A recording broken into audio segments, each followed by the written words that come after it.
Hello, everybody, and welcome to round 5 of the 2026 British Chess Championships. I'm Nick Pert. I'm joined, as usual, by my co-commentator, Grandmaster Danny Gormally. We were treated to an exceptionally exciting round yesterday with spectacular wins by Bazakutsa against Michael Adams, his first defeat since 1988 in the British Championships, and another phenomenal win by Botana. So we had two massive wins, obviously plenty of other really exciting games, and we got some big clashes today. The board one clash between Shreyas Royale and Bazakutsa, two very informed players, should be very exciting. So welcome, Danny. What did you think of the games yesterday? Yeah, brilliant. Really excited. So it's really coming good at the right time. And I'll be honest, I have a feeling, Nick, that there won't be a playoff this year. I think we're going to get a clear-cut winner. You know, often you get in these opens, we always assume in the British it's going to be the winner will be like 7 or 7.5, or that'll be the winning score. But you often get in these European opens, people getting big scores like 8, 8.5. If Bazakutsa wins today and then he's getting a white next round, he could be looking at 6 out of 6. He could be thinking about maybe 8 or 8.5 out of 9 to win it. Do you think that's legitimate possibility. Well, I mean, the way he's been playing, there's not that many players that look like they're going to stop him. I think Shreyas is one of those players, though. Black against Shreyas is a really tough challenge. Maybe the game against Luke McShane will be another tough one for him as well. But yeah, the way he's playing, he could definitely beat most of the other players. Sure. Yeah, I mean, if you could beat Mickey, as I mentioned before, you're not going to fear anyone in this tournament. So therefore, I don't think he'll win, but I say it's a possibility that somebody could rack up a big score, and I just generally don't think it's going to go to a playoff. I think Luke McShane's going to win it in normal time with something like 7.5. But I'm very biased towards certain players. I'm going to try and. I was ashamed when I watched the commentary back yesterday, Nick, how biased I was. Amit is a lovely guy, and we kind of beat up on Amit a little bit. But yeah, so we got this opening now, E4. So we got this kind of set up with knight c6. Is it going to be another Rossalimo? Oh, there it is. Another one. Okay. It seems to be the opening of the tournament. Yeah, very much so. And Shreyas has been playing really well recently. He won the Wood Green Invitational with a big score. He's got 3.5 out of 4. He didn't play that well against Andy Ledger, but his other games, his game yesterday against Super Tip looked very, very smooth. So he's going to be a big challenge for Bazakutsa. Yeah, if we go down a little bit, we've also got Harry Grieve is white against Marcus Harvey. So Harry Grieve. Oh, sorry. I think the normal screen is not working. Okay, just carry on. As usual, Harry Grieve seems to be in a theoretical line. They've already played quite a few moves. Yeah, Harry Grieve. So if we look from the first move, we've got this. It looks like a Caracol. And interesting move there by Harry. There's many moves. I mean, we saw G4 earlier in the tournament. H4 is very popular now. Also, Knight F3 was maybe the Nigel Short way, playing quietly with Bishop E2. Well, with Knight E2. There's also Knight C3. There's so many different candidate moves. But I think the idea behind that is possibly bring the Knight to G3. That's exactly what he's done. H4 and C4. So we're getting this position. Very sharp theory. Two players of a similar age. I think Harry's a little bit younger. Queen B3. Both in their 20s, possibly. How old is Marcus Harvey, actually? He must be 30, do you think? No, actually, yeah. I think he's similar age 20s. to Fernandez. So he's probably in his 30s now, Marcus, yeah. But yeah, I do sort of fear for Marcus taking on Harry in a sharp line. I don't really think this is the best idea for him, because Harry, as usual, is incredibly well prepared, and Marcus has got into the tank. So, if I was Marcus, I would not have been playing something sharp where you're bringing your queen out in the middle, you're allowing your opponent to sacrifice pawns in a line which is prepared before the game. Right. So I think he's really, and Harry is comfortable as usual. Harry could take a huge advantage on the clock here, don't you think? Well, yeah, but I think it's more about, like, how do you survive? I think if Black can survive, wouldn't be too concerned about the clock yet, but, like, how do you survive next few moves as Black? If you can survive next few moves, you'd probably stand well, because, obviously you could take the pawn and go 2 pawns up, but after Bishop E3, you then got to concern yourself. Apparently it's not the best move, so let's try Bishop E2. Now Queen C7 looks like a natural counter move, but again, apparently not the best. So maybe the idea is you bring the knight out. After Queen C7, can he do anything funky like Bishop F4? Or is that just a blunder? No, I don't know. I don't know this line. But, Yeah, I don't know either. Yeah, Bishop F4 seems to be quite strong. So knight D7, Nick, and the idea is, I think, if you take, you do have rook B8 with tempo. Bear in mind that Black is several pawns up. I mean, it's something you could figure out over the board. I think it's not that difficult to figure out, but a little bit of risk. I think let's keep moving on, because Bodhana, it's a huge game on board 3. C was very impressive yesterday against Amit Gartzi. So he's going to think, well, look, now I've got an IM, I'll just beat a GM. This should be easy meat, right? And yet another Rossalimo. So we've had a lot of them this tournament. And I think the Rossalimo, it is actually a very challenging line against the Sicilian, and people are just playing it more and more often now than the main lines. That's a bit sad, though, isn't it? Because I always took up the Sicilian to, because I love the main lines. The main line Sicilian's Black. I do think that you should, as a junior player, if you're a junior player, you should probably play the open Sicilian, but Bodhana is also sticking to his Rossolimo. After the move knight d5, she's going in the tank. No, but she's playing knight c3. Thinks she's probably still in her prep. What do you expect here, Nick? Maybe knight c7 or knight takes c3 or e6, I guess. Those are probably the three most likely candidate moves. Probably would. I'm not sure if I'd play e6. Would you play e6 here? I don't really like it, to be honest. No, why not? Well, I just, compromise your pawn structure in the middle. So But if I go here, then does that matter? white could, get Take. castle quickly and you take the knight, maybe castle. Yeah, I don't know. Yeah, but possibly knight c7. I mean, you don't really mind if they take the knight on c6. I would take back with the d pawn then, and I feel black's quite comfortable there.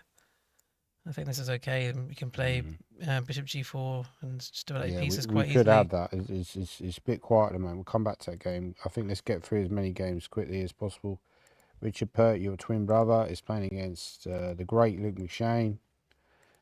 Two very experienced players. So we're getting this London system, which I think is very solid, of course, for white, but a little bit insipid, you could argue. I know there are lines where black sometimes put the bishop on a6 in these variations. If you put the bishop on d3 to try and exchange off that very dangerous attacking piece. But this is also a very valid way of playing with bishop d7.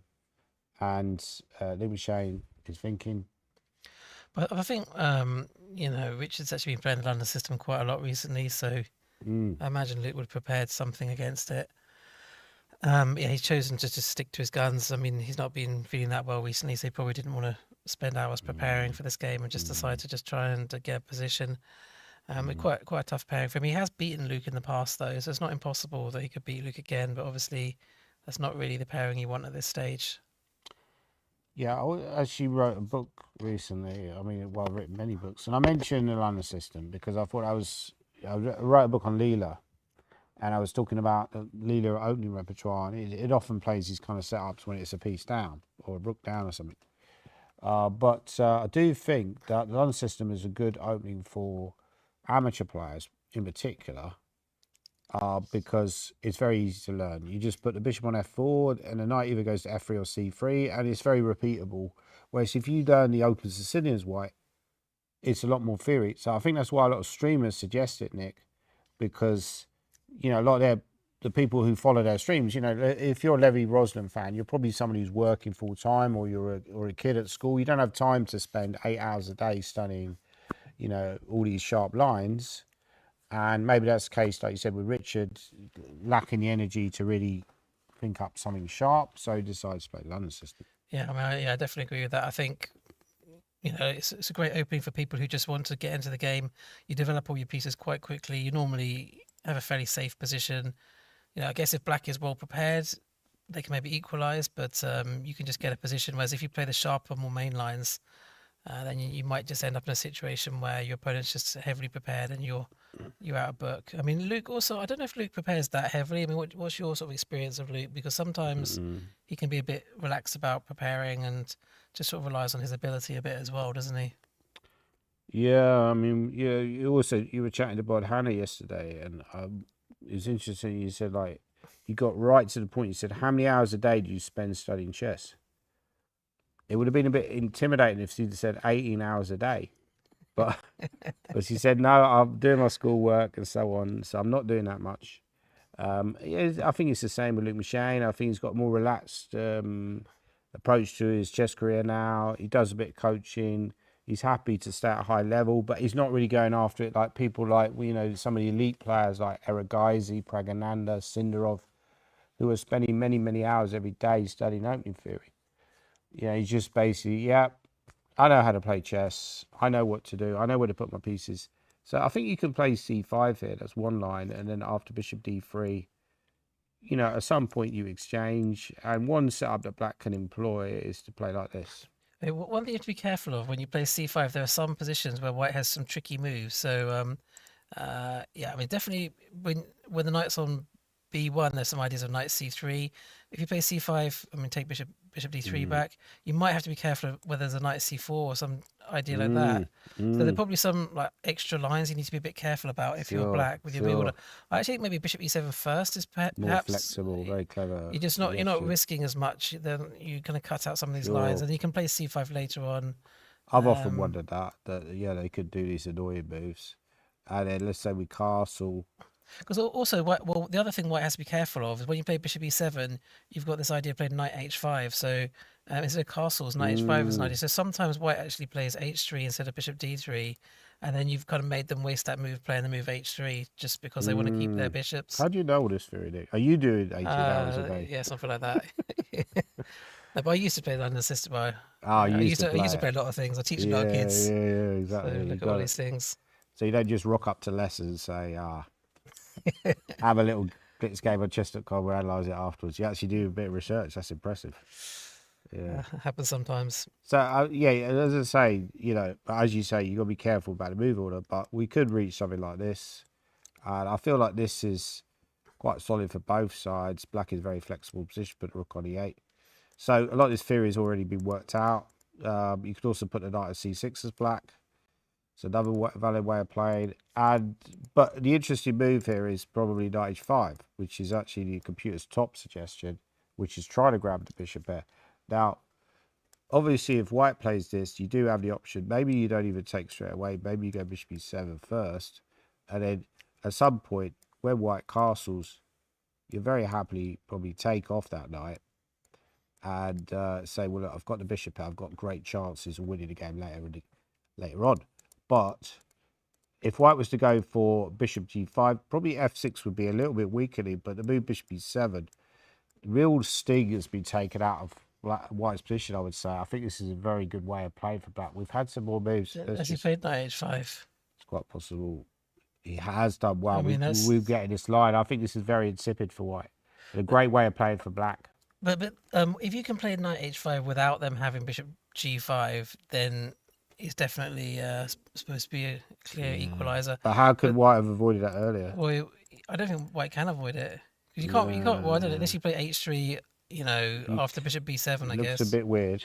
I mean, you could do this maybe, and then after this, now go h3 is. Well, it's the same thing, really. I guess as playing e3 just to and avoid h3. an h5, but it's obviously a little bit of a waste of a move in some ways. But okay, as long as Richard's happy with his bishop e7, I do feel that these kind of positions become quite strategic, and I think that favours Luke. He's played h4, and I actually was about to comment on that move. Wow. It's actually a reasonable suggestion because you might later on get kingside attack, and Richard is a bit of a hacker at heart. He likes these positions where he's attacking. Yeah, that's it. I think. Do you think there may be hackers like myself, Richard? I would, put myself in that category. And Simon, do you think that maybe we hack because, I mentioned this before, that maybe we're just not as good strategically. So therefore, rather than we love attacking, it's just because we don't feel as comfortable maneuvering positions. So therefore, we hack away. Is that a valid point? I guess that might be part of it, but I also think that people just like to play entertaining games. You don't want to be bored. Yeah, you got to go for it. I mean, I remember I played at Hastings and I played this Irish guy, a very strong player, Conor Murphy, and I played the King's Gambit. And he was really shocked. I remember he was really shocked because I'd never played the King's Gambit before, but I just lost. I was just coming off a loss, and I was like, I don't care. As Nakamura would say, I literally don't care. I just want to have an exciting game, and that's the best way to approach chess. I like Richard's approach in his game. He literally doesn't care. He's playing h4. He's playing Luke Machine in one of the critical rounds of British Championships, and he literally doesn't care. So very impressive. Just a quick update from the chat, so I haven't been checking it. Mr. Pawn Pusher confirmed Harry Greaves 25 and Marcus Harvey's 30. Wow. So that was a question we had earlier.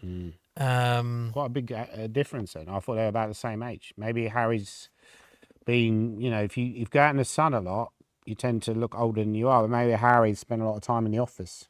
So apparently, not Marcus. I meant, sorry. That's why he looks younger, baby face. What do you think, Luke Michel? He doesn't look. I mean, he's about 42. He doesn't look 42. He looks about 25. Yeah. Apparently, Rich has had this position against Manmay Chopra. Oh, okay. In the London. in the London Chess Is Classic that 2004. That was somebody? confirmed by his opponent. Right. So Okay. he said that he's had this position before. So, and this is a problem with just repeating out the same stuff. Is that Luke has probably looked at this line. Sometimes people they look at the line and then they take a little while because they just pretend they don't look at it or they just double check it. Or I read something interesting. We could talk about Nakamura, and he said that he literally had to rewire his brain because he realized he was playing all these tournaments, and he realized everyone was like prepping up for him, and they really knew what to do against his pet lines. So he had to rewire his brain, start playing stuff that was a bit more questionable, but it didn't matter because he knew that his opponents weren't going to play perfect chess. Maybe Richard should have gone A3 on B1 or B3. Obviously, but it's a bit early because the position seems fairly solid. Bishop D3 looks a good move. yeah, I think it's all right to play this position. I mean, even if your course it is. opponent's looked at it, it's not too scary. You still get a game, can't you? So I think it's okay. I mean, you hope they haven't gone too deep on the opening prep. But I think this is a bit dry. I mean, a draw is probably quite likely, I would say, but I don't think so because I think from Luke's perspective, he has to try and win this game. So he's going to push the boat out. Luke does tend to push quite hard for the win anyway. Yeah, I think so. I agree with I think any result is possible. But I do think Luke will try very hard to win. I think so, and there's a lot of potential left in this position. It's definitely not looking drawish at the moment. Okay, we'll come back to that game. Let's keep scrolling down, and we've got Michael Adams, a chance to bounce back. Obviously, he had that horrible loss. Well, I'll say horrible. His opponent played really well, but great players tend to bounce back. And I think also if you lose, it kind of maybe in a way it's probably helped him losing that game because that pressure of not having lost since Ivan Lendl was getting to the final of Wimbledon was almost like a chain around his neck or something like that. Now that now that's gone. You don't think it's like Busters? No, 2 in a row. Nah. Just looking not against Sam, who's probably not as good with Sam's as he is with White. He's a bit of a loose player, but if you just take the last move back there, Rook C8. So I think this is a kind of theoretical position, and quite a lot of games after Rook takes B7. No, so this is all quite stands off. I have a feeling the main move is Queen H4 check there, and then G3, and then Queen back to D8, and then White can play Bishop B6. If they want to, Queen C8, and some games have ended in draws after Rook C7, Queen D8, and then what happens if you go there? I think Queen D4 is good for White. So you end up playing Queen D8, and then but you can carry on. But White can obviously carry on as well. So he hasn't gone for that, but I think that's the main line. When you see Grishchuk and all these guys who are theoretical and happy to draw, they'll all play this line with black. But Sam has played Rook C8, which is probably a dubious move. Do you think he's out of his theory? Maybe he's playing quite quickly. So he's played it fast. I don't know. It's a bit of a funny move, but obviously Mickey, maybe he has looked at it because why would you play it so quickly? By the way, Sam Chow is not from Warwick originally. Obviously, is that a New Zealand flag or Australian? I think he's Australian, right? Or is he New Zealand? I'm not very good on flags. Can anyone identify where Sam Chow is from? Is he from New Zealand originally or Australia? Australia. But I mean, I think. Have you heard my Aussie accent? Go on. Wow. I don't know. I was just asking you. I wasn't say I was going to do it. I didn't say I was going to do it. What do you think about Michael Adams? He's a great player, right? He's an absolutely great player. Down in the watering hole out in the outback. We had that Sam Chow down there with his dad, and that's where he first learned chess. On a little excursion to the outback. So apparently Rook C8 is actually a very popular move. Wow. I mean, I guess from Black's point of view, I mean, okay, please play Michael Adams, but if you're playing someone weaker, you don't want to give them the chance of a repetition. So yeah, I mean, I think Rook Mickey C8 would just castle because it's a very Mickey move, just very solid. Yeah. And not really committing, but it looks like White's going to try and play F5 at some point and try and go for some kind of attack. I mean, Mickey does also move around a bit, so Sam Chow wouldn't have known for definite that he'd have this line before. Sure. I've noticed about Mickey, he varies his plans a little bit more. Well, I mean, obviously we've got the French, and I know that he often plays knight d2, and he's also played the advanced recently. He played the advanced against me. I think he's played that in more than one game, the advanced. So knight d2, but knight c3 in this game. So yeah, he's probably trying to avoid the guy's main prep, but Sam Chow is well prepared and he's gone Rook C8. So Okay, we're waiting on more games. Let's just carry on and try and get through as many games as possible. Interesting clash on Stanley. Apparently, his brother Frankie's withdrawn. What was the reason behind that? I know Frankie did let a good Wow, they're position go in one of the saying games, didn't he's he? a little bit. Maybe got a little bit upset by that game where he was winning, but Stanley's still going. And he's playing against Chorpaw, who's I saw him at breakfast actually. Chorpaw. I didn't speak to him because I think he's quite a quiet guy. He's a nice guy, but he's very solid. Stanley has played this quiet system. So Black has a little bit of a passive position in the sense they haven't really developed the queen side yet. But he's gone h6.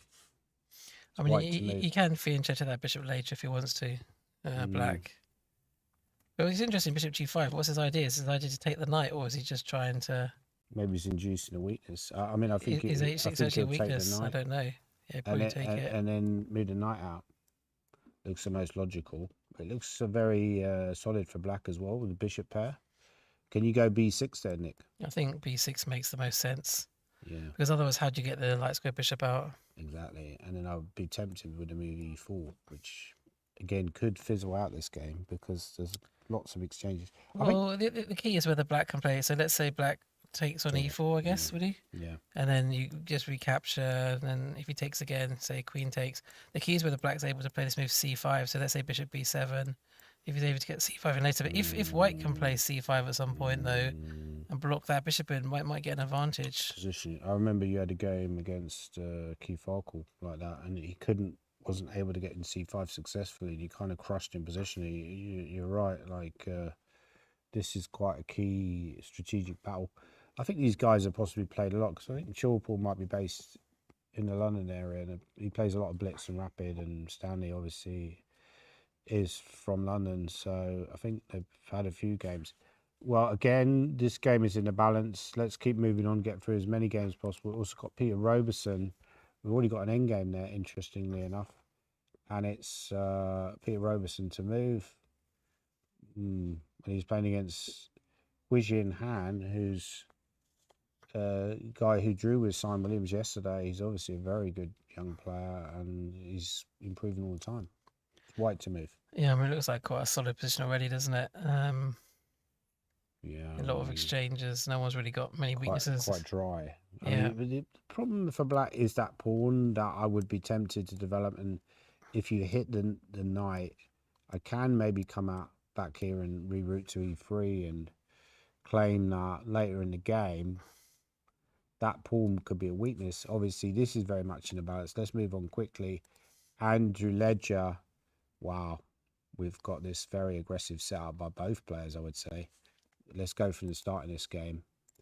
I mean, they must have played each other lots of times before. Andrew Ledger and Simon Williams. Simon plays his beloved Dutch kind of setup. He's played the Leningrad Dutch rather than the Stonewall Dutch or the classical Dutch, which I guess are his two more common Dutches. I noticed there was a match between Stockfish and Alpha Zero. And Alpha Zero in one of the games did play the Leningrad Dutch, so it's obviously sound theoretically speaking. B4 was played, and White put the bishop on B2. Black pushed on with a move E4, very aggressive by Simon. I mean, my instinct is if they play like a Leningrad Dutch, you probably should just play D4, not B4. You should. I mean, I think White should try and control the center, but okay, it's an interesting position. Is this the current position on the board? I think it is. Do you think Simon does quite a lot of work on his opening theory? Well, it sounds like you do quite a lot of work. I think we all do, don't we? I mean, that's why we're GMs, right? Because we're like chess obsessed. Yeah, of course he does. He does a lot of opening. He's actually got a new website, by the way, or he's rebooted the Thinkers. So he's got Thinkers Publishing, which is originally a Tony Costin project. I'm not sure if Tony's still involved or he's retiring. Simon Ansell's also involved, doing a great job with the Thinkers Publishing website. So have a look out for that as well. By the way, we're also sponsored by Box. What's it called again? Box Raw. Box Raw. So Box Raw, the sponsors are apparently arriving today. Private jets landing at Warwick Airport. So yeah. Yeah, this is very sharp, and I think that will suit Simon. I think so. I think Simon's looking for a double-edged game because Andy he's a solid player. When it's a solid That's position, right. Solid it's position really again. hard to beat Andy. We Very saw tough. Luke wasn't able to do it, was he? So you have to kind of mix it up against him if you want to win. I think these games are very much in the early I stages. mean, Luke couldn't beat him, and nor could Shreyas. So he held both of them, didn't he? Speaking of Shreyas, this is the man himself. Okay, it's white to move. We'll scroll down and look at some of the other games. I think Super is also somebody worth looking at. I know he lost yesterday, but he's been doing very well lately. So he could still come back in this tournament and have a great tournament. Could we just see how the game develops? We saw it was like a Rossalimo at the start. Yeah, so we were looking at the Rossalimo, and Black went for the move e6. So the idea behind e6 is play this very flexible move knight e7, and then be able to recapture with a knight. So the only way that White can avoid that is to exchange straight away, because you are giving up the bishop pair, but you're setting up the pawn structure as potentially in White's favour. Now Black wants to go e5, I think. The White played e5 himself, very logical move, because if Black, say for example, if you play a slow move, I think Black's better here. Black's already doing very well, so they can play knight g6, look to play f5 later. Very nice position. So that would be a strategic mistake. So e5 makes a lot of sense, just to basically create this weakness on c5. Now if Black went d5, White would eventually try to blockade this pawn on c5 and attack it, maybe with c4, bishop a3, knight c3, knight a4, just a standard way to attack the pawn. So Black decided it wasn't having any of that. I want to keep the piece play with knight f5, White played knight c3, and yeah, it looks very solid for both sides. I quite like both players' position, to be honest. I'd love to play White, I'd love to play Black. I might run up there now and just push them out of the way. I want to play. I mean, do you think the idea of his last move is if White tries to play the c4 idea? So, for example, if White plays knight a4, going for c4, which is the move you want to, then Black has some options like bishop b5. Yeah. Yeah, a lot of these Russian players. I mean, I know it was Soviet Union players from that area of the world. They're trained to think prophylactically. So Bazakus obviously is from Ukraine. So obviously I'm insulting him by saying he's from Russia, but that type of player often taught to play very prophylactically. So knight a4, bishop b5 is a great shout. So maybe White should just simply castle. We said in the Mike Allen game, sometimes better just keep your options open. Another option maybe is knight e2 a move, or is that just bad? Is Black ever thinking about playing c4? Do you think, or is that if you castle, for example? So just see if there's any more moves in this game. I mean, could we get a repetition with knight a4, bishop b5, knight c3? It's just not going to happen, though, is it? Because Shreyas is half point behind it, and he's higher rated. Yeah. He's not going to repeat. If he wants to win the British, he's got to try and win this game. I feel like it's almost like an offer of a repetition, though, with bishop a6. It's almost like he's offering that option. But if White castles, you're putting the rook in line with the bishop, and so apparently Black is already better. You go here, because the bishop is away, you've got this move of going g5, g4. That's incredible. Wow. Yeah. That is scary. If you're White's perspective, do you think Shreyas is maybe a little bit concerned about this? Because he looks a little bit pensive on the webcam.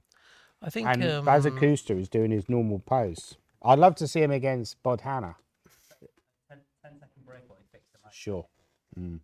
Yeah, we're going to go on a 10-second break, guys.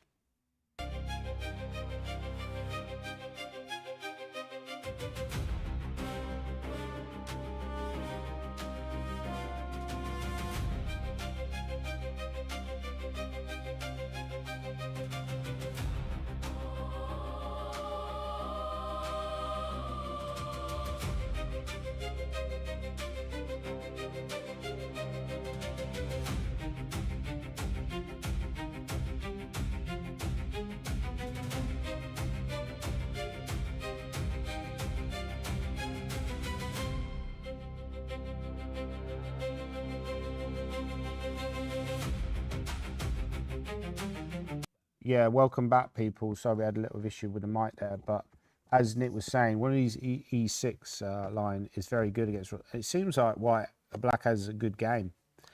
I mean, perhaps Shreyas will be aware of this G5 H5 kind of idea, and now he's looking for a move that doesn't allow that. So maybe play Queen D2 or something slower. He might or he might try something else. Yeah, Queen D2 is quite a Probably a clever good move because move. it's flexible, and you do have the option casting queenside. So if Black was to commit immediately, which they can do, and you castle, that would be like a really kind of a crazy position, I would say, like Bishop E7. We could have an opposite castling position, which would be really, really interesting, I would say, with both sides maybe potentially. Let's say we went there, and okay, I'm going to just... I think Shreyas would be quite happy with some kind of opposite casting position, wouldn't he? I think that's a really bad move, by the way. Now, why is that a really bad move? I guess White would just start hacking. Maybe just H3 G4 and open up the king side. 92 is also quite decent. And what's the Queen F4 maybe is another option. But apparently the best move here is you simply go here, Nick, and you go boom, and it's more or less game over. I think combining H5 and castles is too risky. You have to wait for White to castle before you can play H5. Or maybe play H4 or something. Yeah. Can Black play Bishop E7 just as a weighted move if you play Queen D2 just to see what you do with your king? And I'm just trying to find a move which isn't too committal. Yeah, so you could do something like this, and just we wait would to say see what they do. castling. Because now you probably wouldn't play H5. You even go G5 here. Is that ridiculous?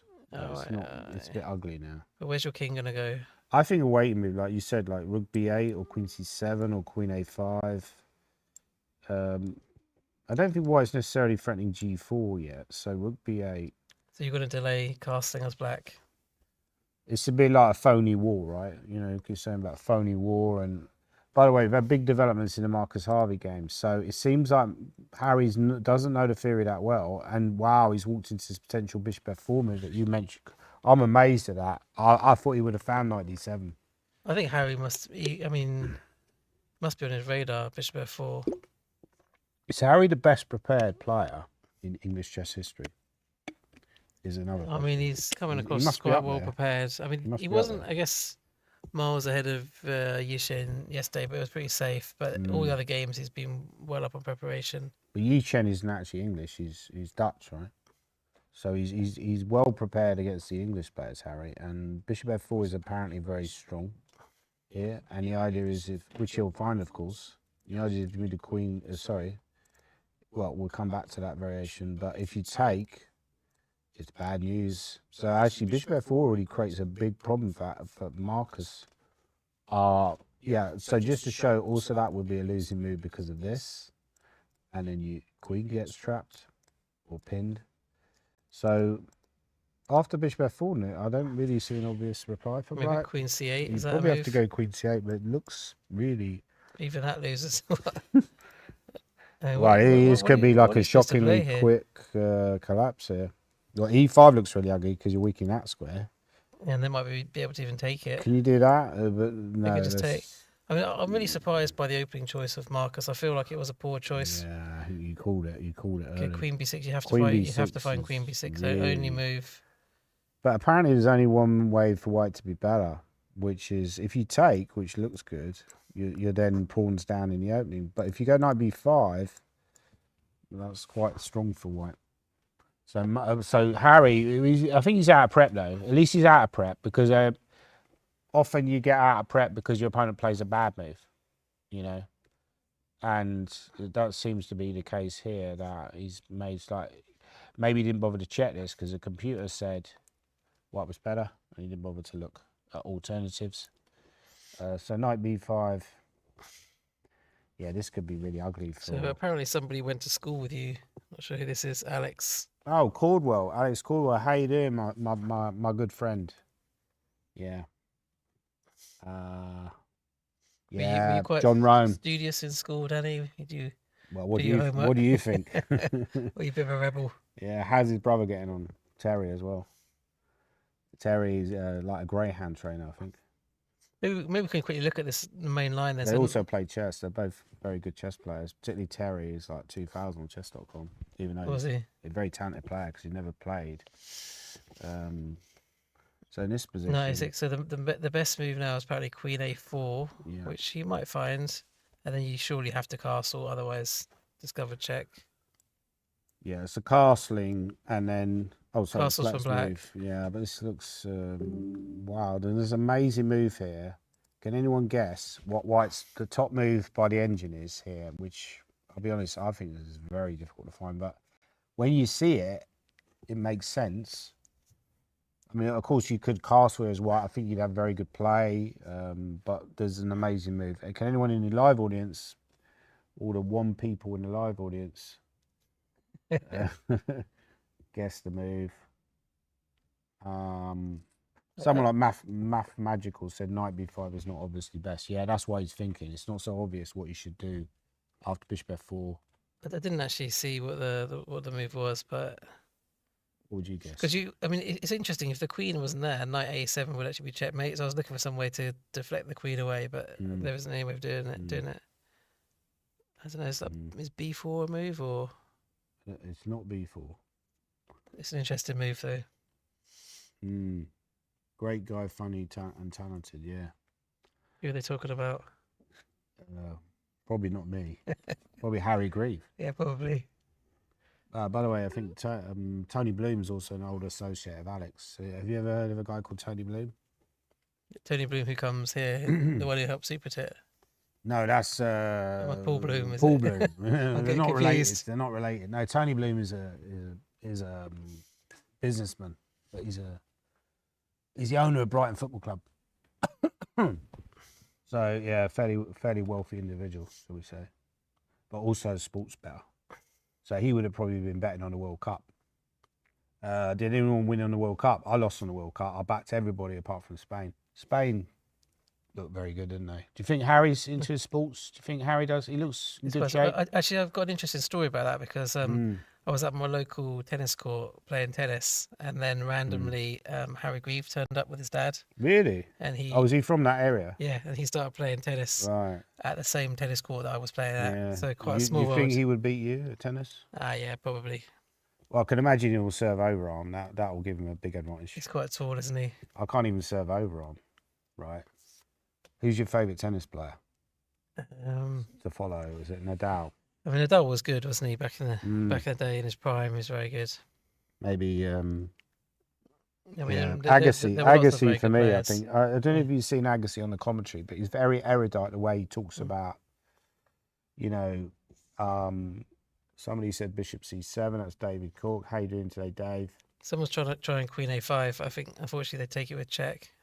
Somebody mentioned the correct answer. Fraggle Rock. Knight f1. Wow, great answer. What? Yeah, it feels so slow for the position. I guess the idea is just to bring the knight. I mean, up I to would c4. castle here.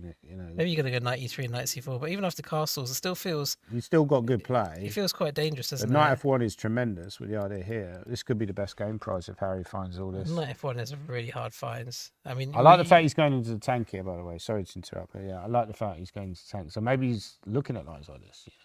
But surely bishop f4 would be like top of his radar. Yeah. I would say I almost certainly will find bishop f4. It'd be very surprising if he didn't find bishop f4. Very disappointing, I would say, for Harry fans.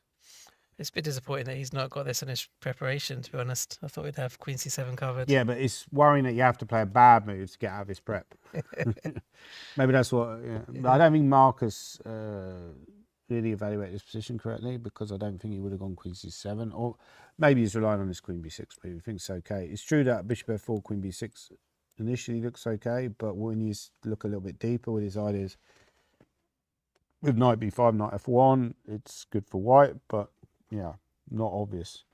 So okay, that game is still. I think we need to go back to the Bodhana game, because Bodhana is really the star of British chess, and she's playing against Yu Chen Han. So there was a massive post yesterday on Reddit, Chess Reddit, which is quite a popular website. I believe that originated in America, and there's all sorts of subreddits. There's a chess subreddit, there's a AI subreddit where I read about how AI is going to destroy mankind and stuff like that. But on the chess Reddit, they were talking about Bodhana, and there was a massive post about how she beat Amit. And then I did a video about it on YouTube, on my own YouTube channel, and that got like 700 views. And I think your interview with her got about, it's already on over 1,300 views already. so massively popular. I think she's going to be a star of the future, isn't she? We need these kind of Incredibly stars in talented. chess because we're struggling for sponsors. Someone like Bodhana, who is potentially, you know, a future superstar, is going to bring a lot of people into chess. I mean, how big do you think it would be if Bodhana won the British? Not sure if she'll win it this year, but I'd be very surprised if she didn't win it in the future. And she could win more than one title. She's the sort of player that is not just thinking about winning the British, but thinking about potentially winning the World Championship. I know in interviews she said that she's going to become a World Champion, the youngest World Champion ever. But, you know, I thought that was maybe a little bit over egging the pudding. But when I saw her game yesterday, I'm not so sure. I think maybe she was right. This position, Yi Chen, another very promising young player, by the way. Let's not neglect him. Yeah, because I remember when I was doing some of the school teaching and he was playing in the school teams. It wasn't that long ago. The former So, prodigy himself, right? yeah, He was very exactly. good at 9, 10, 11. I remember playing him in a Newcastle Blitz, and he had me under a lot of pressure. And he was only about 10 or 11 at the time. He's a very good player. He's improved a lot. He's played a lot of chess recently. He's been helping a kid called Harry Bryant, who's chaperoning him around, and they've been doing well in tournaments in Europe. In this position, so he's certainly warmed up enough. He's played so much chess, Yi Chen,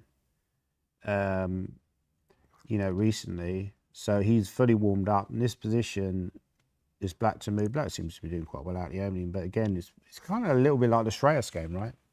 He spent a lot of time manoeuvring his knight around. But it's quite common in these situations where you have the double c pawns to put your knight on d4 because obviously if white captures the knight, then you undouble your pawns. That's quite a standard plan. So he might well play knight d4 now, and then Yeah. he's ready to play e6 if he wants to and develop his start square bishop. So you could get a line like this. So this is quite comfortable for Black, but also quite decent for White as well. After castles, I always think with Bodhana, her opening repertoire is quite sound. It's quite solid, but maybe sometimes it lacks that little bit of bite. That maybe that will come later in her career where she'll be more sharply prepared. But If you had to combine a sort of opening, middle game, and end game from this tournament, who would you take? I mean, Harry Grieve for the opening, surely. well, that's a deep question. You've clearly been pondering this. Who would be your best middle game player? Well, best early player? Harry. I think Harry you would take if he was playing in the candidates, right? Harry for the opening. Yeah, Harry for the openings. Maybe Mickey or Luke for the middle game. For the middle game, I think if it was a sharp middle game, I might take Simon Williams or Richard Pert because I think they're very good attacking players. But yeah, I think for the more technical phase, you certainly take Luke McShane and Michael Adams, and I think that's what gives them an edge, the fact they're so good in the end game, and that's possibly what will help Bodhana in the future, is he's very good in the end game. But yeah, they're all good middle game players. I mean, obviously we should also mention Ami and Super Tit, very good tacticians. Yeah, we could discuss this forever, but we got to focus on the games as well. But yeah, good question there, Nick. Anyways, quite an interesting position. I think both Yishen and Bazakutsa have handled the Waslimo reasonably well, haven't they? So they've both got fairly balanced positions. Yeah, I think all these players have played well currently. No one's really... Wow, he's gone for Queen A5, which apparently is not the best, but still fine for Black. The Bodhana is known to like endgames, so he might at least consider, which is supposedly the top engine move, and you get a line like this, and then you take out the knight, and it's quite a nice position for White, but a lot of it is how you evaluate it. You evaluate it as better for White because you are facing the bishop pair in an endgame. So if Black was to play something like b6, their prospects in the endgame were quite good, but... Yeah, I think Bodhana will be quite happy to trade queens here. I'm not sure if I like the strategy. I mean, okay, we can see it's not the best move, Queen A5, but even from a strategical sense, if I was Yishen, I would not look for a queen trade against Bodhana. Yeah, 100%. I think it's a strange choice. I mean, she does have other options. She could also, for example, play the move A3 and then after castles. But at some point, apparently, well, B4 now is quite nice. So if you take... we could get a line like this, 92, and then White's got long-term pressure on the queen side. They're going to castle quickly and take back on b4. That's quite scary. I think Bodhana will have a big think here. She's fully in attack. She's doing the typical Bodhana pose. I want to see Bodhana versus Bazakusta, because we're going to get that, like, that's going to be a lot. There's going to be a lot of this going on. It's a B versus B, right? Yeah, see, we've got a few Suffolk players watching online, which is good to know. So we actually grew up playing chess in Suffolk, Richard and myself. Is Suffolk where King's Lyd is? Is that like the port town?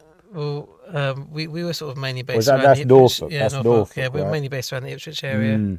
And Suffolk's quite near Essex, right? It's not too far. Yeah, it's a lovely Richard part of the lives world. in Essex, so he It's was a lovely always part of the world. Yeah. close to Suffolk, but also close to London. But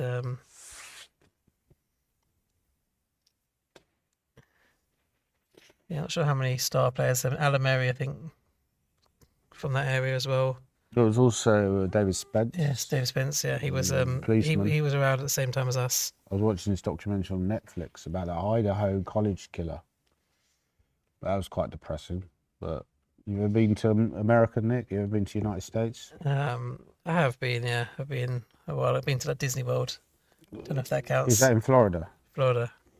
And the original Disneyland was in California, right? Yeah, I don't know which was the first one. Yeah, I think The it was California one. the California one, which was in Anaheim, California. Disneyland, yeah. And Disney World came later because they probably needed a bigger property because of how popular it was. And I think that's larger. You ever been to Euro Disney? I mean, I've never been to Euro Disney. That's I actually haven't been. I might go there at some point. I'm not sure. I've been to the American one. I've also subscribed to Disney Plus. You know, Disney Plus is a good one. Have you ever watched The Mandalorian? Anyone? Anyone's watched The Mandalorian? I like it. Yeah, Mandalorian. David Lightfoot is. Yeah, it's a great show, isn't it? With Grogu, Baby Yoda.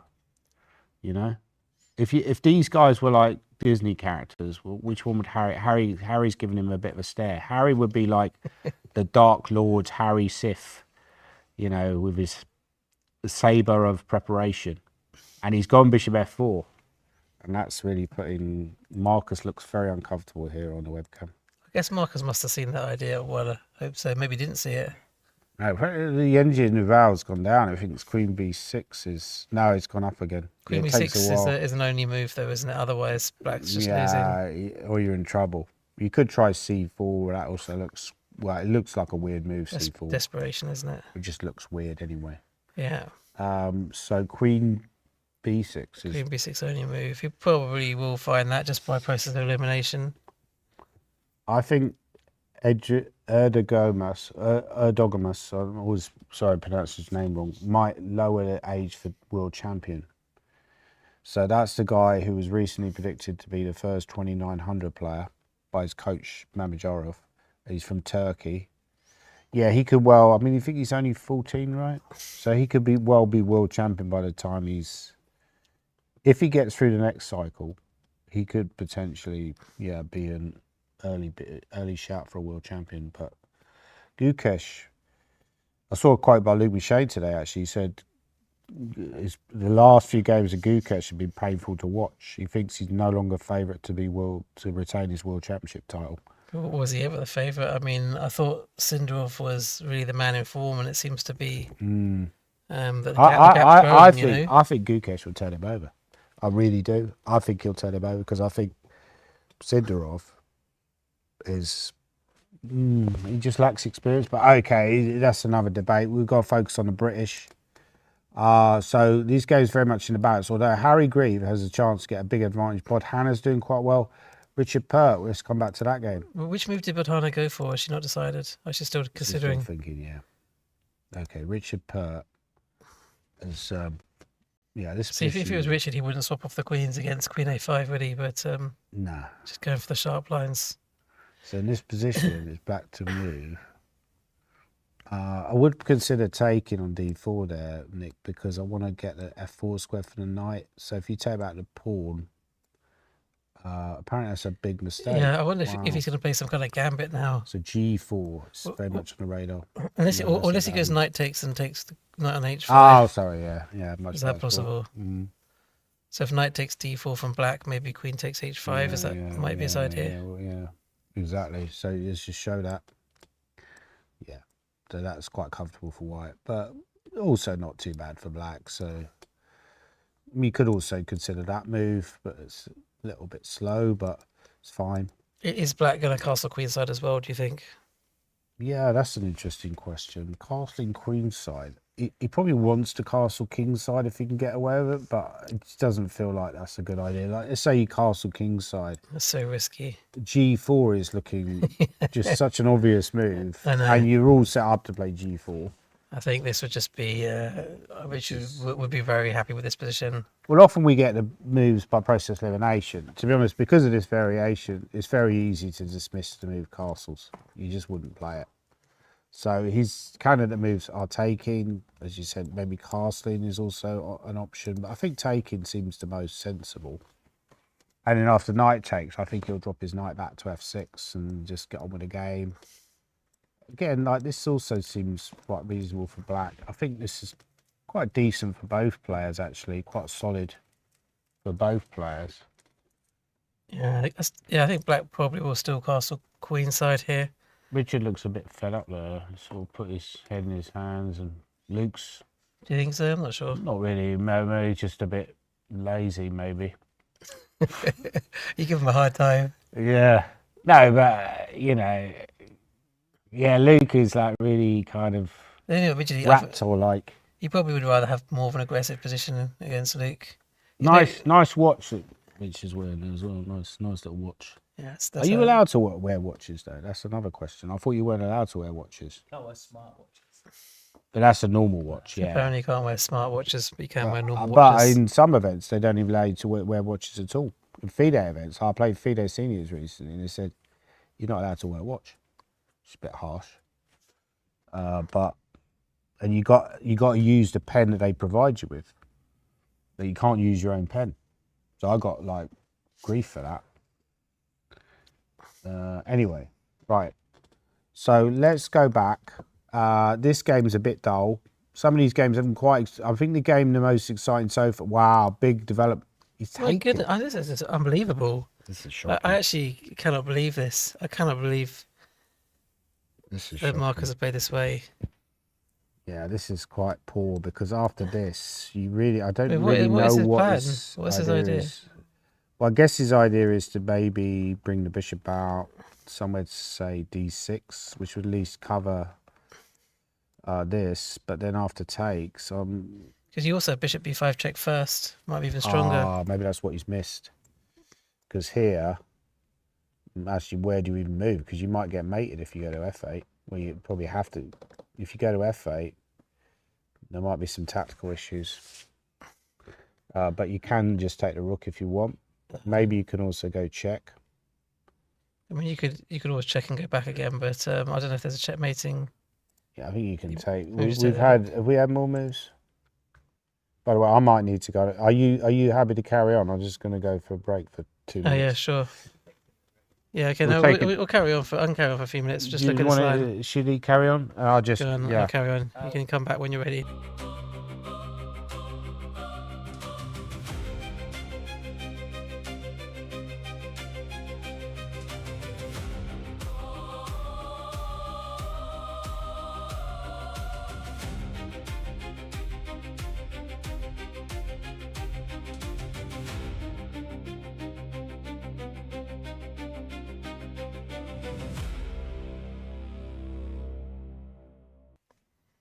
Okay, so I'm just going to carry on looking at this game between Harry Grieve and Marcus Harvey. And Marcus has played this move queen takes f4, which looks very suspicious. Yeah, Harry's responded as we expect. Queen takes b7 has actually been played. Now, I'm not quite sure what Marcus's idea is here. Obviously, the rook on a8 is going to be dropping. Materially, white will be an exchange up.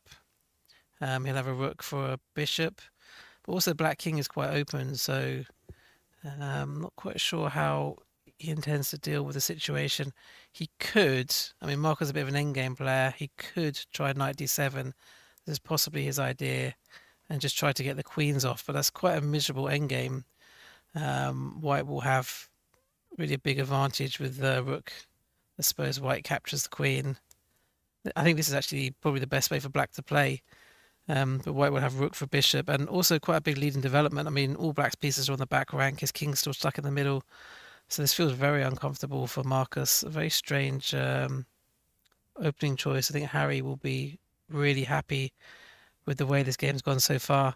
If you try bishop d6, which was the move that Danny suggested, bishop b5 check, king f8. Yeah, again, it looks a bit risky. Obviously, you can take on a8. There might be other moves here as well to keep the pressure on black's position. Knight e2, queen. I don't even know where the queen goes. I mean, this looks really, really risky.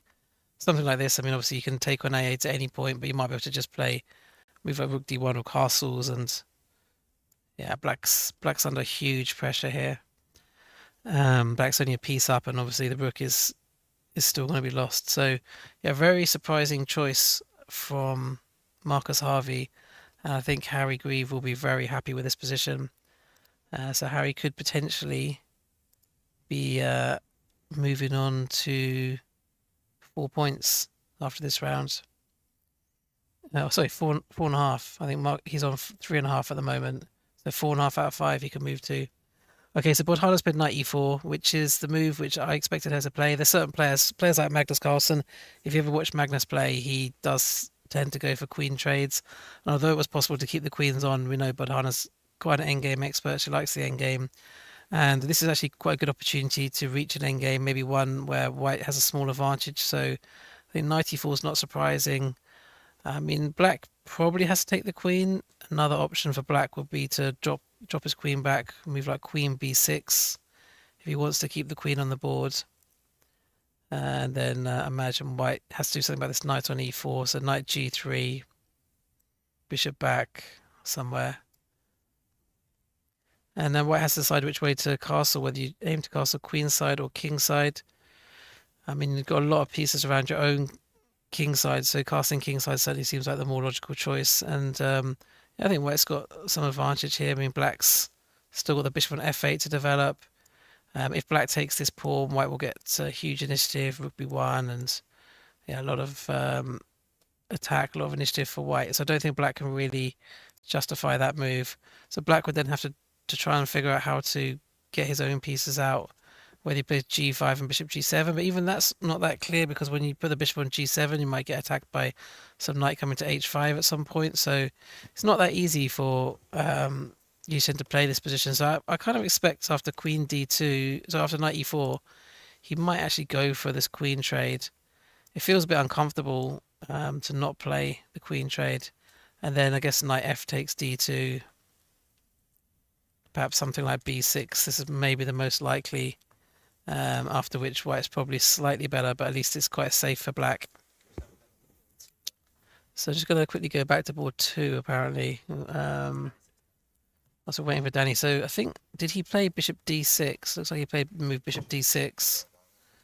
So we're on board 2 now. And it looks like Marcus has played your move bishop d6. I'm just going to refresh the board.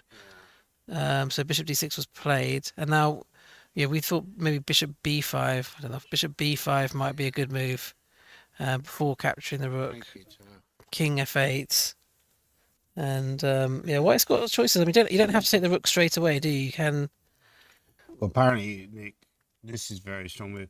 Yeah. I mean, I think we're seeing the benefit of strong preparation here, because, you know, he puts the work in at home. I don't know how many hours he does before the game, Harry, but he clearly, you know, that's a talent in itself. That's what Gareth Kasparov said, you know, hard work is talent in itself. He's clearly putting the hours in, and that puts his opponents under pressure. They know he's going to be well prepared. He's played his sharp line, which will probably get a lot of, you know, followers after this game. A lot of people will start to play knight e2 if they see this game and if Harry goes on a win. After knight e2, queen e5. I think it was slightly naive by Marcus to play this way, though. We were saying he put his queen out early to grab the pawn. You know, you don't really want to play sharp lines when your opponent's better prepared than you are.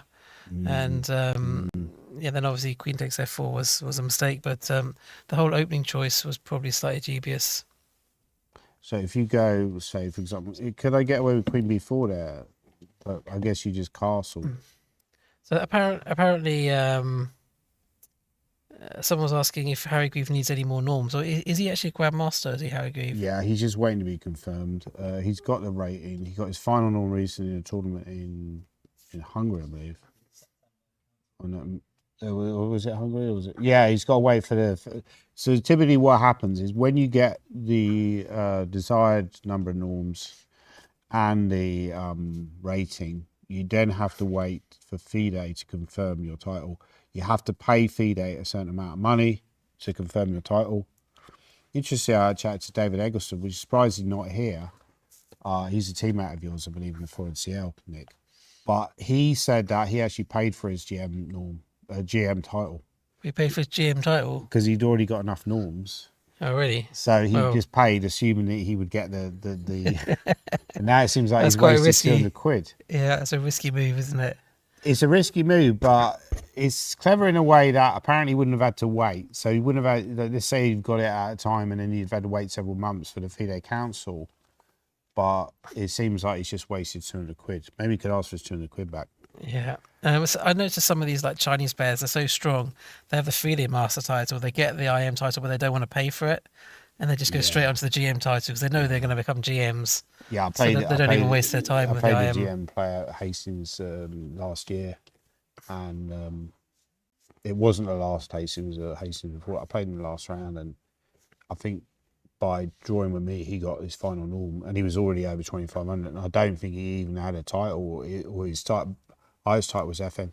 I've said this before. I would even scrap all these titles because I think like the rating system in itself is. If Gorm was a FIDE president, you wouldn't have GMs, you wouldn't have IMs, and it would. I think all this title thing is just like a con just to get money for FIDE, to be honest. But I think it's quite nice to have titles. It gives you something to aim for, doesn't it? I mean, if you're trying to become a Grandmaster, that's quite a big goal to aim for. Yeah. I can't remember Ni Hua. Do you remember him? I think he went from FIDE Master to Grandmaster. Oh, yeah, Chinese super Grandmaster, yeah. For Does some he of these still guys. play anymore? I don't think he plays much, right? But with the Chinese players, they play until they're about 30. And then they retire and help the younger guys. Exactly. And actually, sometimes they live in the same house with the younger guys, Wow. train them up, and make them incredibly strong. That's interesting. Yeah, maybe you could have like one of these sort of streamer type houses, but it's, when you get the streamer houses, but instead of that, you get the. We could have a house with Bodhana and Super Yeah. and us, yeah. That And we'll sounds a we'll bit. train them That up. sounds a bit questionable. Yeah, they probably train us actually. Probably we're too weak for By that. the way, house. speaking of Super Tits, so we see how Super Tits getting on because he's got a game where he can try and bounce back. Also got Amit Gartzi, seems to be doing okay against Jan Morawski. I like his position at the opening. Just quickly look at the opening there, and that's a Nimzo Indian. I was teaching a young girl earlier called Paritza. I mentioned smooth bishop g5 is not very popular. e3 is more popular, and this is quite solid for both sides. And white goes bishop d3 and rook e1, and yeah, maybe e4 was a little bit premature because apparently black is already better, and I think based on the fact this isolated pawn is a long-term weakness. You don't really. I mean, black's pieces are quite well placed. So if you don't have any initiative, then obviously you're just playing with the weak pawn, aren't you? So that's looking good for Ami. Maybe he can bounce back, get back to the tour. Stephen Gordon's another one who we haven't mentioned much. He started very poorly, but now he's on a roll and he's looking like he's got a better position. Didn't like castle queenside by Adirfir at all. Apparently that was a poor move. And the reason you're casting into it there, Nick, the B file's open, or potentially could be open to the rook. It looks very risky to me. I don't like that move, to be honest. But then again, I'm kind of a slave to the engine. I see the engine evaluation's gone down. Really bad move there by white. What do you think that will play? Yeah, I was also considering whether you might try and run the A pawn. I mean, obviously, if you do play A5, you have to consider what to do about A3. That's the only thing, whether A3 is a problem or not. Perhaps you just sacrifice the bishop, just go A4 and just keep on But going. the pawn is not getting any further, right? You could just keep. I'm not sure. You probably don't take. Playing too much. Yeah, so you could actually do this. You could do this. But just in general, I'm surprised he castled there and didn't just castle on the king's side. And that would have been quite nice for white. Probably nice for both sides. With the idea of maybe queen c1. Yeah, maybe I like you to just rook b8 is Just better go for the after opening there because it's queenside important to castles. know. He's actually gone f3 because we saw in the Amit game. So this isn't a very good advert. These two games aren't a great advert for white against Nimzo. The black played c5 and then after b5 he went e4. So I think this is some kind of theory. Yeah, this is all quite thematic, this way of playing. And then the idea is to maybe at some point go a6. Or you could take on d5 as well. So I quite like the way Adi Iffa, who by the way I think is from this kind of area, is from the Midlands area. So there's a lot of home sort of grown players. Quite like the way he's playing. Didn't like bishop g5. Maybe just simply castling would have been quite promising for white with the idea of attacking on the king's side. But in this position, after midnight g8 and castling, maybe black could just go bishop d7 there, Nick, and line up just queen keep building e8 up. and knight a4 rook b8. Yeah, I don't like white's position now. So okay, so that could Freddie Gordon's Mark Hebden. Also got Taran versus Jude. Apparently Simon's doing quite well. Maybe we'll have a quick look at his game. Okay, just quickly go to the Super Tit game, see how he's doing. He seems to be doing quite well against Kenneth Hobson. Simon Williams weirdly appeared in my dream last night, and I think it was also that arbiter Alex McFarlane was in there as well. I was at a tournament and Simon was paying out the prizes or something like that. So maybe that's a sign that he's going to win some prize money. Sorry, where is Simon's game? Simon is... he was playing Andy Ledger, wasn't he? yeah, that's right. Board Wow. 8. So we left it after move e4. And white played knight e1, which was reasonable. But f3 apparently was a big mistake. I'm not quite sure why. Maybe he should have played knight c3 immediately. Yeah, I mean, possibly you played d3 at some point later to challenge the centre. Maybe this isn't the best way to change the centre. Black went h5. Great move by Simon. Very combative. Very typical of his style. He's trying to attack on the king. I wouldn't have found h5. He's got a lot of energy, Simon, for an older player. This is his favourite manoeuvre, isn't it? h5, h4 against the fianchetto. Yeah, Harry the h-pawn is definitely rocking in this game. And he went h4. Very aggressive. Because white already has a problem. So h5 feels a bit vague because it's like how you actually going to attack him. You open the h file. But if white plays h4, then this pawn structure is very flimsy. If you go h3, you're creating dark square weaknesses. That looks like an ugly move.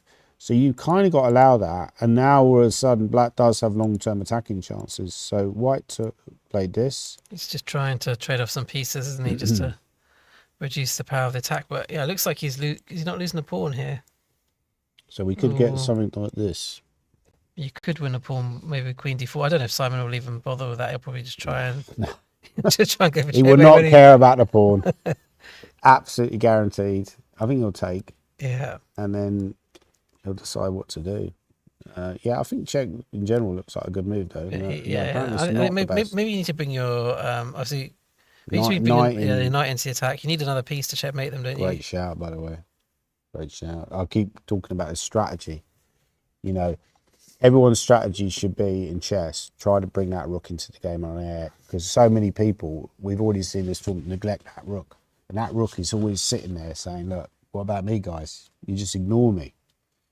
In this game, this knight suddenly rocking. It's going to come into e5 or f6, particularly e5, I think. I mean, if white takes on e4 now, they can't take back twice because they dropped the. But would you even bother taking back, or would you play knight e5? Just carry on the attack. Yeah, no, it's a good shot. Sure, I'll maybe, probably take back. Okay. Maybe takes is better. But then after knight c2, actually already losing. I think Simon's going to win this game. I feel like Simon's got quite a good style for playing Andy Ledger. Yeah, just make it very sharp and direct, yeah. Yeah, because when you play solidly against him, it's very hard to beat him. Yeah. Yeah, so that's looking good for Simon. I think we need to focus on the top boards. So Shreyas Royal, by the way, we had that. Yeah, you kind of anticipated. You kind of anticipated. He went for something with Well, first he went h4, so he's maybe hinting that he might go g4, push the knight back. Black went h5 to, which is a very typical move. Now queen d2, and black is thinking. So this game is still, it's quite interesting how much time they're using though, and it's still very early in the opening. So clearly they're aware of the critical nature. Maybe are they taking this game a little bit too seriously, particularly Bazakusta seems a bit nervous. I'm going to go for an early call here. I'm going to go for a white win. What do you think? I mean, this is, I'd Maybe say, a one draw. of the most dangerous games for Bazakutsa. But yeah, I mean, to be honest, Shreyas has played quite accurately this queen d2 and h4, hasn't he? They're both of these players, I'd say these are the two form players of the tournament. Accuracy monsters. Yeah, they've both been playing very well. Yeah, this is fairly standard stuff, and a little bit concerned as white about this potential attack on the queen side, but Yeah, but for black also, where do you put your king for black? It's not easy for black either. the rook on h8. The rook on a8 is now talking, but the rook on h8 is saying, look, what about me, guys, right? And we mentioned this before, if you castle too early, you potentially walk into an attack with rook g1. So you've got to weigh that up. I think we really need to focus on this attack because this game could be over fairly soon. He's actually gone rook d1. He played a6. Marcus played a6. Wow, that's just really exciting. So he didn't play bishop b5 check. He went rook d1, which apparently he's got lots of very good options, and that's a very calm move to basically say, look, I'm attacking one of your pieces. I've still got this option of bishop b5. He felt like he had to prevent it, and now Harry's thinking he could even maybe bring a knight into e4 is one possibility. I mean, do you want to try and stop black from castling here? I don't know if you can stop black castling. Maybe you can throw in queen c8 first and then come back and win the rook. Or do you care about them? I'm not sure if you care about them castling or not. That might develop too many pieces. Apparently the best move is, if you do take, then black will go here and say, look, yeah, I'm losing, but, I've got swindle possibilities. It's interesting that if you take, the best move is not castling, but it's although, again, you still have practical chances, is to go here. Now, this is an imbalanced position, but it's not an imbalanced position that favours black. I think I just see the reason why, actually, because if you castle, white can win knight e2 and f4 and win the bishop on d6. So this bishop on d6 is quite vulnerable. Yeah, so bishop a6 doesn't only win the pawn, but it also sets up this knight e2 move, attacking the queen, and then the queen is... So can I just quickly show that line? Yeah, sorry, yeah. So after, it takes... Knight f6 takes... If black castles, which is obviously the move you'd like to play... Now you've got a problem with the bishop on d6. Yeah, absolutely. And very clever. Yeah, this is a problem. That was his idea when he went rook d1, Nick, was to hit the bish. Yeah. But in the game, I don't think he's played this quite the best way, Harry, in terms of closing out the game, killing the game immediately. I think we mentioned before bishop b5 check was really practically terrible for black. And then knight e2. But of course, it's edges stuff. It's not always easy to find from a human perspective. But this felt fairly simple, right? I mean, you can't really bring the knight out from g8 very easily because you've got to deal with the attack on the queen. And if you play a move like queen b4, I could even just simply castle, and it's just like game over already. I mean, the only thing I'll note about Harry, he has had some very good openings, and then he's lost control a bit. So, there is a risk that he does it again, but this is a really strong position for white. But do you think that maybe, in terms of general play, Marcus is maybe a more talented or a better player, and Harry's just better prep? I mean, I might have said that normally, but I'm a bit surprised by queen takes f4. Yeah. I just don't really understand that move. A player of Marcus's standard to play queen takes f4, because it obviously looks... Yeah. But maybe you just say, look, as long as I don't get mated, I'll win this, because I just want to get castled. Because I just think I'm a better player than you. And if once I get castled, I'm okay. And if they're murky position, I'm always going to beat you because I'm just much better at those kind of positions. Do you think that might be his policy? Or do you think he's taking a risk too far? Well, he definitely wouldn't want this position before the game. No, I Quite don't funny think if he so. gets castles and he just tells Harry, "Look, I've achieved my objective. Now I'm going to Yeah, beat you. I'm better yeah, than you." yeah, yeah. Okay, so this game, Harry's in the tank, right? It could be. It Um, still could be a quick game, couldn't it? I mean, Harry's got a oh, huge of advantage. course, yeah. This is a game we need to keep an eye on because certainly it could end quickly. Bodhana, she hasn't played the best moves actually. So she went. It's interesting. After 94, he decided not to bother exchanging. He obviously was aware of her reputation. She's already got this reputation as being a brilliant endgame player. So it's a little bit like the mini Keith, right? You avoid whenever you play Keith Arkle. Maybe we'll come to his event later, the seniors event. You avoid exchanging queens if you can. Same thing as Bodhana. Yi Chen Han has played Queen B6. I would probably just castle queenside there. But I think knight g3 is okay. But I think why not just castle kingside? I mean, you're not afraid of not queenside. I would castle kingside. Small one. Yeah, Because absolutely. you're not afraid of queen b2. Then you just play rook b1, and then now you can play a3 b4, and Yeah, that feels uncomfortable for black. and Black has an issue with a kingside development Yeah, because the knight massive is problems. blocking. Yeah, So they could play that move, but then after yours, just an A3, and then B4. It's looking very promising for white, and also you're pinning that pawn. That pawn is pinned by the bishop. Queen C3, not the best by Bodhana, but she's still got quite a decent position. Even so, maybe she's trying to lure him into playing queen b4, get those queens on. yeah. Which is the best move. So the best move is Queen B4, but we saw earlier that Yi Chen Han didn't want to exchange queens because he's afraid of her reputation in the endgame. So in this position, I think we've had some more moves. So he's actually castled queenside, right? He's really going for it in this game. He's just saying, I'm a better tactical player, I'm a better middle game attacking player than Bodhana. I'm not going to swap queens.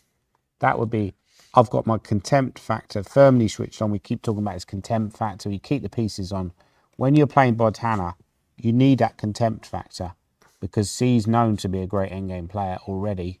And so, again, she's in that typical pose where she's got the full-on laser focus.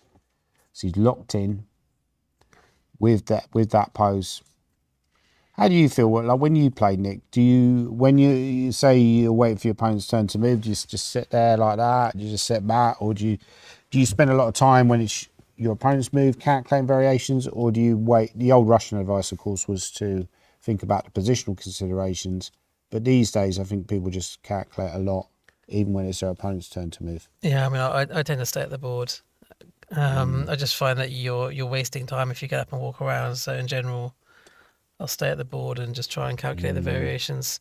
But yeah, it's interesting what you said about the styles. I mean, Yushin's obviously got the game plan. He's not going to swap pieces against Botana. He knows the kind of position she's after. So yeah, it's quite interesting. They've got their styles already. I tend to find like when I play, I try to play against my opponent as well. So if I'm playing somebody who I think Keith Ark or someone, you try and keep the pieces on if you can. So you coach Yi Chen as well? No, I don't coach. But no, I mean, I agree with you. I think it's very important. And yeah, some people don't care. They just play what they think is the best move. But I mean, he would go Queen B4 later if he thinks it's going to give him an advantage. If he was playing Simon Williams, he would have played Queen before instead of castles, I think. Yeah. Yeah, quite possibly. Yeah. He knows he's comfortable in the endgame. But like I said, I think that's a good foundation for her going forward. The fact that she's already got that technical ability. A lot of juniors, they're in a spot where they often struggle in the end game and they have to make up that knowledge later. She doesn't have that problem because she's always been a good endgame player. So in this position, white could, for example, there's an interesting variation where black plays incredible move here, rook d5. Now, why is that an incredible move? Because it looks a bit weird. You're putting your rook in the middle of the board, but you have ideas of going g5, bishop g7. So it's quite a funky position. Although the computer valuation favours white, Nick, I think this is I think from a human perspective, this is very sharp. However, I like the fact that the black king is a little bit more vulnerable than its counterpart currently. Yeah, it's very double-edged. Say G5 achieves sort of two well, maybe even 3 goals. Obviously, you need to get that bishop out from f8. You might potentially attack later with g4 or even play knight f4. So I think g5 seems like a good move for black to play at some point soon. 100%. But yeah, it does seem as though white's slightly ahead in development as well. Okay, so Shreyas, by the way, is kind of in the balance. Richard Pert, let's go back to that game. It's a very important game because we left it and it was something kind of similar. And we kind of called it that after black would take, either take or go back to f6. He decided to take. They're more or less the same. And a very solid play by both sides. Richard's playing well so far. He's not looking shaky at all. He's looking good. It's black to play.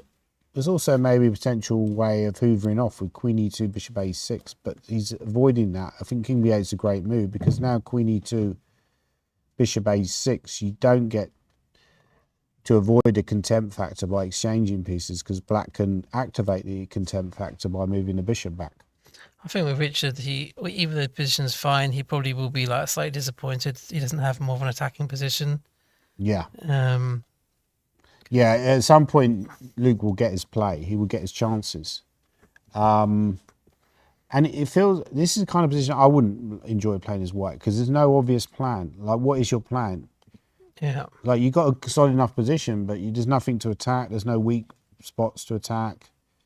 Like, let's say, for example, you play queen e2. That allows black to either improve the position with d6 or potentially maybe play the move knight e5, trying to trade the bishop. I think a draw is the most likely result. I think I mentioned that before. I think a draw is quite a likely result in this game. I think Luke will just keep playing on. Richard will be happy to draw, obviously, but I think Luke will. But given the tournament We'll play on. situation, I don't think a draw is as fatal as it was early on because Adams lost. That opens the position up. That opens the tournament up. Luke's not necessarily under total pressure to win, but he would want to win this game. I think even if he draws, there's a route to 7 and a potential playoff. Yeah, but he's on 3, so I mean, as long as Bazakutsa doesn't win, then he'll still be 1 point behind the lead if he draws. Yeah, but then he could play him and beat him, and then potentially catch up, right? So yeah, very interesting situations developing. Bodhana, do you think Bodhana could get a GM, Norm? It's certainly possible. Okay, let's carry on. Michael Adams. Oh wow, big development. You might have been right about your buses coming along because he's gone horribly wrong. Mickey Adams suddenly starting to favour black. So we left it after rook c8, and so black played the move rook c8, which you indicated was quite a popular move. White castle. I think it was Tom Rendell said it was quite popular, but yeah, then it looks as though Mickey didn't know it. Mickey didn't know this line. Yeah, rook f3 was we said earlier in the tournament. Maybe f5. You should have tried to play f5 or. Yeah, rook f3 was maybe a little bit overplaying, not necessary. I think his idea is to maybe if the bishop comes out, you can put the rook on g3, or the rook on h3. I don't quite understand that move, but also stabilising c3. Rook c4 was played, king h1, and now bishop b4, and white's played a3, and apparently black is already better. Only slightly better though. I mean, it still feels okay for white. Yeah, maybe the idea is after you take, he wants to play this move.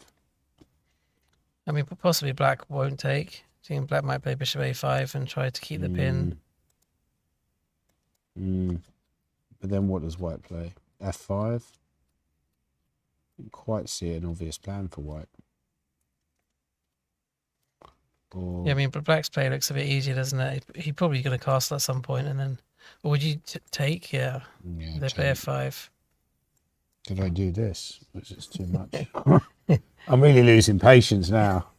Which is very Adams-like. But is there a way for him because he likes to kind of keep control, right? Yeah, you like to play the sort of more forced moves, don't you? Yeah. But he is a much more patient player. Much more patient player. I've tried to be patient, but I refuse to be patient. No, I mean, it's hard to be patient. Maybe queen d3, he's more likely to play. Yeah. Yeah, I mean, not great. And you say, that must unsettle you. If you haven't lost in however many years and then you lose, it's like you say, it's difficult to recover from that situation. So, I mean, the only thing is someone like Sam Chow, he does seem to have quite double-edged games, doesn't he? So he might give Mickey some chances to win at some point. Okay, so that game very much in a balance. Let us look at what game do you want to go to next? Anyone got any suggestions? Maybe look at Simon's quickly. Let's look at the Simon's game. We kind of left it a similar situation where we left it before. Yeah, we thought maybe knight d7 here, didn't we? Bring the knight into the attack. I think you'll find knight d7. I think knight d7 is a great move. Is that even the best move? I don't know if it's the best move. I think it is. No, it's not. Queen e5 is even stronger. This is also a very natural attacking move. Because, again, you don't want to play that because it's very static. But you might have to. There's also an option taken on e4. You could get a very interesting line like this, which is really crazy. The black king's in the centre. I mean, I'd be nervous plays as white, though. Very. I mean, black can force a draw if he wants to at any point. Can they? Yeah, and then queen h4. Can they run? I'm going all in. I think the chances of Andy playing king e3. Andy playing like Simon. 1,000 to 1 for Andy to play king e3 in that position. Yeah, no, he won't do that. He won't do that. But I'm not sure. As I say, I'm not sure that. I think he'd probably go f4 here and just hope that after here he can rustle something up, which is not ridiculous to think that he could rustle something up here, but it certainly favours black. I mean, you've got an extra centre pawn in terms of, well, you haven't because white's still got it, but you've got an extra pawn. So d3, and then, yeah, this is looking really superb for black and very easy to play as well. So a real great advert for the Leningrad Dutch, which is a great opening. And it comes back to what you were saying earlier, Nick, because you were saying, does Simon do a lot of work? Well, he's got his own website, which is basically based around theory. So clearly he does do a lot of opening work and opening research. I'm sure he does a lot of prep before the game.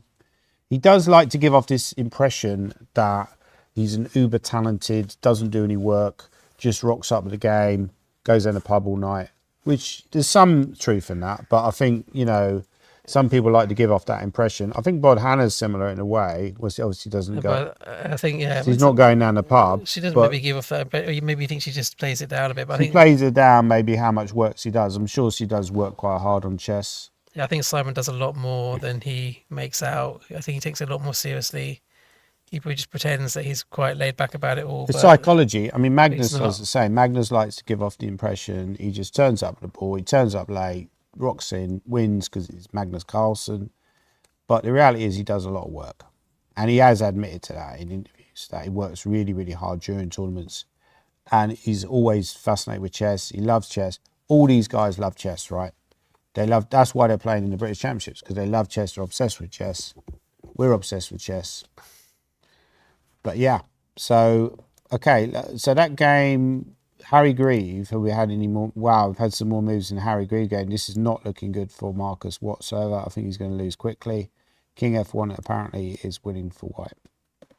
Can we just see what happened there? Yeah, so we left it around about... I did find the best move, which is a great nice find. Move. Yeah, great nice find. move. Kind of natural, but you're not always certain they're going to find it. And... Oh, he's playing well now. This is, yeah, I have to take back my comment about Harry not being a good player, only being Mr. Prep. Nakamura said that about Kasparov, actually. He said that Kasparov wasn't that strong. Only Nakamura can say that. None of us can say that. He just had all these like team of seconds helping him. No, but Kasparov was like fantastically talented, wasn't he, when he was at his prime? But he was also a relentless hard worker. Yeah. So it was a talent maybe for hard work, right? But yeah, he was also talented, naturally gifted, and a brilliant tactician. And he could calculate insanely well. So the only move, apparently, the only move that doesn't lose is that move. Now you do take. Now, if you go there, I've got a knight d6. You go here. I mean, I could even go knight d6 check here. It's probably not the worst move in the world, but this is just pretty easy to convert, I would guess. I mean, you could even move the queen back. I'd say maybe not the most accurate way to play, or maybe play something like that. That's also not bad. Yeah, I mean, White's an exchange up, plus also his pieces are much better. It's going to sound a bit harsh, but this is almost like a game from a simul. Because I had a game from a simul the other day where I went queen b3 takes b7. and ended up winning the guy's rook. It's a bit harsh on Marcus, but it's almost like it feels this game is almost very one-sided, right? I think in his game yesterday, he won really easily, didn't he? Yeah, Against, maybe that took more out of him than we realised. and he won very easily against Jan Yeah. Morawski, and then today it's the other way around. But I think when you see the top players like Mickey, they don't lose quickly like this, so they don't have these kind of days where But he had a game like get that smashed. last year against Reyes. So he's got that occasional where he throws in an odd, ugly game. Maybe it's just that consistency that he's missing. Whereas Harry doesn't seem to have that. Harry doesn't seem to have like the odd horrible game. I mean, he did have a shaky game against Richie earlier in the tournament. He didn't have a terrible opening though, did he? He didn't. By the way, we've had a Wasn't us that comment opening. from, who was that? Tim Gluckman. I don't agree with Danny. Most people don't. GM title is for life, even when TPR has fallen to, you mean tournament performance rating, or your tournament rate, or you mean your overall rating? Your ELO. My rating is now 23.97. I think I should be stripped to the GM title. I had a theory that every new GM, they should remove an old GM. Every time somebody becomes a GM like Harry, you know, somebody like myself should have their title taken away. So they look at the list, they find the lowest rated lowest one, or rated the goes, maybe right. the inactive ones, Yeah, and just take yeah. away the title one by one. It's a ruthless world, but it is what it is. It'd be quite interesting. You could just say, oh, there's like 1,000 Grandmasters and it never changes. Yeah. You said 1,000. You know, my Leela book, there was a developer, there was a programmer of Leela, and he said that Leela has the understanding of 100,000 Grandmasters. And I wrote in that book, I said, can you imagine 100,000 Grandmasters in a room, how much body odour there would be, and shopping bags? Be a lot of shopping bags. Yeah. So anyway, this position, really very good for Marcus. I'm sorry, for Harry. Looking like he could potentially get to a big score. This is round 5, so he'll be on 4.5 out of 5 if he wins this game. Potentially tied for lead, because Bazakusta, we're not convinced he's going to win. Actually, this is now an end game. Yeah, I mean, it could be a draw this game, I think. You say that, but I think Black would be quite happy with the outcome. Yeah, and it actually looks to me very much almost like a Berlin defence, because in the Berlin defence you have the knight on f5. I think Bazakusta. If I was Bazakusta, the worst thing he could do now he started so well, is start to say, look, I'm going to start halving out. I'm going to start making draws. I've made that mistake when I often started well in the British. Very rare that I would have started this well, where beating Mark Adams, get 4 out of 4. But I think I did start with 4 out of 4 one year. But you start halving out. And what he should do is just kick on. That's what I was saying earlier about, 8.5 might win it. He should actually have a goal of getting to, say, 7.5 or 8. Yeah, but I think he's got that kind of personality. I mean, I was the same as you. I think I've had years before where I've started really strongly. I think I remember one year I was on 5 out of 6. I beat Gawain and Jonathan Rouse, and another year I'd beat David Howe. But then you just end up halving out all your games, and before you know it, you let everybody catch you up, and you put the pressure on yourself. You're better off just trying to keep winning. So in this position, I think Black be very happy about the outcome. Yeah, I mean, a very good move is Bishop B4. He seems to have solved his pawn structure problem, doesn't he? Because his pawn structure was a bit of an issue, and he got C4, and maybe. But taking was apparently the best that you should take. But maybe Shreyas shouldn't have traded the queens off then. Yeah, Queen F4 was maybe quite a clever move just to keep the queens on. They're a good shout there. Yeah, actually, I think trading was a mistake or allowing the trade, and you took the rook. So Black has a comfortable game, but also it's not too bad for White either. I'd say draw is a favourite now. But it's quite an interesting line though. After Bishop B4, the best move is apparently quite a hard move to find Knight E4. Would you play Knight E4? Nah, I wouldn't even consider it. Would you even consider it as a candidate move? Well, you might consider I might it. consider it, but I don't think I'd play it. It feels too risky to play that. But what else do you do? In the end game, sacrificing the exchange. So the question is like why is that? So the very important question is, why is this okay for White? In fact, the computer thinks that White is better. And I think the main thing to do with squares, that when the knight gets to c5, it's very difficult for Black to challenge that knight. So you could take there initially. But then I go here, don't even bother to take back. Like, what do you do with the bishop? Like, if you go back to there, your bishop is really dominated by that knight. Yeah, I mean, that's the bad piece, isn't it? The bishop on c8. That's a fascinating variation, Nick, that white is actually better here, despite being a clean exchange down. I mean, I'd be hugely impressed if Shreyas plays knight e4. That could be. I'd love to see bishop b4 and then Shreyas play knight e4. I didn't play, took. Okay. So, by the way, after bishop b4, were there any other? I know he didn't do this, but apparently he could have gone knight d4. That's probably more likely. But he took, which is also quite a reasonable try by black. He took that. So now after bishop b4, could we still got that knight e4 move? It's not as good now. So I think it was quite a safe, quite a clever way by black to remove some of the danger. Now it's not as good now because black can play the c5 move. It's quite hard to understand all this. Well, I guess it's all just to do with the bishop, so that you can activate your bishop. If knight takes c5, you can play bishop b5, and then later on bishop c6. But why couldn't you do that in that other variation? In the other variation, after take on b3, you play knight c5 straight away. So you can get a chance to play c5. c5, yeah. So here, you're more awake than me, mate. I'm like half asleep. I mean, I've been on the road for nearly 30 days now. I'm starting to play 2 Spanish tournaments before this. So, sorry? Oh, I think we need a break. Do you need a break? I think we've been going for over an hour and a half now. Okay, sure, if you want to. Let's have a break. Get a coffee, get a Kit Kat. Right, thank you. We're going on a break. Back in 10 minutes.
Welcome to the 112th British Chess Championships, the latest chapter of this incredible tradition dating back to 1904. For more than 120 years, this tournament has been at the very heart of British chess, crowning generations of the country's best players. This year, the spotlight is once again on Michael Adams, who is just one victory away from getting to his 10th title and equaling the all-time record by Jonathan Penrose. I'd like to wish the very best of luck to everyone competing, from the Super Grandmasters to the stars of the future. And you should tune in every day for expert commentary by Grandmasters Nick Pert and Daniel Gormally. I won't be there with you at the championships in person, but I will be back in London later this year on November 10th for another edition of my live show. We'll have special guests on stage, chess exhibition matches, a meet and greet with me, and of course, live Guess the ELO. Last year we had over 1,000 people in the audience, and I will tell you, London was definitely my favorite show. So get yourself a ticket today, and let's celebrate chess together. See you all very soon.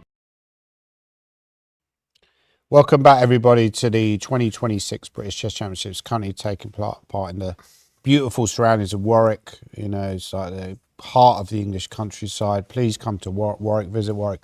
We got Bodhana. You know that Warwick University is actually in Coventry, don't you? Well, okay, but we're splitting hairs. It's all the same area. You know, Coventry, Warwickshire, Birmingham. It's all the same thing. It's all the beautiful world of England. If you've never been to England before, visit England. It's beautiful. But, you know, I always don't get it, Nick, why so many people go on holiday and they never explore like Scotland or England or, you know, all these places like the Lake District. It's so beautiful. You don't need to go on holiday. You just walk down the road. It's true, actually, especially in summertime, you know, when the sun's out. Why do you need to go to another country? Yeah. So Bodhana, who has been travelling around a lot, and her opponent Yi Chen Han, they've both been playing a lot recently. She's faced with this puzzle. What do you do after Queen B4? Because problem is, Nick, she might castle, but that would allow knight E2. That would be a very embarrassing blunder. Maybe the worst blunder ever made. The same thing if you castle there. I don't think she's going to fall for that. I think it's very long odds of that happening. Yeah. So my guess is she's not going to do that either, because that's quite obviously a bad move as well. So that's quite a good pressure move by Yi Chen, really posing her a problem. Chess is a problem-solving exercise. I think the best way to play is probably to trade the knight at some point. And if you take with a rook, for example, now I do, interestingly, now I've got this option to go in E6, which is a very typical option when the black pawn hasn't yet reached E6 itself, because the point is that you're getting this long-term comp. Do you think she'd find that move? I think that'll be quite a nice move, E6. She might find it. I think she will take on D4 because it's the most... What's the easiest move to find, and you can play it now in a moment when black can't take back with the pawn, which is quite a good point, because previously black would always take back with the C pawn. I mean, it's also a great option in King D1, which is a lovely option, which is just showing that black can't really make progress here because the position is quite closed. So normally you would never want to put your king on D1, but because black can't really open up the position very easily, Bodhana might put her king on D1. Very you know, I would say this is a critical moment in the game already because Yu Chen's putting the pressure on. So he needs to handle these next 2 or 3 moves well. Do you think he'll manage to do that? I think so, yeah. I think most likely she'll take on d4 now. And then Yishin will probably take back with the queen, don't you think? I think this is the most likely line. Right. You can't take with the pawn because then he loses his queen. And then just decide what to play here. Yeah, and I think one of the things, Nick, is if you take, that's really what black wants in a way. Because if you take here, black is straightening out their pawn structure. Although apparently this is actually quite reasonable. I like the fact that Bodhana's going into tank here. She's clearly not a superficial player. Just wants to, you know, she's not like a typical junior. When you coach, I mean, I'm sure a lot of people watching and a lot of people in the live audience and yourself have coached juniors. Most of them, they just play the first move that comes into their head, right?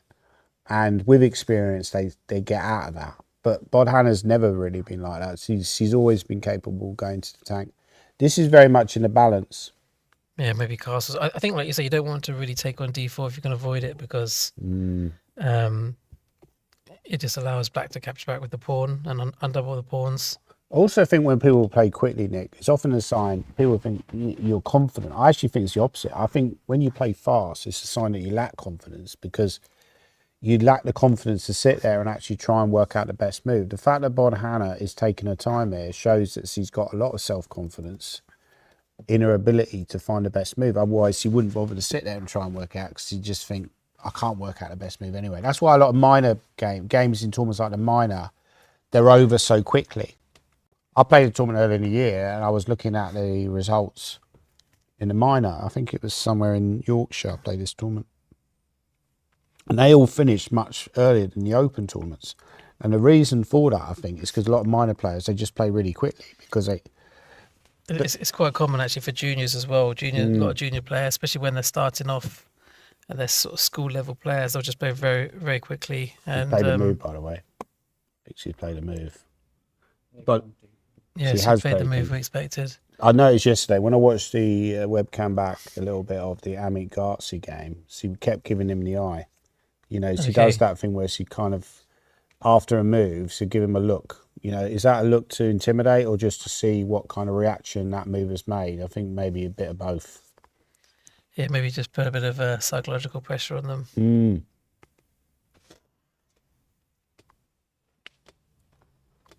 But I mean, Yichen's a strong player as well. They both look quite relaxed at this point. Yeah.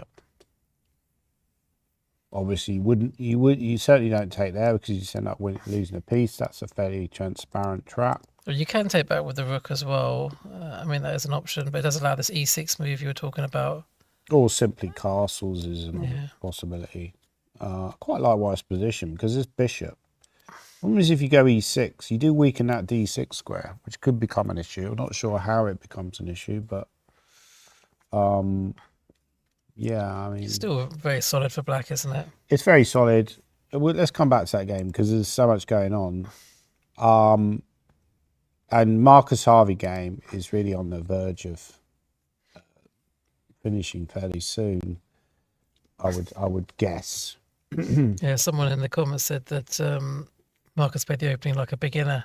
It's a bit harsh, but it wasn't a great opening. He's just given himself huge mountains to climb. But he said yesterday he was commuting because he lives in Banbury, which is in Oxfordshire, and he's not that far from him. So commuting, which it has the advantage of, you know, you can sleep in your own bed. But I do think is that about an hour and a half drive? So that's also taken. I think you should just stay on site. Yeah, I know there are some players who are commuting, but I do think that, especially such a beautiful place, right? Come to Warwick, come to Warwickshire, come to Coventry. Coventry's in Warwickshire, though, right?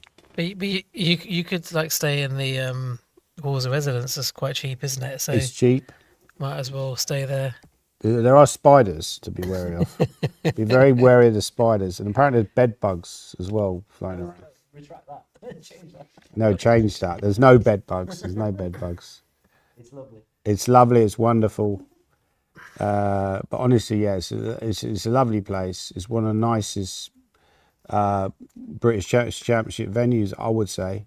I mean, the British Chess Championship, by the way, Nick, Has anyone ever written a book on the British Chess Championships? They It's should high do. times. They should look at the history. I think there's some. John Saunders did some stuff, didn't he, on the British Chess Oh, did he? Championships? But maybe that's just on the results and the Right, and the right. champions. No one's really talked about it. But I mean, it is just the flagship event of British chess. 100%. And I think people, when they get to the end of their career, they're probably disappointed they didn't play the British Championships more often. Yeah. Because if you end up playing open tournaments, I mean, who cares if you win an open tournament? But if you win the British Championships, that's something special. Which Harry has done before, Marcus is trying to do. I mean, it's true, and you get people that are coming from all over the country and they're playing the junior events and they're the cream of the crop in the junior and then they're graduating to the senior. And it's, if you win a British Chess Championships, you're beating everybody who's trying on that path. However, there are a lot of titles. A friend of mine mentioned these tournaments, they just introduced quads. And apparently you can get a certificate for it, for winning the quads, that you're a British Championship winner. Is that a little bit, doesn't seem very... I think the title should be obviously the main British Championships, then all the different age groups for boys and girls. And obviously the senior championships as well. I think they're the main British Championships. I think if you win like some rated section or quads, that's not the same as winning a British Championships. Yeah, I don't think you should get a certificate. The quads is one where there's 4 people and you play like some essentially rapid play games and against 3 other people. Harry's giving him a bit of a look there. So Harry's doing this whole look thing now as well. He's always got that little smirk on his face. No, as well. It looks like he's sort of smiling at him a bit. Yeah. But does he just smirk when he's winning? Maybe it's just sort of like he's just having a giggle at how easy he's winning this game. Would you think that's a bit of an exaggeration? But yeah, what is he going to do now? But can he not simply trade the queens? I mean, that surely is an easy technical win. They will say you should trade off when you're ahead. And it's fairly straightforward, I would say. It's a disappointing day for Marcus because I know he really would love to be British champion. And he's a lovely guy, and it really would be great. I'm sure he will win the British at some point in his career. But this game could be a big ups. He's not out of it if he loses because it's still, I think he's only dropped 1.5. But then you're going to have to win all your remaining games, right? I think he just let himself down in the opening. He didn't really give himself a chance today. Doesn't look happy at all. Queen c6 more or less kills the game, I think, because technically you're not going to survive this, even against a great endgame, even a great endgame player like Marcus. So we're betting that he's going to play Queen c6. I think we need to look at some of the other games. Wow, Bazakusi, I called it earlier that I think he's starting to get a better position. I think he could run away with this tournament. Your tip is running away with the British. Because 91, I said to you before, that is apparently Engine said the only move to actually keep White ahead was knight d4. But he went 91. I think it's much easier to play for black. Bishop pair, a nice development. c5 looks like a very obvious move, for example, here for black. And presumably his idea was to play knight d3. It's a good idea, yeah. Maybe he's trying to chop some wood off and just make a draw now. He just feels that. But maybe you can keep the tension somehow with David Jensen. Can you take and then go c4? It's probably not the worst way to play, but I think apparently there's something stronger. I wonder Maybe actually, rook c8 is a move. Also possible. Is it worth, after knight e1, instead of playing c5, I was thinking about... well, bishop b7 apparently is very strong. Okay, that's quite hard to find. a5. So he's thinking. If he finds that'd be very impressive. But also, I'm impressed that he's thinking at all, because it'd be very easy just to play c5 auto. That's what I said before. Take your time, guys. This looks really unnatural because it feels like White can just take the bishop and play knight e4, but then I guess that is to play c5, isn't it? And counter-attack. And what you said is absolutely spot on. So the point is that if you take the pawn, I think you're just losing this, which is actually a very important pawn, because it looks, superficially, a lot of amateurs would dismiss this variation. They think the rook's coming there. But that pawn on G2 is quite an important pawn because now White has no way of ever disrupting that knight on F5. They can never go F3 and G4. And the H pawn's permanently weak as well. This pawn's weak. Maybe you can probably, it's too early to take it, but you can play this. Yeah, this is bad stuff actually. I would say by Shreyas. He's not played this game. But bishop B7, bishop B7 and A5 is not easy to find. Yeah, but even C5, and apparently here Castle's queenside is lovely. I think this is almost like a dream Berlin position for black. Still, there's not that much in it. I mean, it should be okay for If Shreyas. Bazakusta wins this game, is the tournament over? Well, I mean, he's looking very strong. He's got Luke McShane. I think that's But probably Luke, the key. we need to game. switch back to that because it's not guaranteed he's even going to win or even draw. I mean yeah, he's under pressure himself. If this game ends up being a draw, then It could be over. Luke could be 1.5 points behind. Yeah.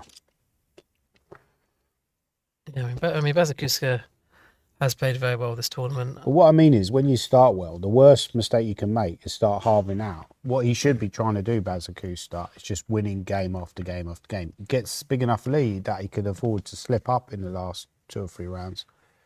You know, this is a key part of the tournament for him. I know he won against Adams, but if he can win the next game and then put a bit of pressure in the round, if he can win this game against Shreyas and then put a bit of pressure in round 6, or in round 5, Harry. right? He might play Harry next. Yeah. White against Harry. You probably fancy him to win that game, wouldn't you? On current form. Well, sure, because Harry's great at prep. Asking how a Ukrainian can play. Might be a bit of qualification. Yeah. So somebody was asking the question, how can the Ukrainian play? We do a swap. We're allowed to play the Ukrainian championships.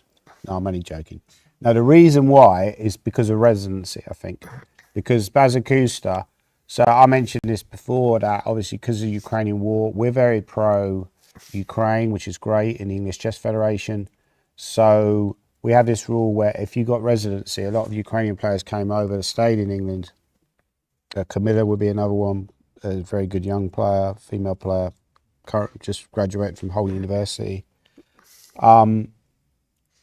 But we've also got Dutch players, Australian players, Indian players, Canadian players. It's the South African It's not the players. British Championship. It's the World Championships. Yeah. Right. We allow everybody in. You know, we're an open. Yeah. Yeah. It's residency, and not everyone. We got to be careful what we say here because you know we got into trouble before. We haven't been paid yet, so let's well. So let's stick with the chess for now and move away from those tricky subjects. Oh, by the way, I know that was board 4. I thought that was board 4. I'm not sure why that's listed as board 4. Bodhana, critical moment. And she has got her beloved endgame. It looks quite equal. Yeah, she stopped Black from undoubling the pawns at least. Yeah, but this looks kind of... I would bet on a draw here. I think the draws, but I think there's going to be a lot of chess in this game. So I think we come back to this later. I think White will try to, at some point, exchange one of the bishops. Try to maybe hope that you put a knight on E4 and a black bishop. I think if White can exchange off, particularly light square bishop, they'd have a good game, Nick. I think, I mean, Yishen does take draws sometimes, doesn't he? But I don't know if Bodhana, she just fights to the end, does she? Yeah, she's a real fighter. She just keeps on going. By the way, I think we've had a mistake in the Michael Adams game slightly, if we can find that. So we go back to this position, and Black had a good game, and they could have, I think, just castled, but they over-egged the pudding a little bit. They went bishop b5. Comes back to what I was saying before. I know keep, beating the same drum, but why not, why waste time? A lot of amateur players make this mistake as well of just overplaying their hand, moving the pieces. I mentioned this to Marcus yesterday. He didn't have a clue what I was talking about. He said, once you reach a certain level, you just try to play the best move. He's probably got a point. Wow, great move. Rook takes b5 by Michael Adams. Amazing idea. And now he's really going for it with bishop a5. However, it could fizzle out a little bit this game because although he's in a bit of a pin here, Sam, that last move was fairly solid. I don't think White can get a big advantage here. So this could fizzle out to a draw. But can we just look at it? Can white end up being? Does he have to take the rook here? Queen f5. Yeah, queen f5, so we could get something like this. And apparently the best move here is not to take. If you take, it starts to fizzle out, and you can't really get much edge. So we could get a line like this, which is very... I don't think Mickey will take unless, excuse me, he has to take. So the best move is e6. But after e6, you have to find, you're almost in only move territory. So there's only one move here.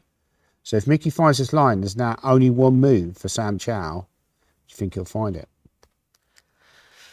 I guess Sam Chow didn't have to castle, did he? Maybe he had other moves that are castles. But yeah, if he gets to this stage, he has to find a strong move.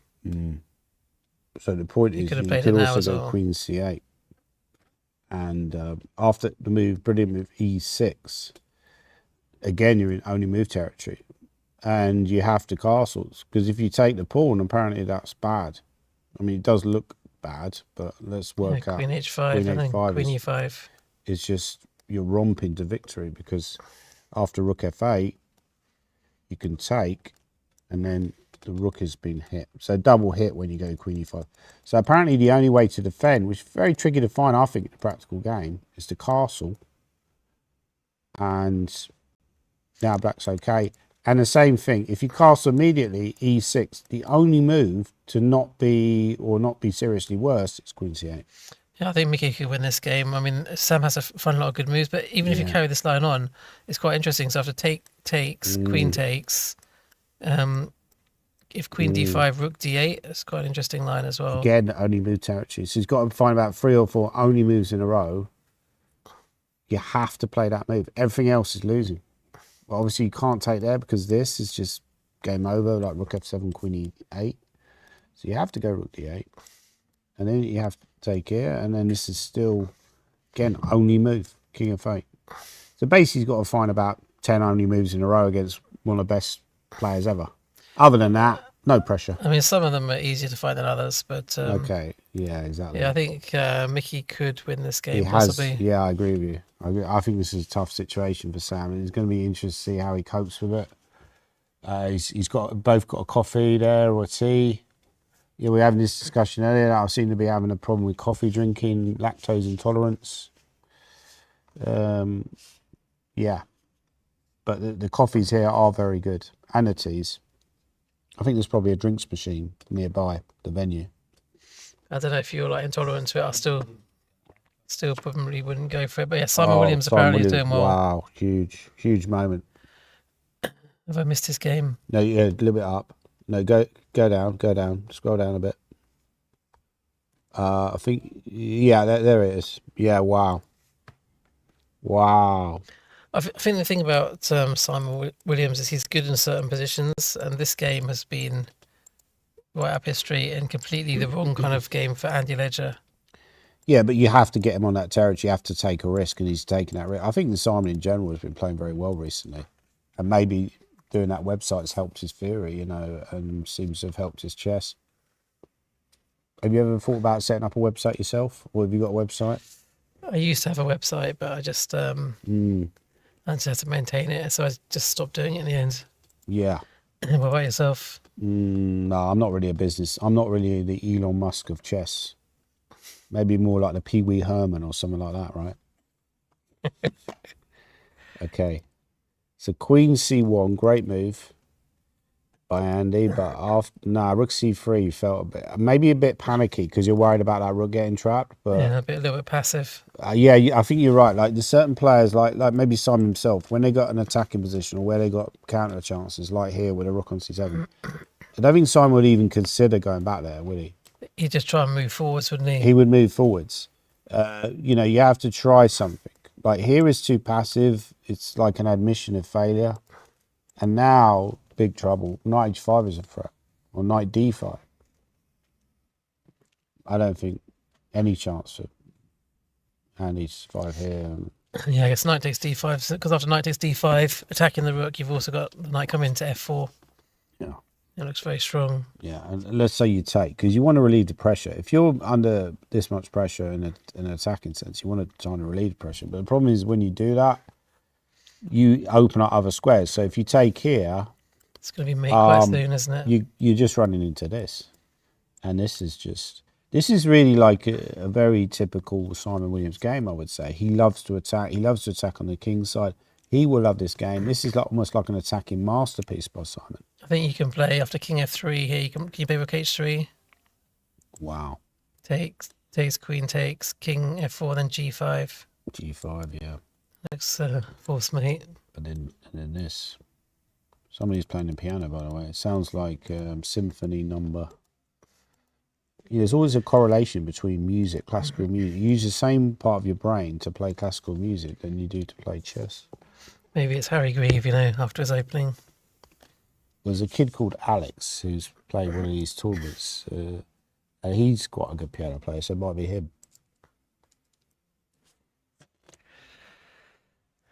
Yeah, I mean, this is just big trouble, isn't it? It's very hard to find a good line So now. if Simon wins this, he'll be on 4 out of 5, be rocking and rolling. But he will probably... All these people who are potentially going to get to good scores, like Harry, Grieve, Simon, I think they'll be looking at the Bazakusta game and really hoping that Bazakusta... Certainly Michael Adams, he can't control what Bazakusta does. He needs Bazakusta to drop points. Bazakusta keeps winning. Michael Adams cannot win the British. Whereas at least with someone like Luke McShane, he can control the narrative. He can play Bazakusta and beat him and try and stop him. Michael Adams can't do a thing. Yeah, I mean, that's actually part of the problem. Sometimes when you play against a good player early on and you lose them, then you don't have the chance to play them again. So actually, if you're having a bad tournament like Luke, you actually have more options, which is kind of ironic because he's probably played a slightly Let's easier have a look field. at his game. So it's interesting he's gone 95. He's switched off the contempt factor and potentially going for an exchange. But I think he thinks that after this is some kind of improvement for black. Yeah, I'm not sure Richard would go for this pawn structure, do you think? I think this could be slightly uncomfortable for white, this pawn structure. Even though the engine prefers white, I think from a human perspective, it seems easier to improve the position as black, right? Yeah. And you're controlling d4 so well, you're going to put the rook on d4. You're probably going to try and double rooks.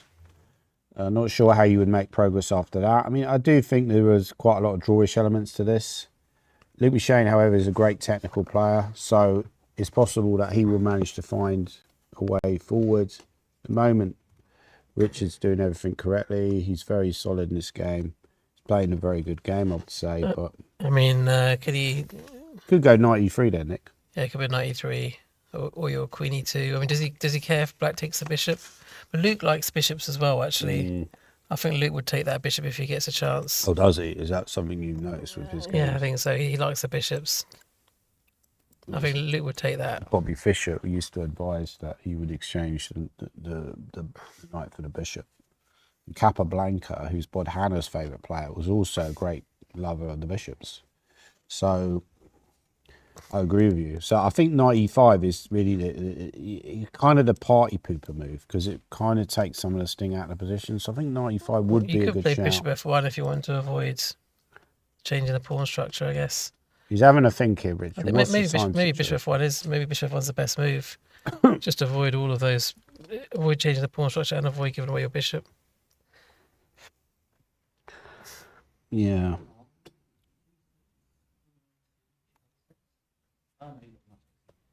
Yeah, that's a nice little tactic there. If you try to play G6 and then bishop A6, it runs into the unfortunate move knight takes E5. Correct, yeah. Otherwise, it would be a great idea. Yeah. I think both players would have probably seen that variation already because it's the sort of thing you look for, isn't it? But well spotted, Jack. How'd you get on today? Oh, well done.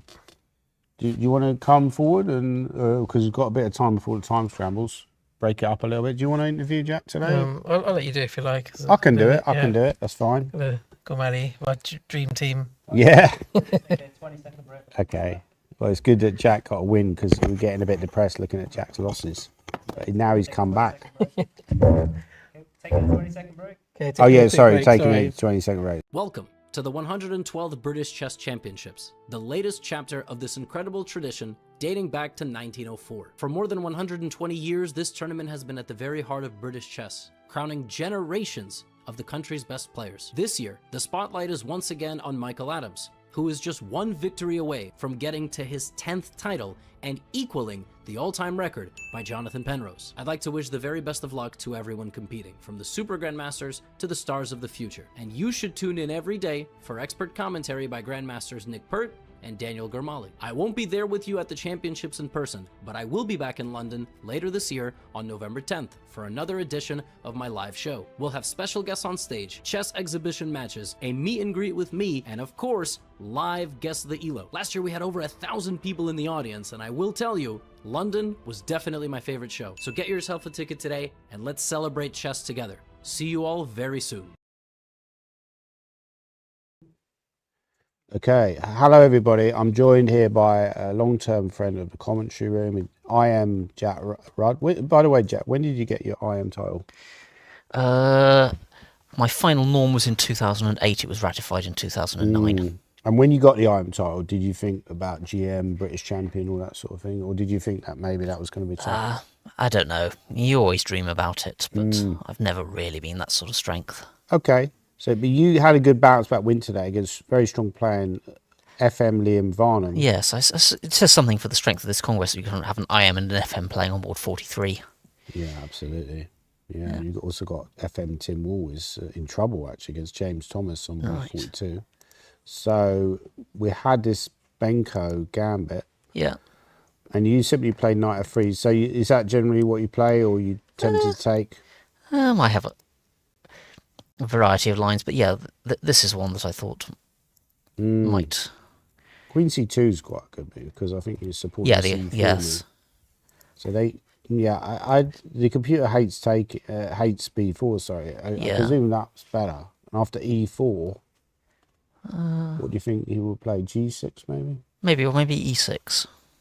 E6 makes a lot of logical sense because you're attacking, and then does white just take on c4? Yeah, I think so, yeah. So you're giving up a pawn, but... So you take with a knight or the queen or the bishop? I guess I think it has to be the bishop, because if the knight queen b3 is quite nasty. Right. And then white would simply castle. Probably. The point is that queen here looks like wins material, but there's queen e7. Yes. So you castle, and then white has long-term comp. Yeah.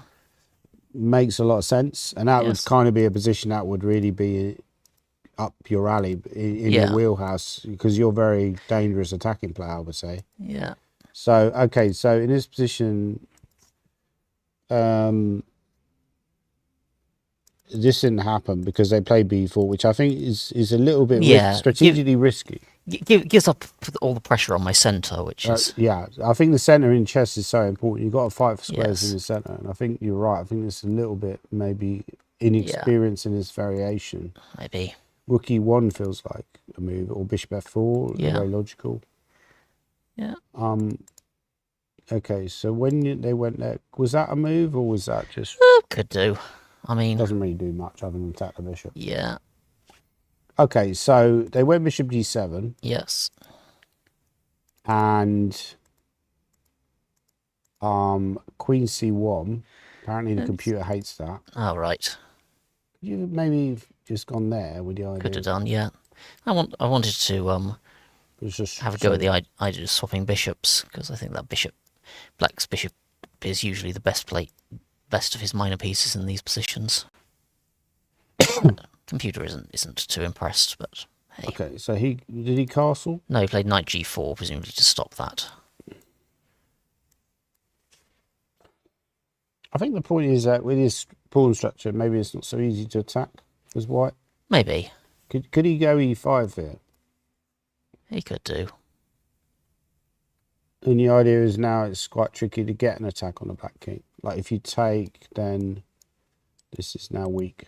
Yes, I wouldn't have taken. I'd have just swapped bishops and then probably built towards f4 at some point. How do you do that?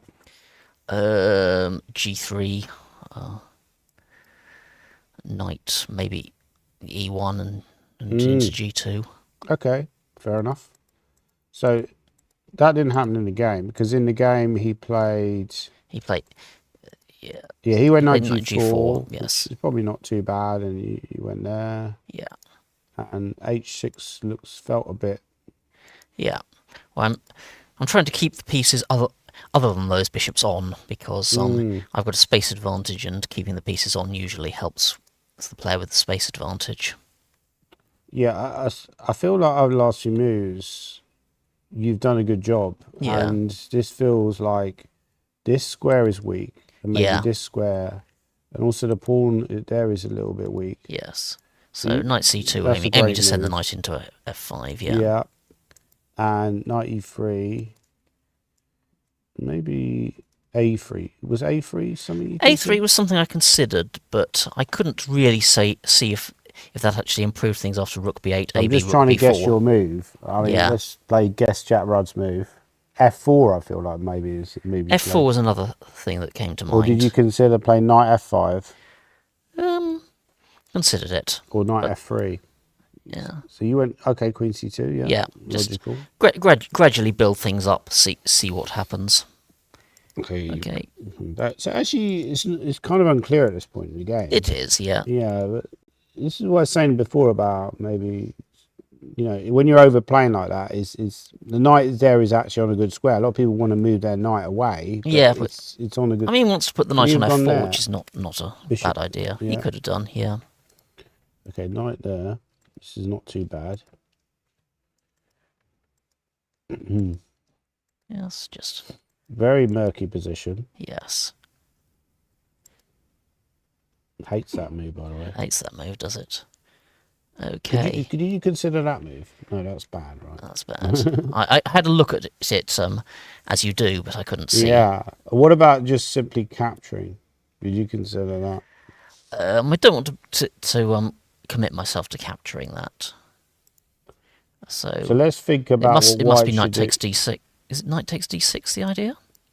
No. It doesn't love that. What about knight f3 there? Oh, maybe the knight f3 was better. Because the point is, you're not necessarily threatening this. Yes, because I take and one of the knights is and, going. and then yes. try to bring the rook to d1. Yeah. Maybe I can bring the rook to d1 first. Could also do that. Yeah, very logical. Okay. So in the game, you played a mistake. You went knight e3. Yeah. And then, do you ever have boring games, by the way, Jack? Because all your games Sometimes. seem to be attacking masterpieces either for yourself or for your opponent. So knight d5. Yeah. I spent 5 minutes on that.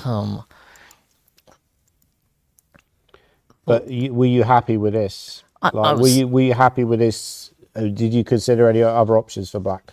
Okay, so he can't block the check with bishop e. Oh, optical illusion. I thought he couldn't block the check with queen because of queen g6, but of course, Yeah. So maybe you could have done that. yes, But apparently that's not the best move. because I just take and play queen f5. Yeah. Was there also king d8? Maybe King d8. What did he play? So he went. King d8. There's a nice line. Yeah. Queen f. Bishop. I think it's queen f5. Right. First, bishop e5. Yeah. Bishop f4. Knight f4. Yeah. Rook e5. Wow. D takes e. Queen f6. King d7. Queen g7. King d6. Knight e4 mate. You saw all that in the game, Yeah. even though you only used about 0.5 seconds for the. That's impressive. I spent 5 minutes on knight d5. I'll have you know. Oh wow. Okay, but maybe it wants to go king f8. He did go king f8. Oh no. Okay, so the move here. Oh, okay. So it's weird that black is better, but bishop e7. Oh no, sorry, he went king f7. Yeah. Okay. The best move is bishop there. Bishop there, right. Oh, because I think it's not. I thought that was possible. Yes. Oh, I had the both same optical illusion that you had. Yeah, Wow. So the bishop e5 would have been a great position for black. But, yeah, very easy to miss. And you went king there, and then you took yes. Queen f5. yeah, Now he great can't choice. go back to g6 because of rook e6. I think he's in trouble. So here, so right? he's got to go to h5. Yeah. And then, no, I'm surprised you didn't find rook e6 there. Yeah, because that's your kind of move, right? Yeah, but I thought I'd Well, this is good, but he does have a clever defense, which he found. which he found knight g5. But that's also a mistake because apparently he should go to f8. Yeah. So, and queen g6, rook e5. I see. Yes. So rook e6, and then after this, knight f4 was not found. Right. So it was getting a little bit random around about this point. Was he short of time? He was very short of time. Yes. Okay, so here after queen f8, you put the knife in with queen g4. Yes. Or the boot in. Great move. Yeah. And then he collapsed. Knight f7. Of course, you're going to find that because your Jack Rudd will be in trouble. And it's now transposed to a technical endgame where it feels like Harry Greaves is on the verge of winning. And Harry Greaves played a very good game, and Simon Williams is actually doing very well against Andy Ledger. So potentially we could be looking at Simon Williams as British champion, which would be great.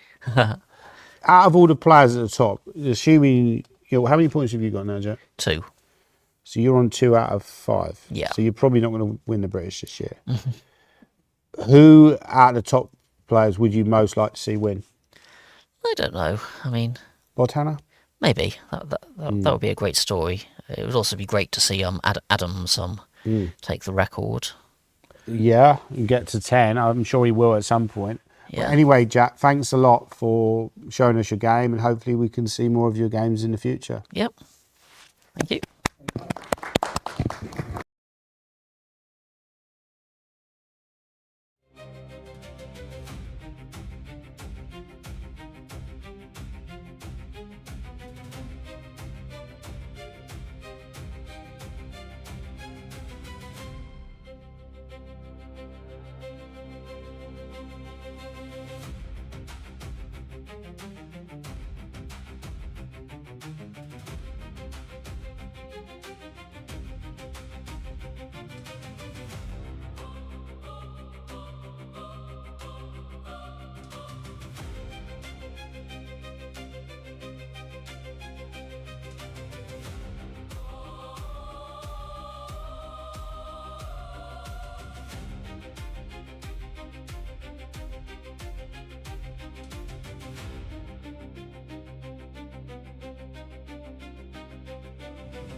Hello, everybody. Welcome back.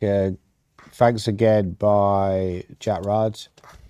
So we're now focusing again on these very exciting games.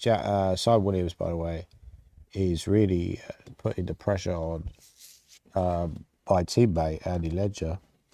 This position looks very dangerous for White. It's almost a checkmate. I did actually notice when you said to Jack, do you think Simon Williams will be British champion? He started laughing. Did he? How rude. How rude. But you never know. So it could happen. Yeah, but I mean, Black's got some checkmating ideas almost now with Queen H2 and the knight coming to G3. But I guess the thing you have to watch out for is that White can take on E4. Okay, it was White's move. It's interesting that White is way ahead of development. They've moved all their pieces, and Black, we keep saying about this rook on A8, or I keep saying about that.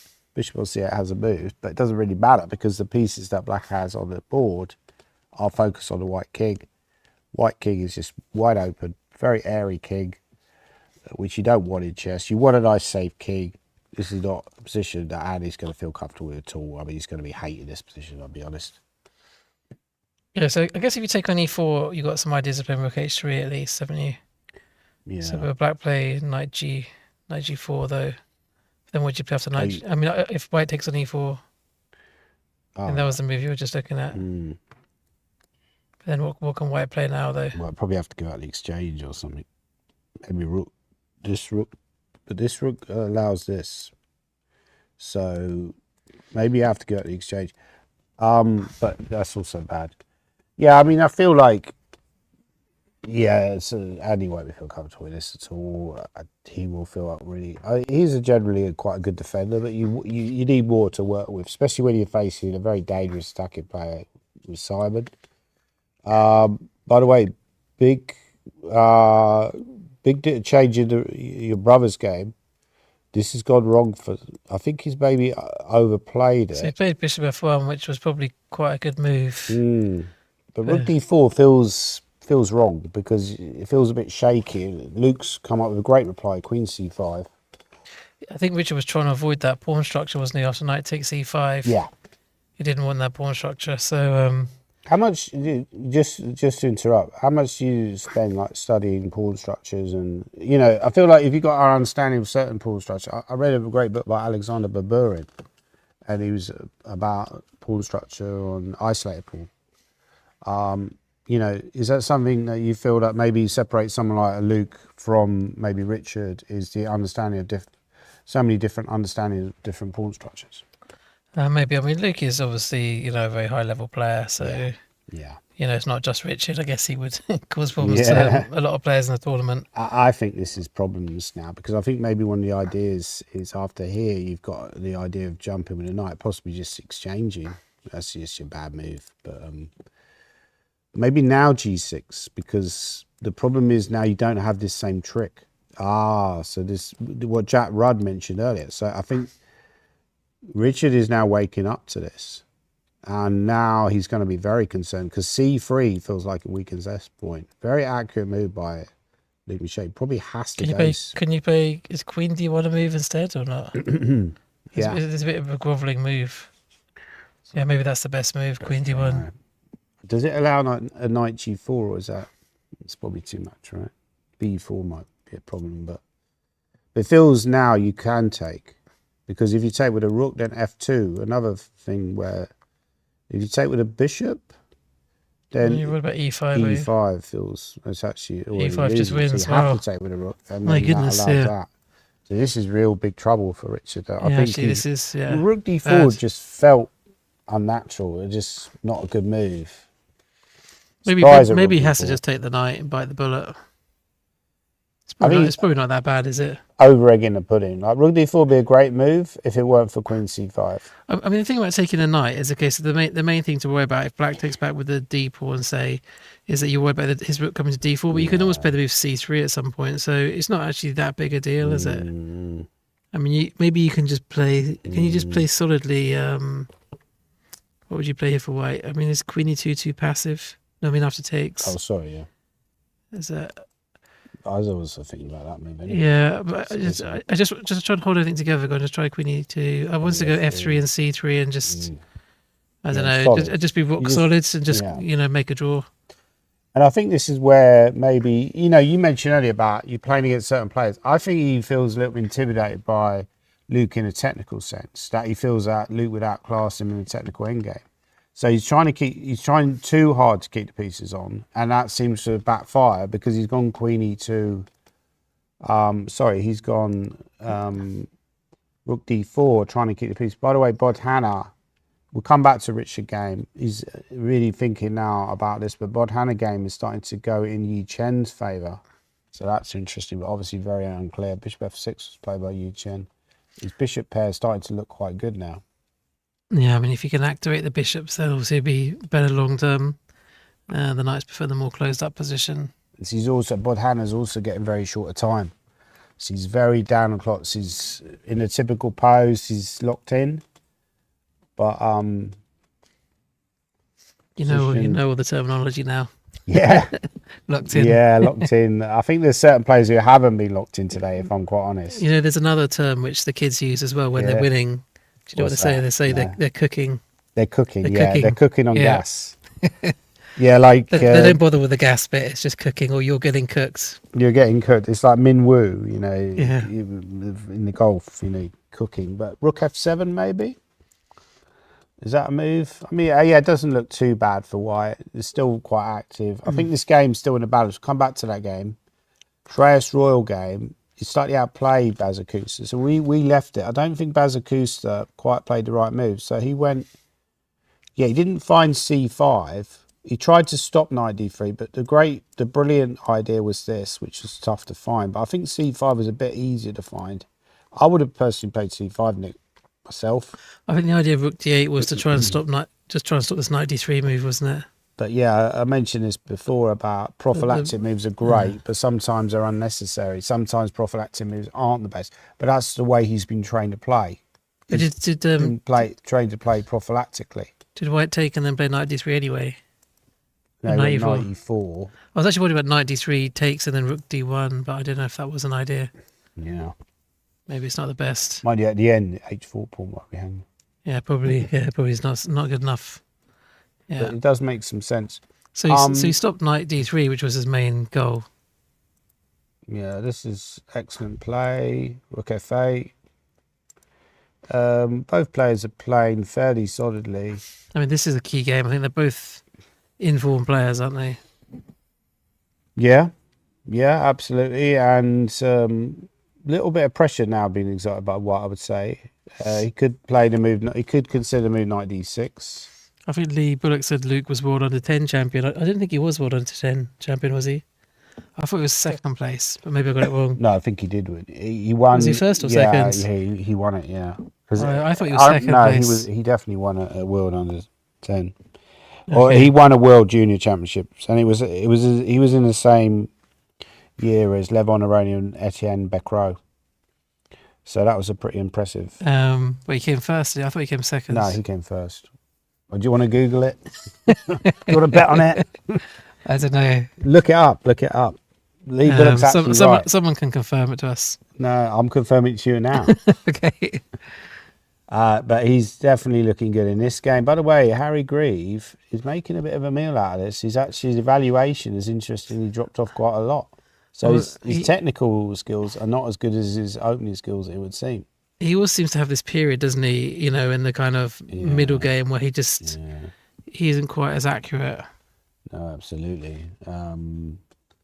This position is, well, this would be an amazing escape if Marcus was able to escape here, and a crushing blow for Harry, I would say. King g2. I don't really understand why you'd bother to go to e2, because that allows all these kind of forks, right? Exactly, because the knight potentially could come to d4 in some positions, couldn't it? So yeah, so I find that move very strange, King e2, to be honest. Yeah, King e2, I find that very strange. And he's gone very passive. It's almost like he's trying to fall over the line in this game. He's not really...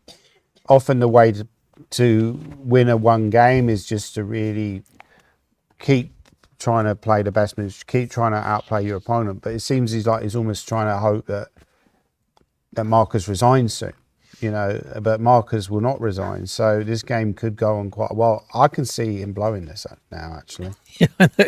It's getting close. And also Marcus's strong point is the end game. He's good in the end game. So he might be able to get back in it. Could he maybe overstretch and lose? I mean, that would be ridiculous. I don't see that happening, but I could see a draw maybe as being a possibility now. Yeah, possibly a draw.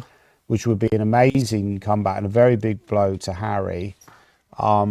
We'll come back to that, of course. But yeah, we've got to stick with some of these games. Obviously, also we should... Maybe Michael Adams. What's happening in Michael Adams' game? We'll come back to it in a second. We also should mention this Chilpor game. Chilpor is suddenly way ahead. I don't quite know where White lost the pawn. But this... White didn't lose a pawn. He got the extra a pawn. Oh, sorry, yeah. I told you I'm tired. But g5, the problem is that black here is ahead because they've got this more mobile pawn structure on the king's side, and white just made a mistake, I think. No, it's already very unpleasant. g5, and yeah, this is looking very... I mean, I played against Stanley once, and I sort of thought his endgame was probably the area where he was at most vulnerable, because he kind of rushed it a bit. Yeah, I feel like in the strategic and, like you say, like endgame technical sense, he could maybe do a bit of work. I mean, he's obviously a very good attacking player. Yeah, so that game is looking good for Chilpor. Michael Adams game very much in about, wow, we had this. So yeah, you know, you said earlier actually that wow, this is amazing. So He's Sam Chow's actually played brilliant. He's found all the only moves. found Hasn't this is incredible. And Rook D8. he? Great. and This is great play. I'm in shock that he's found all this. I've honestly written him off. And must be very frustrating for Adams. You know, when things are going badly for you, they continue to go bad. But even here, this is wow. Okay. Still not. I mean, I know the evaluation's equal, but you feel like White might have some chances. Yeah. But mind you, what does he play here? Well, one thing he could hold on to the. Oh, he's going to have to lose one of his pawns. But I think the pawn you want to lose is the F pawn because, you know, the Black King seems to have that under control anyway. You don't really want to play something like this because it's already a lockdown draw with that. So you probably try to hang on to the A pawn somehow, but I'm not sure how. Maybe you start with this, and then you somehow, like, how are you going to win this? Quite hard to push that pawn, isn't it? I mean, Draw must be odds on. Must be long odds on now. I mean, there might be a scenario where Mickey could win, you know, the H pawn or something, and just get a 2v1. But Sam Chow is a mathematical expert, and he's mathematically worked out how to hold this position, I would say. So, yeah, impressive defence. I don't think I would have defended this as well as he has. So that's really impressive. We need to big changes at Cy Williams' game. He's suddenly blowing his advantage. Addy Ledger is fighting back. Huge moment. So I think we left it with this position. White played Queen B2. Sorry, I messed up. And F4 was played, which is apparently a very bad move because you're trying to bring that bishop in together. I think F4. Seen a lot of games where people are over-egging it rather than play the simple moves to win with moves like Knight H5 or Queen check. Because I wanted to do this Queen check and Knight H5, but I wanted to.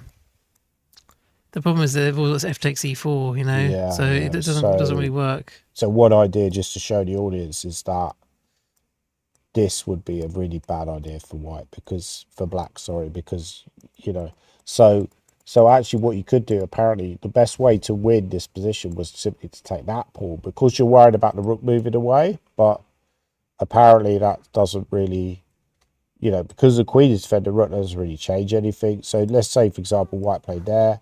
Actually, now the knight's coming in. Pieces close to your opponent's You're threatening Queen H2 and Queen H1, aren't you? Exactly. So, very like over-egging the pudding with F4 here, I would say. Now, you know, Andy's a great defender. You know, a little bit like Richard Bates, his platform teammate. The two great, you know, very stubborn characters. And he's defending this really well. Still under pressure. But a move like E3, this is completely unclear, like what will happen. Well, not completely unclear. I'd say Simon's a favourite. Yeah, you still fancy Black to win, don't you? But I don't know. I'd feel a bit under pressure as Black. And your king is not 100% safe.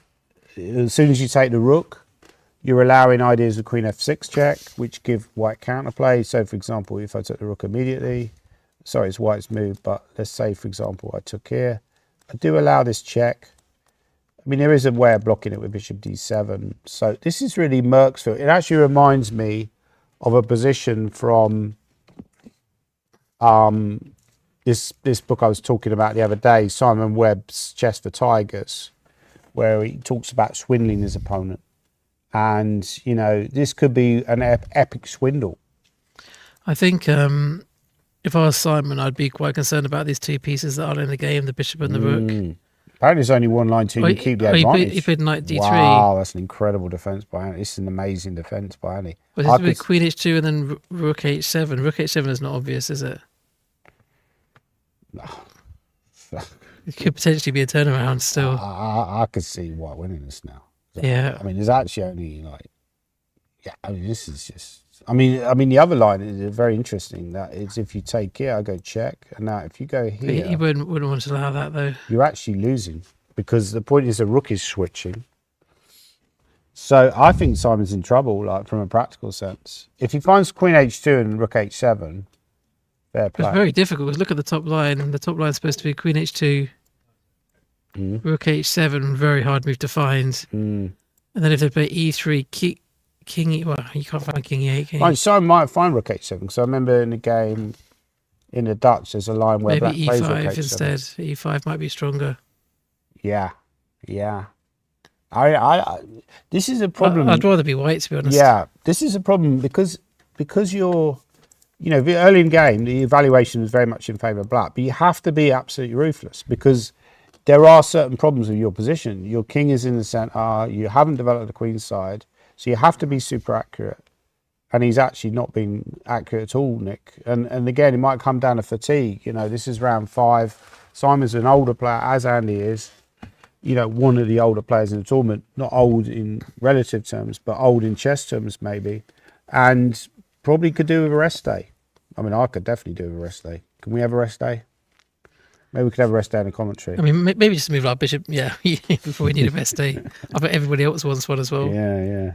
But Bishop D7 and then Rook C8 for me would be, a very tempting way to play, just to try and get your pieces into the game. That'd be a very patient. Would you say that you're quite a patient player, Nick?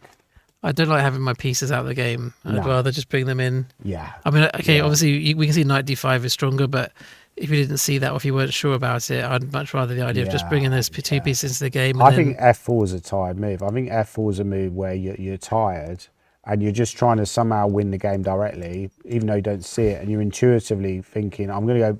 His idea was Bishop H3, but the problem is after taking, Bishop H3 doesn't work because of Rook.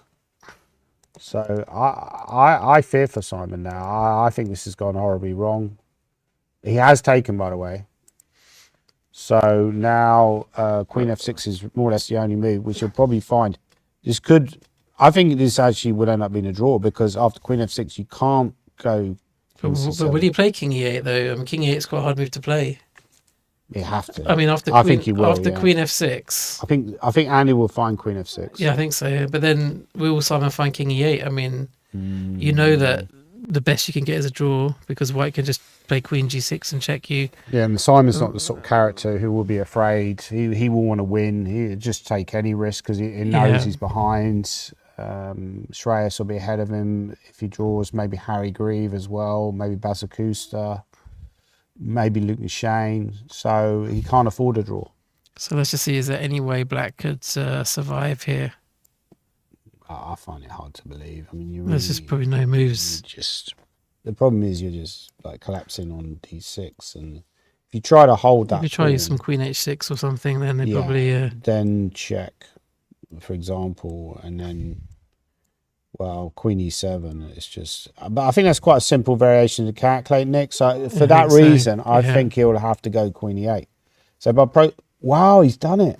It's almost like these people too well. You're like the Oracle. There's no way he'll play King C7. No, that's shocking. I just think from like a psychological point of view, he isn't able to play. He isn't able to play King E8. He doesn't really like respect Andy enough to play to offer a repetition. Yeah. So he's got to just try and play for the win. He's gambling. He's a gambler, Si.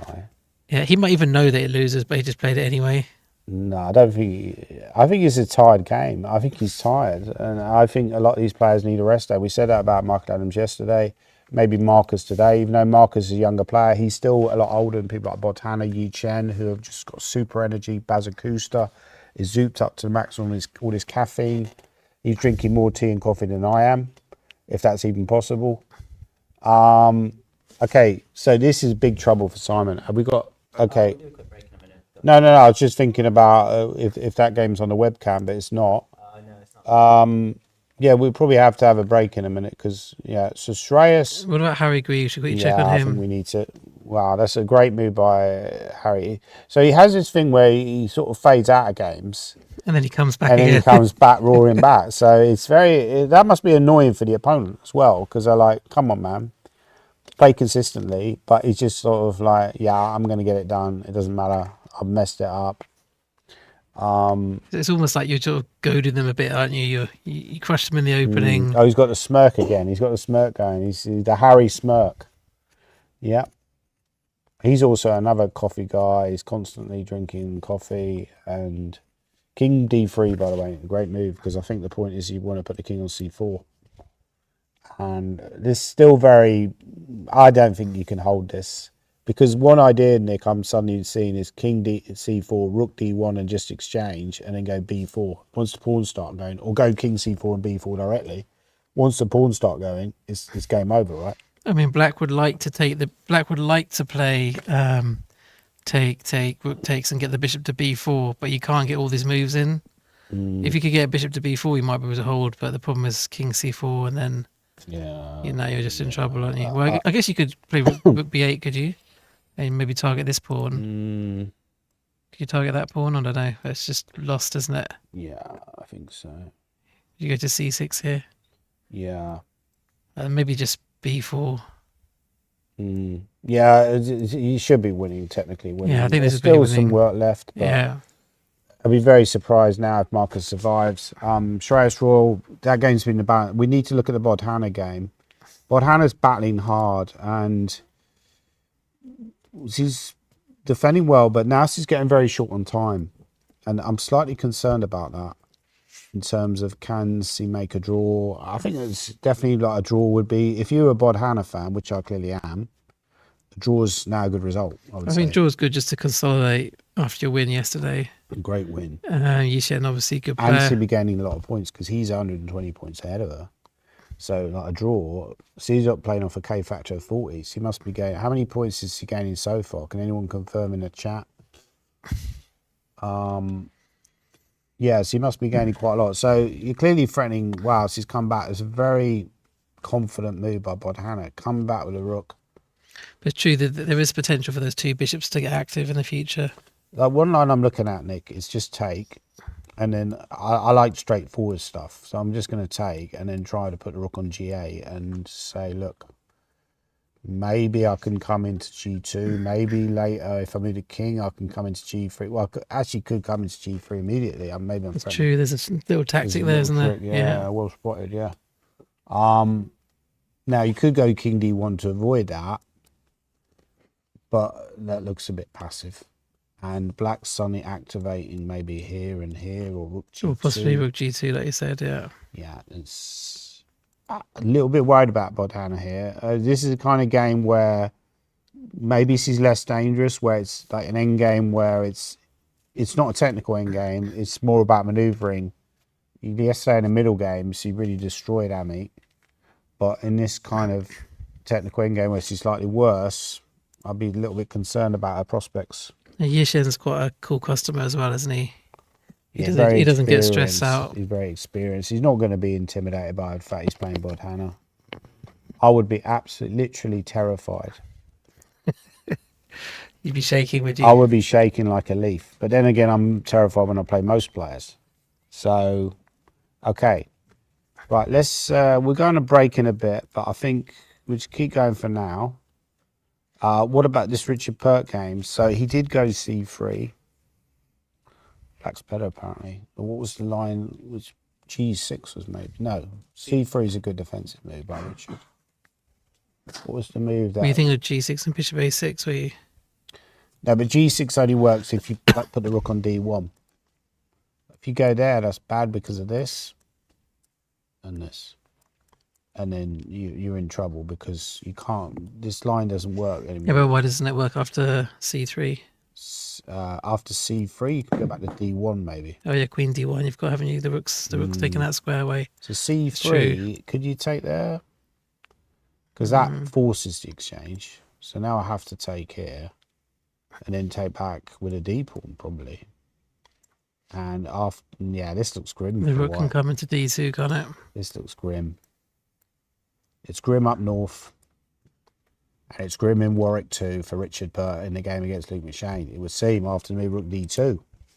I mean, to be fair, that was quite a nasty pairing for him, wasn't it? I mean, when you consider some of the other people on that squad group. Taken. This is trouble. This is trouble. Good chance you can hold this. You can also take back with a b pawn. Do you think? I think it's quite hard to hold. I think this could be 0-1. I mean, but also it's very hard to not play d takes and not get the rook to d2 because it's such a simple line where you're playing for a win without any risk. He will consider b takes, But he actually For about 1 second. Yeah, no, it's absolutely a sensible, practical move. You're going to get the rook to d2, and he's looking quite confident there on the stream there, Luke. I would say, yeah, he's looking around there. Yeah, he's played well in this game. To be fair, I mean, he is a good player in He's a general. class act. Absolutely, one of the best players we've I ever mean, had in maybe this these players country. they need a few rounds to warm up. Do you think someone like Luke? Luke definitely does. He could charge to the winning line. That's what I was thought. You know, he still has to win this game. I think if he wins this game, he's a massive contender. If he converts from here, I'll make him the favourite. Assuming the Bazakusta game's a draw. If Bazakusta wins, it might be a different story. But I think if Luke wins, especially as Mickey looks like he's not going to win, maybe. It's also a big development. Like you said yesterday, he could potentially not even have to play Mickey. Well, it seems like he probably won't play Mickey now, but he's still got to play Shreyas, he's still got to play Bazakut, so he might have to play Harry. Well, not at least not to the final round or something like when you're already in a good spot. But yeah, I don't think this is over because Richard's also a good defender. So It looks tough though, doesn't it? Rook D2 is very obvious. Yeah. So you basically have to. He's played it already. You have to take the pawn. He's playing very confidently now, Lucas, and he's playing all the best moves, but playing them quite quickly. You have to take the pawn, and after Rook F2, go G4. Wow. But it feels like you're going to lose at least one pawn there, doesn't it? So If you play G4, they've got Rook F4. can I start with this here? Rook F2. Does Rook F4 win a pawn? There might be a better move. Maybe just play King C7. And my idea was after Rook F4, Bishop F5, I was wondering if you could play G6. Yeah, also great shout. But it's probably not that good. Maybe there's H5. Oh yeah, H5. It's easy Yeah, to miss when miss that can't play move. it. Yeah. But King C7 is a great technical. Probably move. just King C7, just bring the king in. Feels much stronger. Because in endgames, you never want to have that rook on the 7th. You never want to be defending. Look at how much that dominates White's pieces. They can't move the rook. The bishop there is also dominating the position. The only move, I think, the only way White could get active at some point is to play E5. But if you go E5 immediately, they take. And if you take with a rook, king here, it's just looking really unpleasant for White. All these pawns are weak. So the only way is to maybe, apparently Bishop F5, but I say it's not over because you still have to play some. The idea is King D6, Rook D1, Rook D7. After King D6, you could play the pawn sacrifice, E5 check, and then Rook D1. Yeah. So Bishop F5 is quite a good shout, and then he has to find a good move. Yeah, you could either go here immediately or do this. Yeah, that's and another then option. This is actually not so easy because basically this is you're even losing. So it's not. Yeah, so King D6 is natural, but no, sorry, not King D6. But here you have to be a little bit subtle, which obviously Luke is capable of being with a move like Bishop A6. Bishop A6 is a tough move to find. That doesn't make a lot of sense to me. Yeah, I don't think this is if Richard finds this sequence, He's still in the game, isn't he? He's very much in the game, so it'd be interesting. We've had quite a few more moves.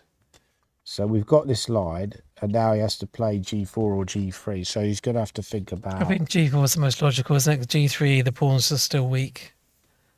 The black's better, but black would have to be very accurate from here to convert, I would say. If it was Harry Grieve, I wouldn't be betting on black to win. Oh, Bishop But H3. maybe I'm thinking about, that's a bad move. Yeah, that just looks ugly. That's almost like a panicky move. Yeah, that is unfortunately not a great defensive move. No, that just looks weird. I mean, even what are you even doing after? I think he has an idea that after this. Oh, right. His idea is to go E5 and activate the rook immediately. So here he wants to go E5. Okay. But the problem is you've got ways to kind of discourage that. So if you go here and now you go E5, F5 is very strong. Yeah, then Bishop will come into E4 and anchor. The king can stop the E pawn. E6, Yeah. King D8. E6. You don't go Bishop E4 because then there's a brilliant trap. Like Bishop E4, Rook E4, and you're It's a losing. nice trick. And then E7, but you go King E7, you go King D8. I think maybe Richard saw that. He had. I said this last year when he played Roberson. It's a little bit different because he had a bit more time. But sometimes he plays a bit too quickly in these kind of positions where he's under pressure. He probably saw those tricks on some of those tricks with E5, the E5 move. But he could have used a bit more time there because he had 10 minutes. And he Yeah, could have invested like 3 or 4 of it. But he played bishop h3 quite quickly, and this could end up being a decisive error. If Luke finds king c7... I mean, that's actually quite a good point, because you never know which move do you spend time on. It's quite hard because you don't want to spend too long on any move. But it's I mean, I guess the strongest players, they know when the critical positions are. Yeah, and I feel they like he would take played their that time. too quickly because, I mean, what move are we on? We're on 26. So effectively, you're in an endgame where you've got 14 moves to make before the time control. I mean, there is time pressure there with about 10 or 11 Yeah, minutes yeah, left 100% it's time. and 14 moves. You've got about roughly a minute a move, haven't I you? often make this mistake as well. You know, it's easy to criticise from commentary, but I often make this mistake where, you know, you play quickly, but then you've got, say, 20 minutes left or 15 minutes left. And at that moment, you're just, right, I'm worried that I'm going to get into really bad time trouble, so therefore play a move quickly to avoid that. But this is, like you say, it's not identifying, maybe this is really the critical position. Like if you defend this position well, it makes it really tough for black to win. Whereas after bishop h3, which just feels like an ugly move because the bishop's not very mobile there, king c7. If Luke finds king c7, I'm going to predict he'll win the game. The interesting difference is Luke is actually thinking now, so he realises this is a critical position. So he's identified that. I mean, to be fair, it's been quite a good game from both players, I think. Yeah, 100%. Like I think we should stick with this for now. Richard's kept the pressure on him. He's really sort of like he's looking through all of it. He's a very good calculator, Luke, and he can calculate very well even with short amount of time. I still think this is. Would you say this is a must-win game for Luke? Well, I think I at this think stage, a must make move with king c7 because I think if he doesn't find king c7, he might not win. But if he finds king c7, big problems for white because if you allow king d6, king e5, the game's over, and it's just too easy to win, right? Because you know, just imagine. I think he will try e5 really. You know, just imagine we got a variation like this, and then this, and you're just dead. Sure. And if you go rook here, and then here, you're still dead because I go here, and after check, I go king f4, and yeah, you can win some pawns here, but you're basically just in a mate in there. Sure, you might get mated. You might even get mated, and this could just end, or actually there's better moves. So he's thinking about this. He's having a good think. Should we have a quick look at Simon's game? See what happened in that game, because that was becoming quite critical. Marcus Arby, by the way, is about to lose, I think. Harry Grieve gets his second win, doesn't he? No, it's Simon's completely. winning. Wow, that's a shock. See, Shocking. So his decision to gamble was absolutely correct. He's zero respect for Andy. Well, it seems like it's justified because I was very surprised he didn't take See, back. Queen e7, which I really don't really like because you're giving them a free developing why move, don't you? Why didn't you go just take? Yeah. Like this, and then rook. It's very. I think he was worried about rook h6 or queen h6, like as a defensive idea. So he went queen e7, and then he went. Maybe he thought he just had a forced win here with knight e5. Yeah, I think he got excited, and maybe this, which is actually was the forced win, he wasn't convinced about. Whereas here, after rook here. Because the point is you can't really take because the rook will switch and then it'll quickly be a mating attack. But the great defensive move was Simon. And then knight d7. But now Simon's king's getting safe. Yeah, so now you can move the king. I think this is not looking good for Andy now.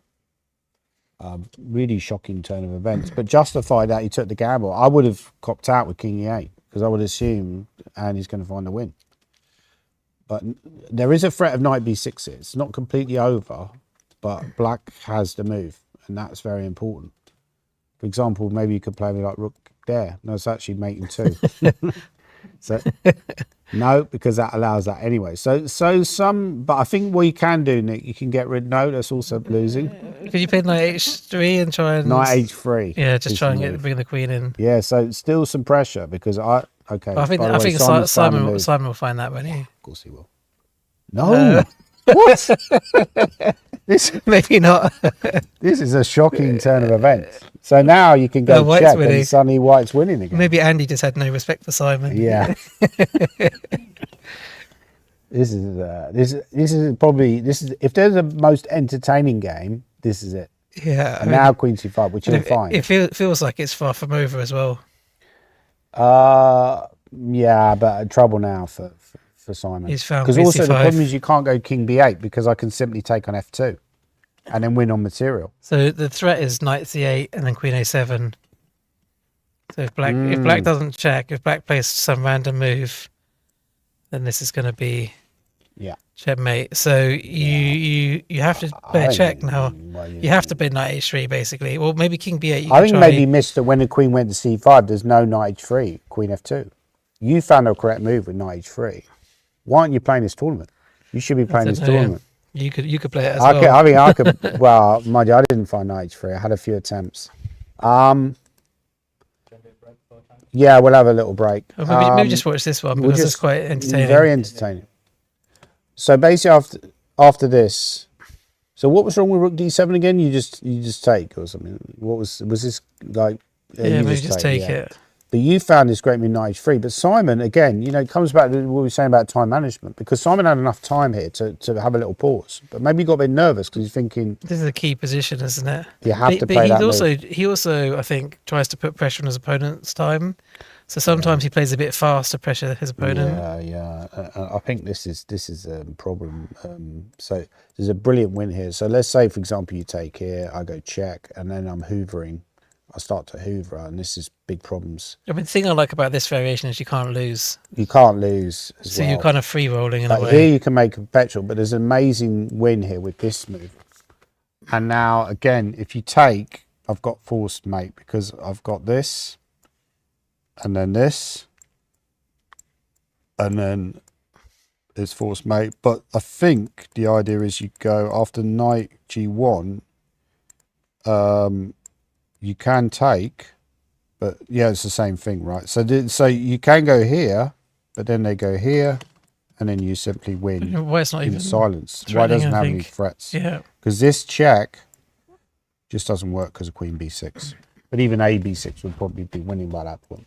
So yeah, I think it comes out of time management and poor time management by Simon, who's an experienced player. But again, I think these mistakes come down to fatigue because it's actually a poor quality game in terms of the accuracy.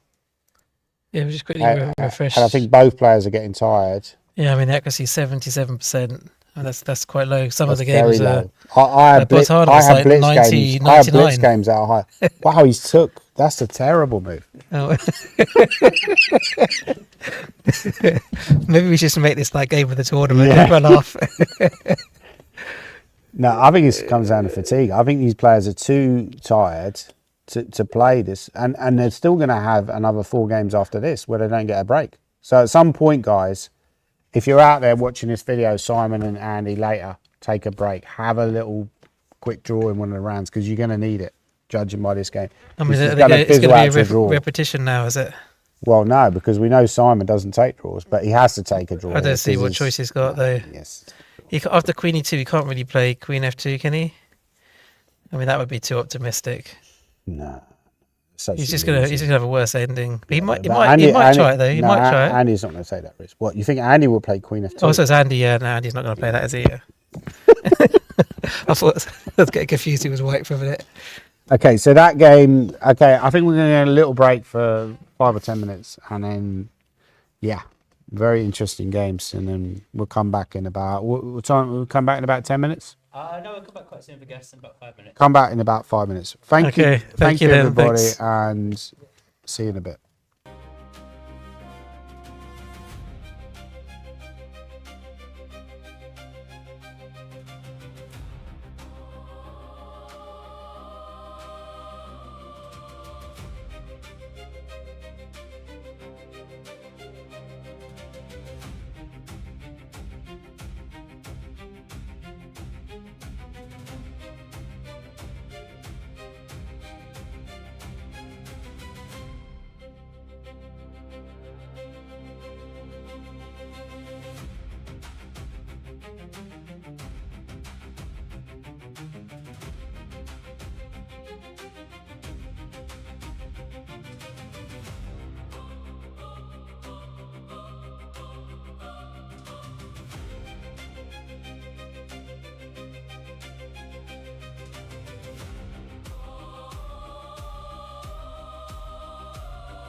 Yeah.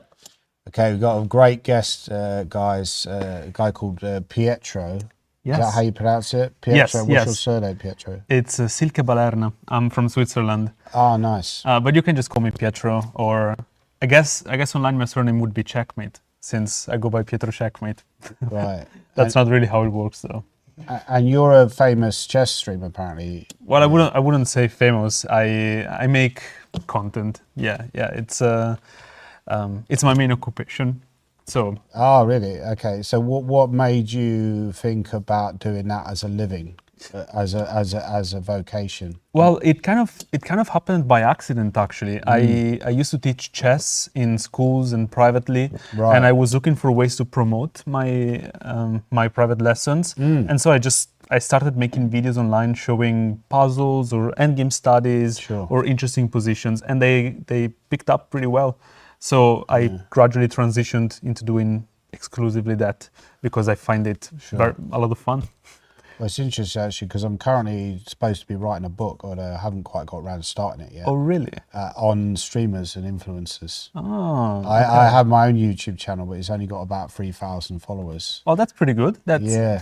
it took me over 2 months to get my first 100 subscribers. Wow. So that's you're already way Yeah, ahead but of I've been doing it for about 10 years. No, Okay. no I'm only joking. No, I haven't been doing it quite that long, but I've got a lot of videos. The problem is a lot of my videos I just make it up as I go along, and also it's quite probably quite technical content. I mean, you're trying to appeal to maybe a wider audience, right? Like, Yeah, I mean, in general, it is a good idea to do that, I suppose. But a lot of people also talk about the importance of having a niche, like finding that group of people that really are interested in what you want to do anyway. Like, Sure. do you still post nowadays? yeah. I mean, I did a video yesterday, and it was about Bodhana and will she win the British. I see. Okay. And what do you think about her as a player, Bodhana Sivananda? Well, to be honest, I find her to be amazing. She's 11, right? That's right. Yeah. That's, I don't know. Whenever I think about kids that are this talented in chess, I think, what was I doing when I was 11 years old? the answer is most likely, I don't know, like I was playing Minecraft or not even that, maybe with Lego. Sure. For sure, I was not playing top level events in any competition. So I think it's truly amazing. And I saw her game yesterday against the Grandmaster, and It's very impressive. yes, and I was very glad to see that it was a Grunfeld defense, because that's what I play as well. Oh, really? I thought it was okay, but it's a Slav, but like G3. Yes, yeah, Greenfield, exactly. Yeah, I was very impressed in that game when she went A5 96 because I thought that showed really good understanding. What do you think about her position today? Do you like her Let's position? have a look. Well, I don't like the fact that the opponent has the bishop pair, but it seems like it's really hard to make anything happen. But it is true that she's also quite low on time. So if anything is going to happen, it might be because of time pressure, I think. What's your rating, Pietro? If you Well, don't mind me asking. 1750 FIDE, but I have not played many FIDE tournaments, so I don't know how accurate that is. I am 2100 online. Did you play on Chess or chess.com or both? I play on a lot of platforms. A lot of platforms, Yeah. right? I'm a little bit all over the place. If there is a platform where you can play chess, I play there. But I am a chess.com partner, so most of my content and stuff happens on chess.com. Yeah. Brilliant. And do you get merchandise deals? Because I think like Nakamura's got his own cups and stuff. Do you have your own like cups or anything like? Or do you get offers from sponsors? Yeah, I do that kind of stuff. Often it's good to have a sponsor deal. Otherwise, relying on advertisers, I wouldn't be able to make a living from the videos. Yeah. But funny that you should ask, I do have some merch of my own. I have this catchphrase that I say in a lot of videos that says, "Fools will resign." Yeah. So a lot of people know me by that, and so I have made my own shirt with the text that says "Fools will resign," and I was wearing it yesterday. Now I wish I had it today, but it is what it is. So it's a lot of fun. I get to travel to these events, and it's a privilege for low-rated player like myself to be amongst such No, you're strong not a low-rated players. player. I mean, 1750 is much better than your average chess player. Sure, yes, I can agree with that, but it's still very far from even a candidate master or any title of the sort. So it's yeah, I feel lucky being able to attend these events, see these top level players play. It's very interesting. I love chess in general, so it's always always a lot of fun. So you live in Switzerland. Whereabouts do you live in Switzerland? Well, I am from Switzerland, but I actually live in London. Oh, you live in London. Yeah, right, well, not in London. It's easier to say in London, but I'm actually in Epsom, so just outside. Oh, sorry. Yeah, Yes, yeah, That's where exactly. the derby is. Yes, horse racing and stuff. So I've been living there for over 2 years now, and before that I was in Southampton for 3 years. Right. So I haven't been to Switzerland. I mean, at least living in Switzerland for a long time. But I think the World Championship is supposed to be taking place in Geneva, right? Yes. Later this year. Will you be attending that? I don't know yet, but I am Yeah. trying to manage to get there. Yes, but I'm also kind of concerned. Isn't that the same time that the London Chess Classic is taking place? Usually, it's around that time. Ah, okay. So I really want to participate in that too, but Sure. I don't know. We'll see. But I was excited to see that it was in Switzerland. It's been a while since a World Chess Championship has taken place in Switzerland. Actually, has it ever taken place in Switzerland? I think there was one in Zurich, right? No, I mean there was a Zurich Candidates. Which was written by. There was a famous book written by David Bronstein, I think. Right, I might be thinking of that then. 1950s. But yeah, I don't know if there was ever a World Championship. I think Kramnik lives in Switzerland as well. What do you think about the whole Kramnik situation? A lot of people quite. I don't have a lot of nice things to say about Kramnik, so maybe I will just not speak on that. I was a huge. I guess I still am a huge fan of Daniel Naroditsky. Sure. And I am.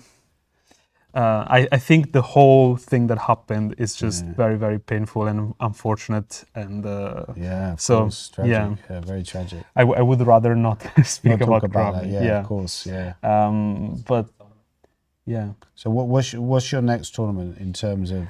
Do you normally when you play a tournament, do you normally stream your content, or you have a streamer board and stuff like that? I do. So a lot of content, a lot of tournaments nowadays are quite happy to have content creators because we can bring some visibility to the event, but also for us is a lot of fun to be able to go to these events. And I usually do live stream my games. Since a classical game, if you're recording it, it's gonna take up so much space on a device, so you kind of have to live stream it. Oh, Bodan is getting very low on time here in the meantime. Yeah. Kind of a scary position for White. So he's just basically shuffling back and forth. I think at this point he's quite happy with a draw, or is he just trying to get to time control? I mean, what move are we on?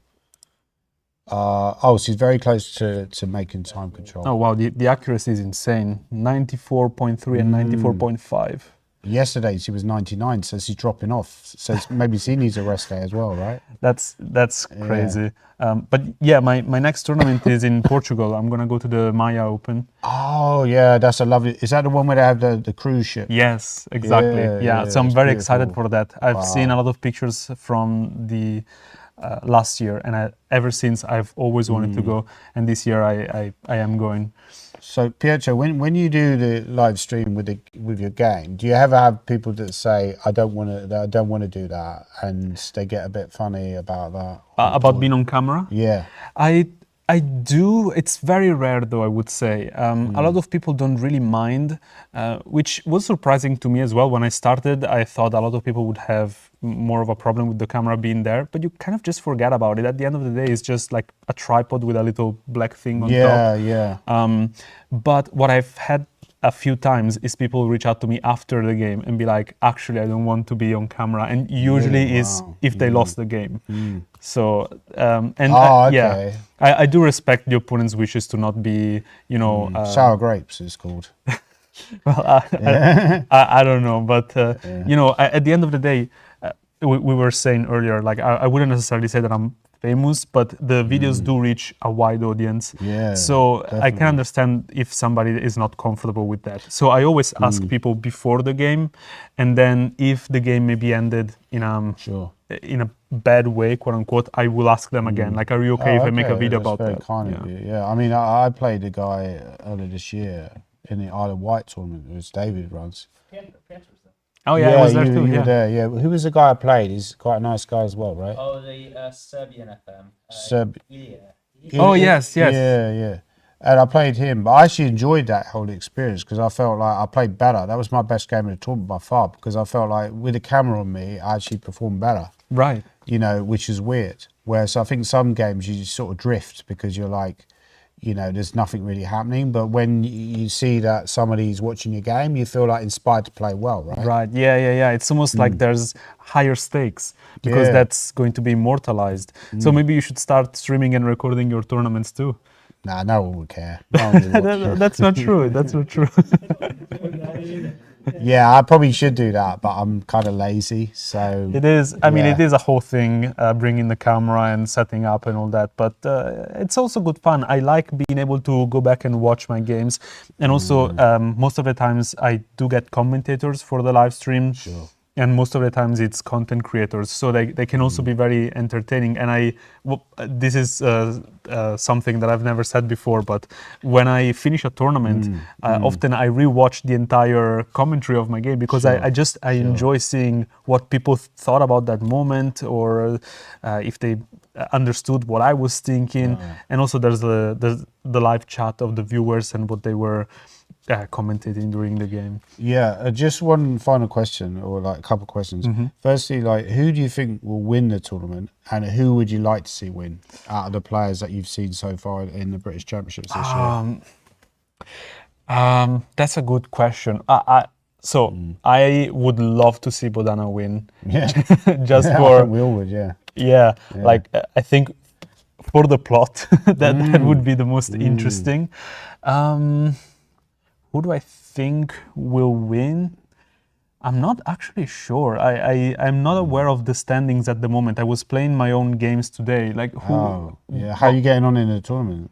In your own I actually tournament? won a little trophy today. I Oh, played did you play the quads? Yeah, I played the so Well done. So you're a it's- British champion now, right? Exactly, British Yeah, Chess yeah. Championship. I got the trophy. That's the story that I'm going to say. Oh, I went to play to the British Chess Championship and I got a trophy. Yeah, No, but great. it's for those that are watching live. It's 4 players and everybody plays everybody else Yeah, once. yeah, So definitely.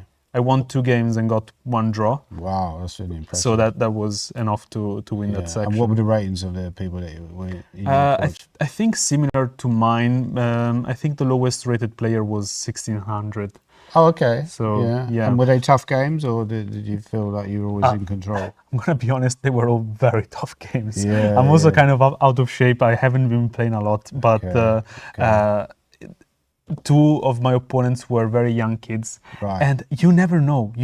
They could actually have their rating reflect their strength, Sure. or they could be extremely underrated. And I really had to struggle. The last game I only won it because of time pressure of the opponent. Oh, okay. So I got Yeah. quite lucky, I have to say. Okay, that's good. Yeah. Okay. Well, you've been fantastic. Hopefully, you can come on later in the. Will you be around all week, or will you be?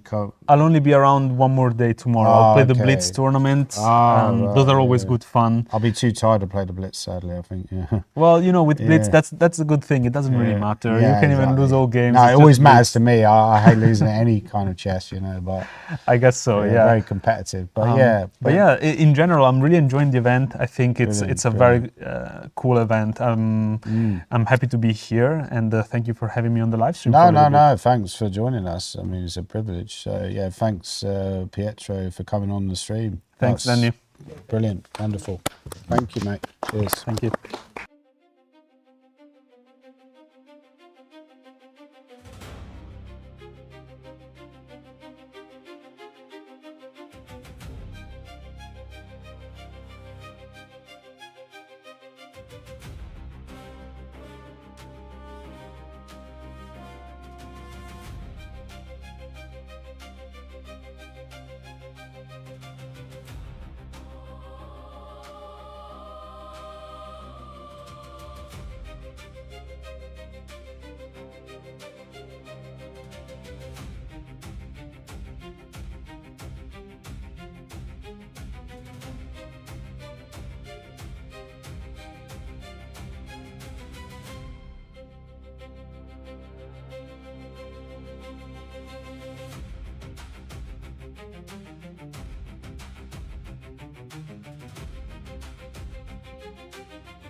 Yeah, thanks for Pietro for coming on. He's a really lovely guy and great streamer. So, you know, try to follow his channel. But we're back in for the chess. And by the way, Harry Grievous won, as we kind of predicted. Great win for Harry. Did look a little bit shaky in the technical phase, but he managed to win. Now, this game, Richard Pert, your twin brother, is really under pressure against Luc Bichon. Luc Bichon's quite played the best moves, but they're both very short of time, and clearly he's putting pressure on level material at the moment. He's found the best defensive move. Wow, King D2. Only move almost. Yeah, I think Incredible defense by Richard Pert. Luke's obviously a very good player. So Richard's he's been a bit under pressure for a while, hasn't he? He's just trying to hang on. They've only got about 2 or 3 moves to the time control, so this is a really key phase. Obviously, Richard has to be very careful not to blunder at this stage.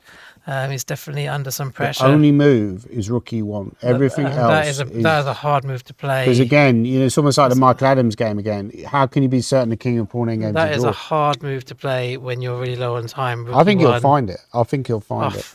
I don't know. He'll find it. Oh my god! Oh, no, he's on rook d3. That's it. But still second best move. You never know. Yeah, there's still a good chance. But because I mean, Luke now has to play king c7, there's which he might find. Or king e5 is actually. King e5 you can maybe repeat back. King c7 it would be a great move.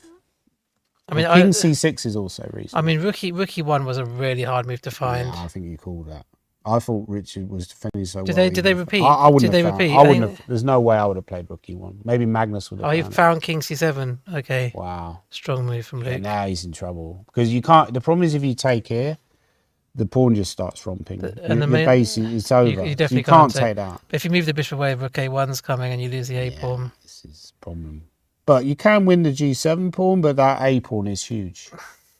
That a pawn is huge because it's also anchored by the bishop on b3.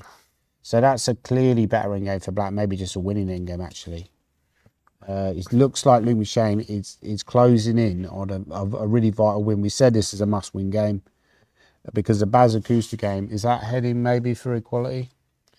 I'm not sure, but we'll come back to this that. has been a good quality game. I mean, it was a tough one for Richard, a really tough pairing because obviously Luke was the strongest player on the score group. He hasn't played badly. He could lose, but he'd probably play at a higher accuracy than the Andy Ledger Simon Williams game. Much higher Which, to be accuracy. quite honest, was a bit of a blunderfest. I mean, that was. I mean, no disrespect to Simon and Andy. I think they'd be the first to admit it. That was a very bad game. There was a lot of mistakes from both players in that game. So it's often the quality of players that you're playing. I mean, people sometimes go on about how they haven't lost in a while, but if you're playing Luc Bichon, you know, it's tough to avoid losing because he's just a very strong player. And he's got that board presence. He's quite tall and he's using all of his height to dominate Richard, who seems a bit squatted down. He needs to maybe work on his posture. But I think if you're losing, anybody who's losing, you always get a bit You're hunched kind up. of a bit hunched in, It's quite normal. Yeah, and Luke is starting to really dominate. So have you watched Piotr? He's a nice guy. Have you watched his stream before or not? I've never heard of him before today. So, I thought he's got 1 million followers, has he? no, 500,000. Only 500,000. Yeah, I've never heard of him, but he seems like a lovely guy. He's very nice. Yeah, and pretty strong player as well. So he just won a quad, you know. So obviously there's so many good players in this British Championships. But yeah, I'll be looking at his channel, Checkmate Chess, I think it's called, or something. Pietro Checkmate. Yeah, this is now looking bad. C4 is really crushing. Well, it's actually White's move, but I think Luke just needs to find one more decent move and he's going to win the game because he's going to get the time control. I mean, it's just very hard to find a good move for Richard. Just very hard. I mean, what's he going to play? He's got 28 seconds. Look at his face. He knows Luke has got stronger as the tournament's gone on, and that's what I predicted, that he would finish like a train, and that's what it's starting to look like. But Bishop C4 is a huge threat now as well as everything else. Yeah. So what's Richard going to play? He can't take the bishop. I mean, I don't even know what he can play here. But Bishop C4, you can go King F2. Oh, you've got King F2. But he'd still be nervous about Bishop C4. No, he's gone there, but that just drops the pawn for nothing. Yeah. It's almost like a resignation move. There's a rook G3. Okay. Yeah, it's a great game by Luc Bichon, though. This is what I feared for Richard. When they got that position, that is the technical skills Luc Bichon are so strong. And he never really got that hacking kind of game that he likes, Richard. No, even though his position was fine, he wanted to have an Yeah, attacking it's not game. his kind of position. Like where's If he'd had that game which Simon and Andy had, he would have been much more comfortable. exactly. And that's sometimes the key in chess, isn't it? Just to try and get your opponent out of their comfort zone. So here Black can take on G4. He's left the board, Richard, but Black only has one more move. He's got 26 seconds to play. Maybe Luke will lose on time. Yeah, it's not in. That's why I wouldn't leave the board. I wouldn't leave the board because how can you even point out? Maybe you do. Maybe you go away because you just make out. Oh, we've made the time. Oh no, he's made a move. Okay, I think this game is. that was the last hope. I mean, you can more or less resign now because you're losing all your pawns. Yeah. Okay, so I think we're going to leave that for now. And Okay. also, we need to look at no, that was the ball one was a draw, so that's great for Luke. So a quick look at the end of that game. Huge for Luke, huge for Mickey. Probably like quite a good result for both the players, to be fair as well. I mean, Decent, great for Harry Grieve, who's now joint leader, by the way. yeah, I think Bazakutsa is probably happy to draw that. And Yeah, he probably 100%. play. Well, I mean, I guess it depends on the Badhana game, but he could well play Harry tomorrow Yeah. with White. And Bodhana is looking possibly drawish. Luke McShane is closing on the win. Michael Adams is injured. We were praising Sam Chow's defensive skills, but he seems to not have played his technical ending at all well. So we left it around about here, and I said he probably has to try this. I think his king needs to stay near the kingside pawns, does it? He's Yeah. end up bringing it over to the queen side. Which is a strange choice, to be honest, Yeah. because I understand that because he wants to use the king to blockade the pawn, and he feels the queen can defend the pawns on the. At the moment, White can't win the pawns, but also you got to think about what your counter-attacking opportunities are. That you've got maybe this idea here, but if the king was over on the king's side, that might been a more Yeah, I valid think because strategy. he doesn't really know where to put his king, does he? He's kind of stuck in no man's land. Yeah. So at the moment, And apparently now this game is more or less done after A6, which is an incredible turnaround. the problem is when your king's open, there are lots of times where you might check. So, for example, you can't play Queen G5 check because they block with Queen G4 check. So you need to keep your king hidden in his queen ending so you can check them a lot without them blocking a check with a check. Yeah, exactly. But I also think it's the professionalism of Michael Adams that is key here, because if I'd have bungled that and got to that drawn end game, well, not really bungled because it was never like what I was winning before, but I would have just got frustrated, thrown my pen down, maybe bang the table. But Adams just keeps grinding away, total professional, and he's reaped his rewards because now he's got this technically winning end game. Incredible professionalism, his calculation is amazing. So it's looking like a win for Michael Adams. Well played, Michael Adams. What other game? I think we need to look at the Bodhana game, but we'll come back to that because it's kind of a closed position. Let's just scroll down a bit, see if there's any other. Jan Morawski, Ami Gartz is very interesting. So we could potentially have Harry Grieve and Bazakutsa leading the tournament, and then a whole group of players half a point behind, including Luke McShane and Michael Adams. Wow, that's So a strong score. Everyone's back in and the mix. Shreyas. And Shreyas. You got the three highest rated players in the tournament. Yeah. And these two, and Yishen, Bodhana, all of them. Wow, some legends all on that score this group. great score of 4 out of 5. So it's really up for grabs, this tournament. It's completely wide open, which we like because it's going to lead to incredible excitement. Maybe Ami if he wins this game as well. I'll be honest, I think we struggled to find a more exciting game than Andy Ledger, Simon Williams, or a more entertaining game. I don't think. I think I don't have his number. He blocked me.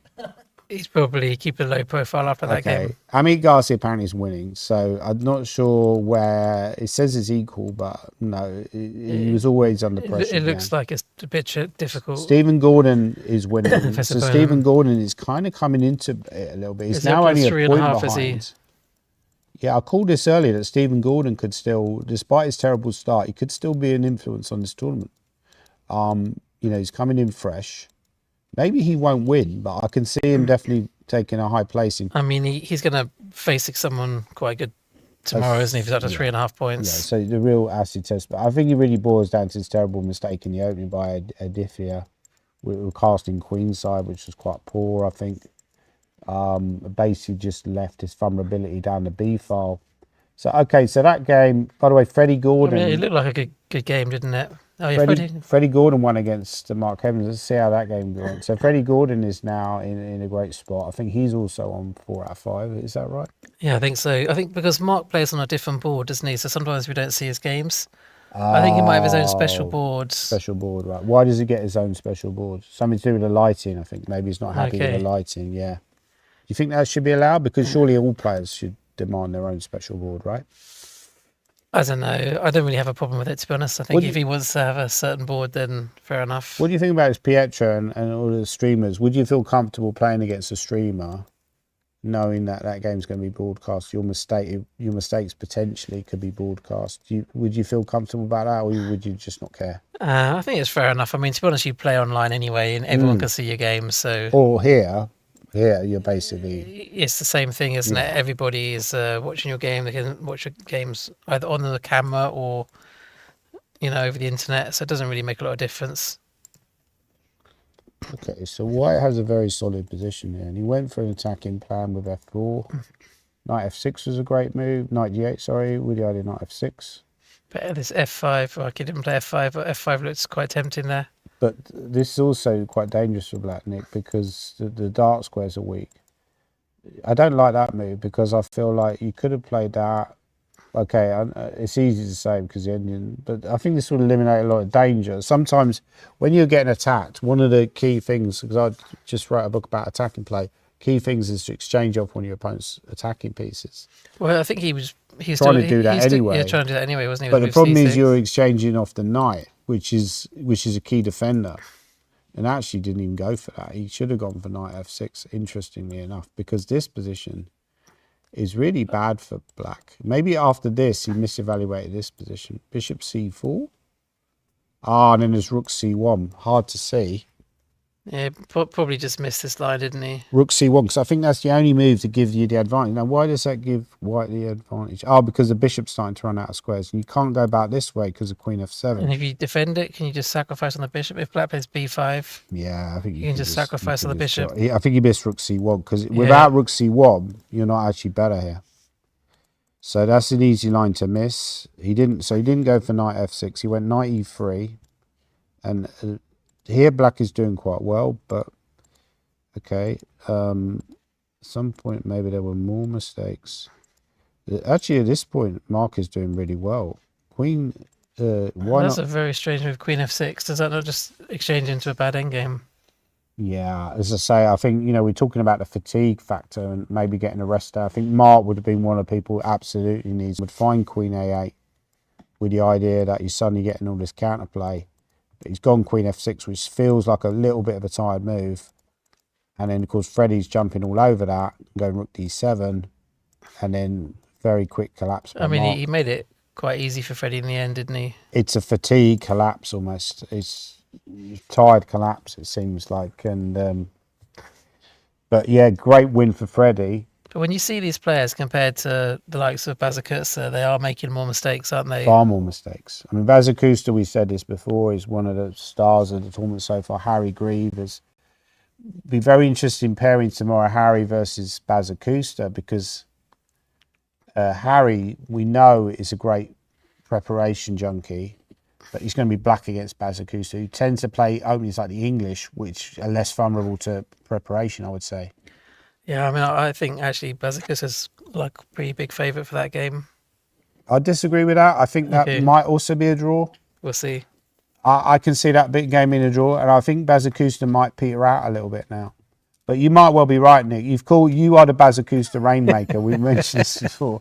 The shower man of the Bazakusta. Do you train him at all, or do you train? No, I just give him GM do you think norms. do you think he gets any training? Every time he needs a GM norm, he gives me a call. He says, "Come down to the floor and say and play me, and give me a GM norm." Okay. And I oblige. So Bodhana, we've really got to look at the Bodhana game, because this is, I mean, her defensive skills in this game. She's been under pressure for quite a few moves. Are impressive, I would say. I mean, she's not really buckling or giving Yi Chen anything to work with. I mean, could he legitimately at some point play the move h4, or he's just going to wait to do that at the right moment? It's interesting because it says it's equal, but I would be more comfortable playing as Black here. I don't know if you agree. 100%, yeah. I'd rather have the two bishops. 100%. But it is difficult to break through. Okay. Wow. Huge win for Luke McShane. As I predicted, Luke McShane is heading towards the British Championship title. Every round, I'd say he's going to win the British. Hopefully, it won't come back to haunt me. But I do think his name is on the trophy. It'd be sad, though, if Luke McShane, a player that strong, never won the British, wouldn't you say? Or do you not care? You don't seem to care, do you? You don't seem to care. There's quite a lot of people that you liked with the British. I mean, Richard's never won the British. Now, Richard, he's more of an outsider, though. Like myself, if I was playing, or Simon, I think we're more like an outsider. Whereas Luke McShane is being one of the strongest players ever in English chess history. But there's a lot of players who, you could argue should have won the British or could have won it at some point. Mark Hebden is another one. We just talked about him, but his chance is gone, I think. But I think Luke McShane is still young enough to break through, and I think he's gonna. I mean, he's definitely a major contender. Well, in fact, there's all the big contenders are still there, aren't they? 4 out of 5. Luke, Mickey, Shreyas. Sadly, it's looking Amit, odds on a probably. playoff, and I think I would collapse on the final day of the playoff because the sheer fatigue will catch up with me. So you might have to pull me through that final day if we do go to a playoff. What's happening with Jonah Willer versus Richard Bates? Because that's a big pairing. By the way, Stanley Badasconi has fought back really well against Chorpor. I mean, that's great. If he manages to hold that, that's a really big result because he was under a lot of pressure in that end game. Yeah, this looked really very pleasant for Black. But he's defending incredibly well. And F4 was actually a little bit premature. But it looks quite logical, doesn't it? So perhaps he had to prepare it first. If he'd put the bishop on e4 before he played f4, then he'd force us the king back. Maybe that was the way to do it. But this is a great move. a5. You're just trying to chop everything off and taking on c5. That really denies the control over d4. Well, no, I think the key point is that he wants to sacrifice his bishop on the f pawn. And put his king on a1. Wow. So that was his idea. So maybe you could show that line if Black played f3. Right. If Black played f3, his plan was to take it. That's a really deep idea. And then you just forget about the pawn. You don't try to create counterplay king because then the a pawn would run, king d4. A lot of players would fall for this trick and then you end up losing. Instead, you just ignore that and then you're using this wrong rook's pawn technique. Sorry, I wouldn't do that immediately. You could just put the king in the corner, can't you? You just go here and then basically this is going to hold Stanley to draw. And after this, the problem is that you can't force the king out of a1 because now you've got to avoid allowing the stalemate trick. So you do this and there's just no way that Black can win this position. So the current position on the board is this, and it's really just almost certain going to be a draw. I mean, he will fiddle around for a bit, Chorpor, but I think he will eventually have to sequence. And he's also well down on the clock as well. Not that that really matters here, because he can easily make a draw as Black, but I just don't think he's going to win. I mean, yeah, as soon as that pawn advances, you just go and capture it. It's quite hard to see what Black's actually going to do here. So that's a great save for Stanley, assuming that he holds this. So interesting situation. I think we're going to have to stick with the bod hand. Michael Adams is closing in on the win. Peter Roberson is in a tough bat with Quishin Han. Quishin Han is very solid. He's very tough to beat. I mean, who did he draw with so far? Simon Williams? Simon Williams. He hasn't lost many games. Has he lost any games at all? Let's have a quick look. He drew with Chorpor as well. He beat Lan Yao. So he's played some good players, and none of them have beaten him yet. By the way, I think we also have a quick look at maybe some of the senior games.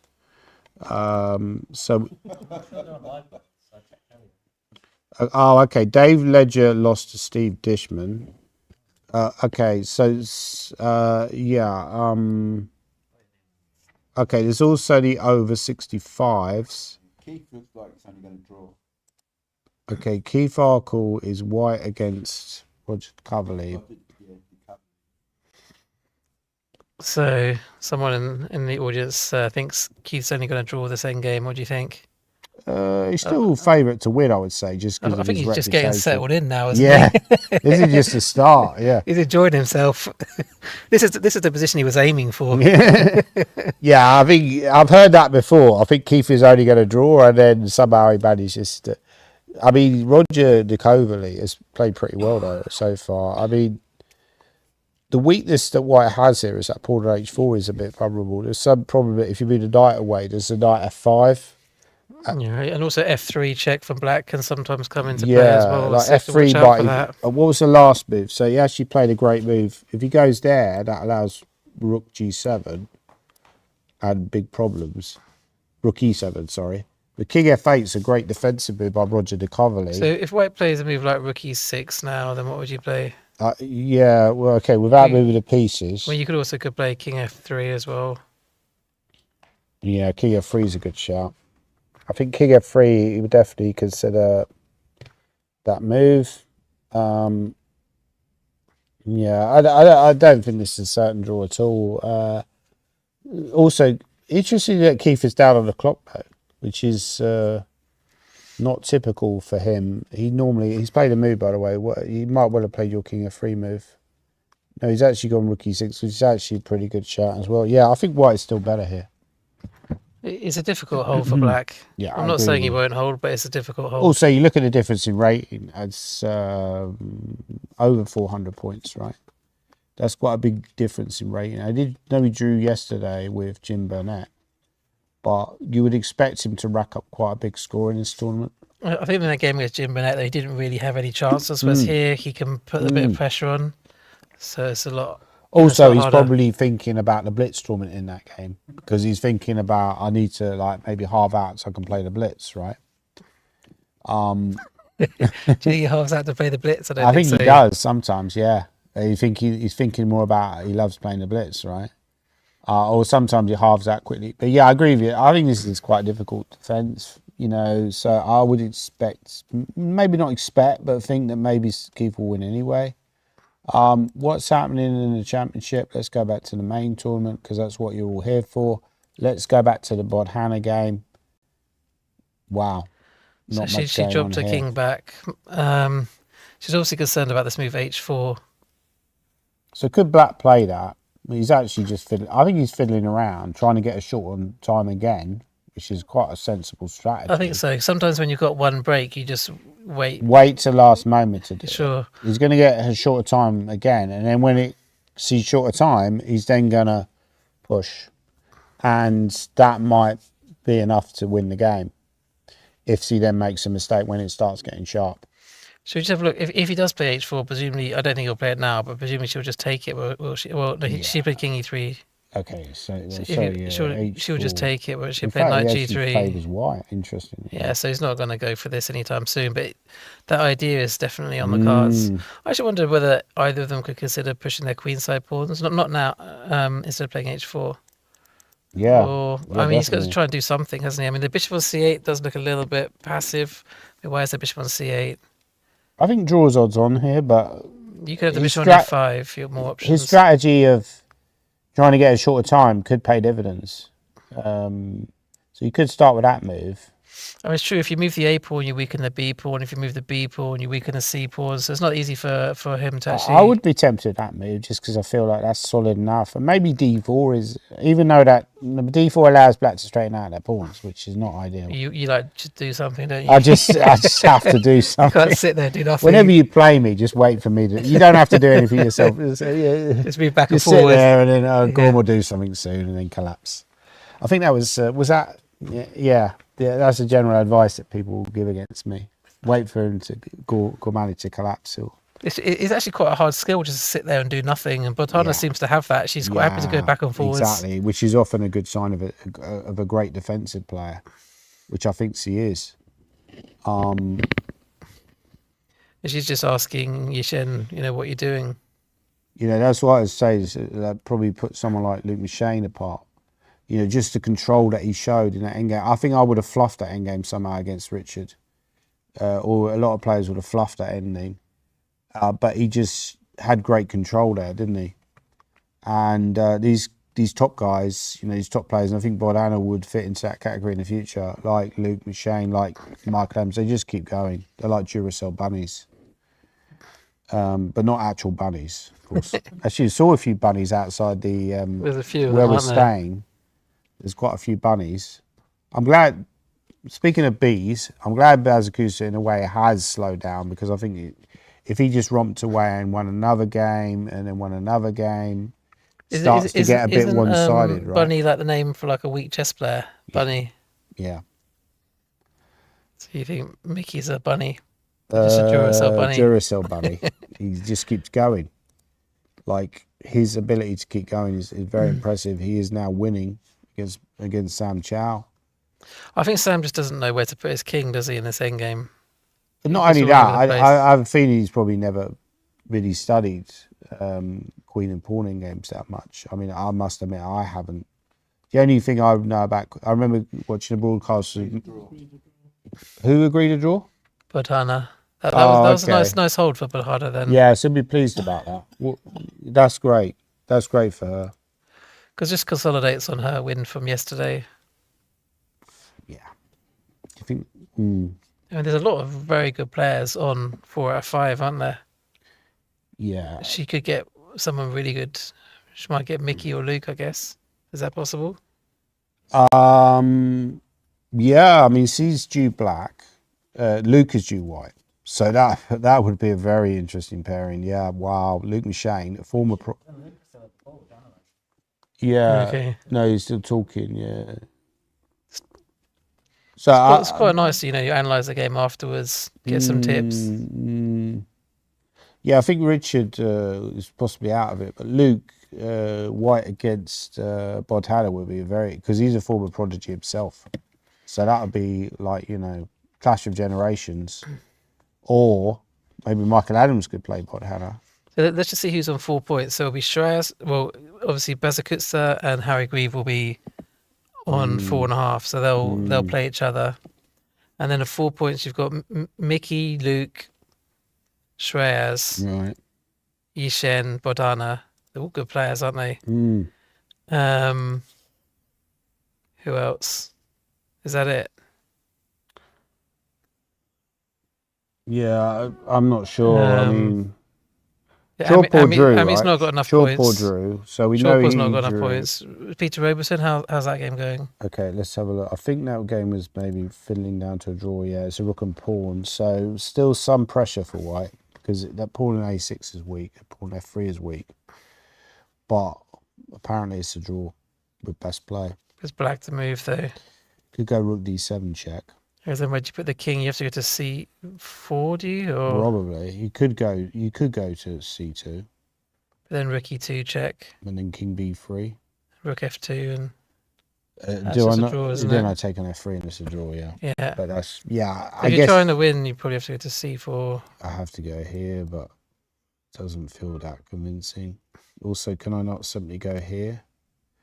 There's probably like a number of draws. Yeah. Okay. Or, so or you could play rook C7, swap the rooks and do it as well. This kid is very impressive because he's really come from nowhere, That's a and good chance no for one draw. had ever heard of him a year ago, and now he's suddenly. I mean, I'd heard of him because I played him like 2 years ago, but So apparently Stephen Hogg made you laugh during a game. sorry, Stephen Hogg said he made you laugh during a game once. Is that right? really? No, I don't. You don't I've never remember even him? met a guy called Stephen Hogg. Okay. Maybe there was a game in a simul. How did he Okay, make me maybe. laugh? I don't know. I'm sure he'll let you know. Yeah. Okay, David Cummins is playing Neil McDonald. That's like an all-senior clash. How's that game going? That was a draw. Tom Junday won, by the way. A big upset there against James Jackson. So that Oh, was wow. a great That's win. a great win. Jonah Another Willow drew. up-and-coming player. Roland Bezaden-Ho lost to Siva, who's a dangerous player and floating around, but a little bit behind the 4.5s. Did we see how Suprit did? Because he was Freddie Gordon. Freddie Gordon's on 4. We didn't mention him because he's on the lower board. He's a danger man. He's somebody that no one wanted. But Suprit is winning against Kenneth Hobson. We said no one would play him, but look at the alternatives. The alternatives of people like Mickey and Luke and on 4 out of 5. Mickey, Luke, Shreyas, they're probably Yeah, I mean, it's You probably probably would play You him, want to right? play Freddie, yeah. Yeah, I mean, Suprit, great bounce back, by the way. He seems to be winning, so amazing self-belief. He must have been devastated after game yesterday. Didn't play well at all, really, by his own standards. And he seems to be bouncing back in great style against, a very promising player in Kenneth Hobson. So that's great for Suprit. But yeah, there's not a lot of games going on actually. What are the games going on still on the top boards? I think they've all finished, right? Apart from the Adams one. Let's stick with the Mark Adams game.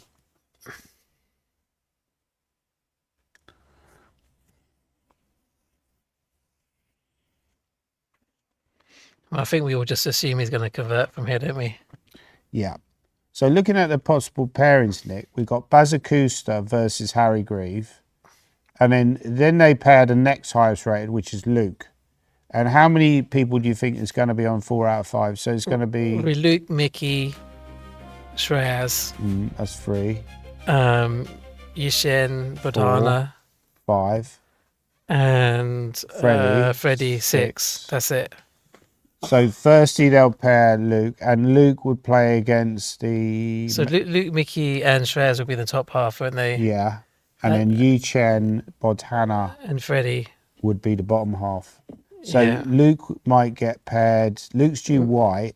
He could get white against Freddie. That's probably the most because likely. that's correct pairing. And then you have Adams. You play against Yi Chen. Yeah, Yi Chen against Adams. And then Shreyas against Bodhana would be who was black to no, he was white though. So the colours are wrong for that. There has to be one wrong colour, doesn't there? There has to be, yeah. So Shreyas would be Bodhana white against Shreyas. Bodhana would get a double white against Shreyas. That'd be an interesting one as well. Very interesting. I think he might turn her over though.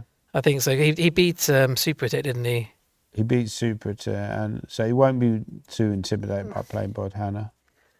But he probably considers them, his rivals to a certain degree as well, doesn't he? In terms of they're a lot younger his than him. future rivals. I mean, but he's 16. How strong do you think Bodhana? What sort of rating do you think Bodhana will be when he's 16? And what rate do you think Supertech will be when he's 16? When he is. Well, when he's 16 Yeah. now. So this is 5 years for Bodhana. What rate do you think she'll be? In 5 years' time. Because he's about 25, I mean, she probably should be at least 2,600, he'd have thought. You'd be surprised if she wasn't close to that sort of like 2,600 level. It'd be disappointed if she's not 2,600 by then. I would say, yeah, maybe higher. I mean, Yeah, maybe higher, maybe like 2,650. I mean that Turkish kid, Erdogan, is 14 and he's 2,700, which is crazy. He's apparently on live rates higher than Gukesh, who's the world champion. Really, wow. So it's not inconceivable that Bodhana at age 16 could be edging towards 2,700. It's possible. Same with Supertech. I'm not so sure, but I think he'll be. Supertech's older, is he, than Bodhana? Then He's older, so I think by the time he gets 16, I think Supertech will be looking to be at least 2,550 plus, maybe 2,600. But it's not guaranteed they'll get there. Sometimes you can overrate potential and assume they're going to get to these really high rates. But based on what we've seen with Bodhana recently, I think she'll be 2,600 plus by that age. Although only 2 women in history, I think, or 2 or 3 women in history, have got beyond 2,600, I think. Who you fan? And Who you Judith found Polgar. Judith Polgar? Maybe did Humpy get above 2,600? Wait, what about the women's world champion? The one who was world champion for a long time, the Chinese. Still world She's champion. still world champion. Yeah, I think she What was her name again? maybe. I don't think she ever got over 2,600. I could be wrong. Okay, let me. It might just be who you fan and Judith Polgar. Yeah, there's certainly not many. I think Humpy might have got. Oh, above Anna 20. Muzychuk, I think she got to 2,600, did she? Maybe 4 or 5 at max. But then she probably went down again. But It might only be 2. but definitely 2,650. There was only 2. Yeah. Bodhana is looking to become the 3rd, and I think she's the most likely over the next few years to become the 3rd female player to be over. I mean, you mentioned possible women's world champion, but I think it's almost overkill, really, because you look at the women's world championship now. There's, Via Shilly's in it is only about 2480, and Bodhana's looking to get way above that sort of rating. So it's almost like the women's world champion isn't really that relevant. I mean, I guess who you fan doesn't play it. Judith Polgar doesn't play. But Hannah hasn't played it yet. Sure. So should we stick with this game or should we wrap up soon? What's the theory? Is this a winning move by? Or I think Mickey's just played a kind of killer blow, really, because no, you can't take the pawn, obviously, because of Queen takes G5, so you have to drop the king back. It's actually not that simple He to dropped win. back to B7. He should have gone to A7. Okay. But I don't think it's actually as simple to win as we maybe were if thinking. maybe you take the pawn, black has a lot of checks. Oh, here we got the peak. So Judith Polgar 27.35 peak. By the way, did that guy Thanks to Paul mention Dargan. why he made me laugh? Judith No. Polgar 27.35. Hu Yifan 26.86. Humpy, I was right about Humpy. You're right. 26.23. I Gorechkina. thought Gorachina as well. 26.11. Annie Mazicek, who I mentioned. Ju Wenju. And Ju Wenjun. She was So the six world players have been champion. over 2600. 26.06. We'll do that as a quiz question later in the pub. That's quite good research. So I think Bodhana, and probably there's a few other junior players. There's also an Indian girl called Shavri, who's very strong. By the way, was any progress made in that Keith Arkle endgame? Because that was quite interesting. Someone said he might be winning now. Oh no. You're rooting for Roger de Coverley. Of course. Well, I'm quite close to Keith on rating. I thought you were about to say I'm quite close to Keith. I want him to win, but you're like, nah. It's close to my rating. I want him to lose. Nah, he's going to win a lot of games in this tournament. Yeah, Roger's He's not won a pawn. defended this very well at all. And To be fair, it wasn't like an easy I don't draw. think it was easy at all. I mean, you had to play an obscure move like that. Yeah, it's not easy to find. No. Immediately the structure favours white heavily. I don't know if earlier in the game if... Yeah, black was doing pretty well at this point. In fact, black was better now. It's not really No, better, it's but taking on G4, I think, is very important. Yeah, that would have made it a much simpler draw. I think so. And then here, and you could even go King F4, and really, like, how is white ever going to win this? Yeah, I think that's a straightforward draw. I think if isn't he'd it? done that, he would have made a draw. Mm. But allowing that pawn to get to G5, it's just from a practical perspective, that seems a bit weird. So someone's made a comment that Judith would still beat everyone here, even though she's retired. But she did actually lose to Hu Yifan, famously, didn't she? In Gibraltar, was it? Oh, you mean beat everyone here? As in, What- or does she? Do they mean everyone in the British Championship, or everyone, all the female I don't think players? you necessarily beat everyone in the British. I think if you're inactive and you haven't played for a while, you're going to struggle. If she was playing regularly, she probably wouldn't be any higher than Mickey, would she? I mean, they were probably similar peaks, I guess. Maybe Mickey was slightly higher, was he? Yeah, quite possibly. I think they had similar careers in terms of their level was pretty clear. I think she was a better attacking player. She was definitely a more aggressive player, wasn't she? Definitely more tactical. But she did have certain weaknesses in her game. But overall, she was very strong. Yeah. I mean, she certainly beat most players. She certainly beat me. There's no question about that. Although, you know, I could get a result off her in a one-off game, of course. I think I first saw the Polgar sisters. I watched the Young England versus Young Hungary match. And it was... Was it the female or it was the open? Is that mixed? No, it was just like a one-off match that was organised in London, and it was Judith Polgar, sister Susan, probably the younger one. It was Sophia, maybe. I think Judith was the younger one. Sorry, the middle one. Yeah. You're absolutely right. And they were playing against Michael Adams. I remember Judith beating Michael Adams in their game, actually, which impressed me. That was the only chess tournament I ever went to with my mum. And I remember Susan tripped over me and scowled at me angrily. So that's You made an impression on them. Yeah. Yeah. I think David Noor was maybe playing that match in a young Stuart Conquest, but I could be wrong about that. But it was a little bit before my time. Before I was just a young kid then. I hadn't really got into chess seriously at that point. I think we need to recap because I'm about to mentally and physically collapse soon. Yeah, I think we should recap. So just this really quickly go because- through the results. So I Yeah. think Australia's and Bazakutsa played out pretty high quality draw. Harry Grieve won against Marcus Harvey, mainly due to an opening disaster from Marcus, Sure. which I think just put him, into a difficult position. Bodhana and Yishen, I'd say, was another quite solid draw. Luke McShane played very well against Richard, my brother, ground him down. Michael Adams is still going against Sam Chow, but it looks like he probably will win. Stanley was under a bit of pressure against Shawpaw, but managed to hold the draw, which was very impressive. Sure. Peter Robertson still going against, how do you pronounce his name? Quishing? I don't know, Quishin Han. Christian Han. That looks like it's going to be a draw.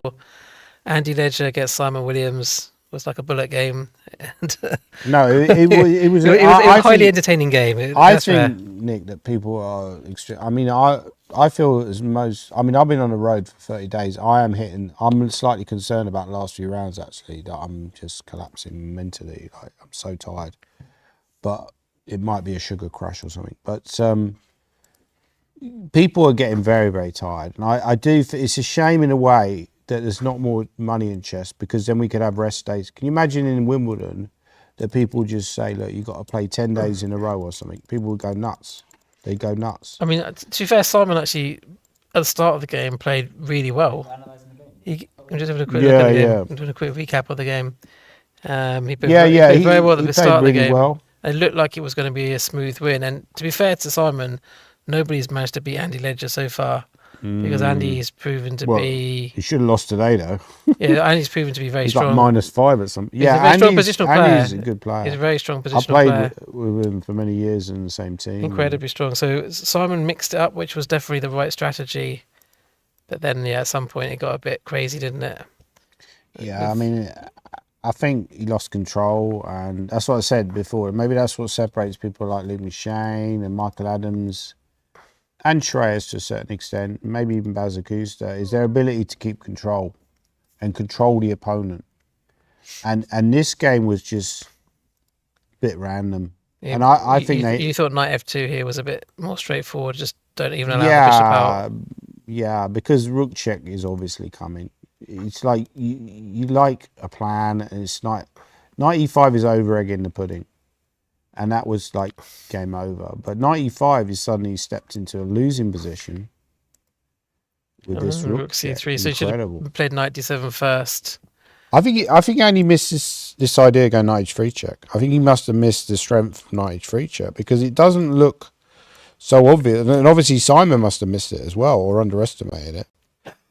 I mean, the problem is that black can at least get a perpetual check, so you would play it. Just you try it. You try, because you know you can't lose if you play it.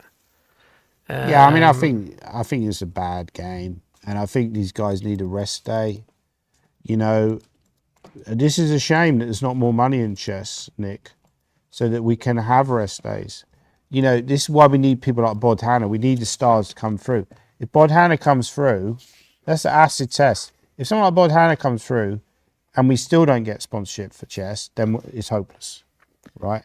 Bodhana's a big star. We need the big stars in chess. I mean, she should raise the profile of chess, shouldn't she? I mean, In she's the UK, incredible. we could lead to another chess boom. We've already had the COVID chess boom. And that's how Bodhana, ironically, got into chess, because there's a great story about her. She was in the garage and they were clearing out stuff, and she saw these chess pieces, and she liked the sort of like the look of the chess pieces with the, you know, the sort of knobbly type heads and the kind of way they're designed. And that's how she started playing chess, because there were no chess players really in the family, right? They had no heritage of chess. So it's a beautiful story, and it'd be an amazing story if she ended up going on to win the tournament. So actually, I think her dad's can play a bit of chess, can't he? he can play, but maybe he only took it up because he was playing. I'm not sure. So this would have Or been you're quite saying strong. this story was just contrived, right? No, let's say it's contrived. I'm just saying that because you said there was no chess in the family, Yeah. but yeah, it's still incredible how strong she got, and they're a lovely family as well. Yeah, absolutely nice lovely. family. Right, I think we should finish there, guys. Okay. It's been a great day again, and if I can physically avoid collapsing over the last 4 days, we're going to come back for the last 4 days of possibly the most exciting and most riveting British Chess Championship ever. Thanks again to my co-commentator Nick Pert, and thanks again to David Light for helping on the technical side, and all our guests, Chat Rudd, Pietro, and everybody else. Thanks again. Goodbye. Okay, thank you.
Draw.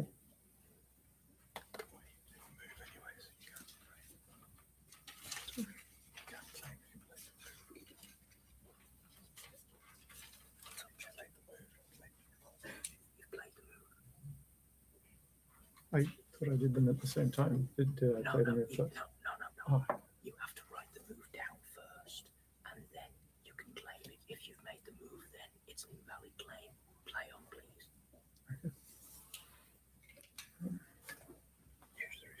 Restart.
What? It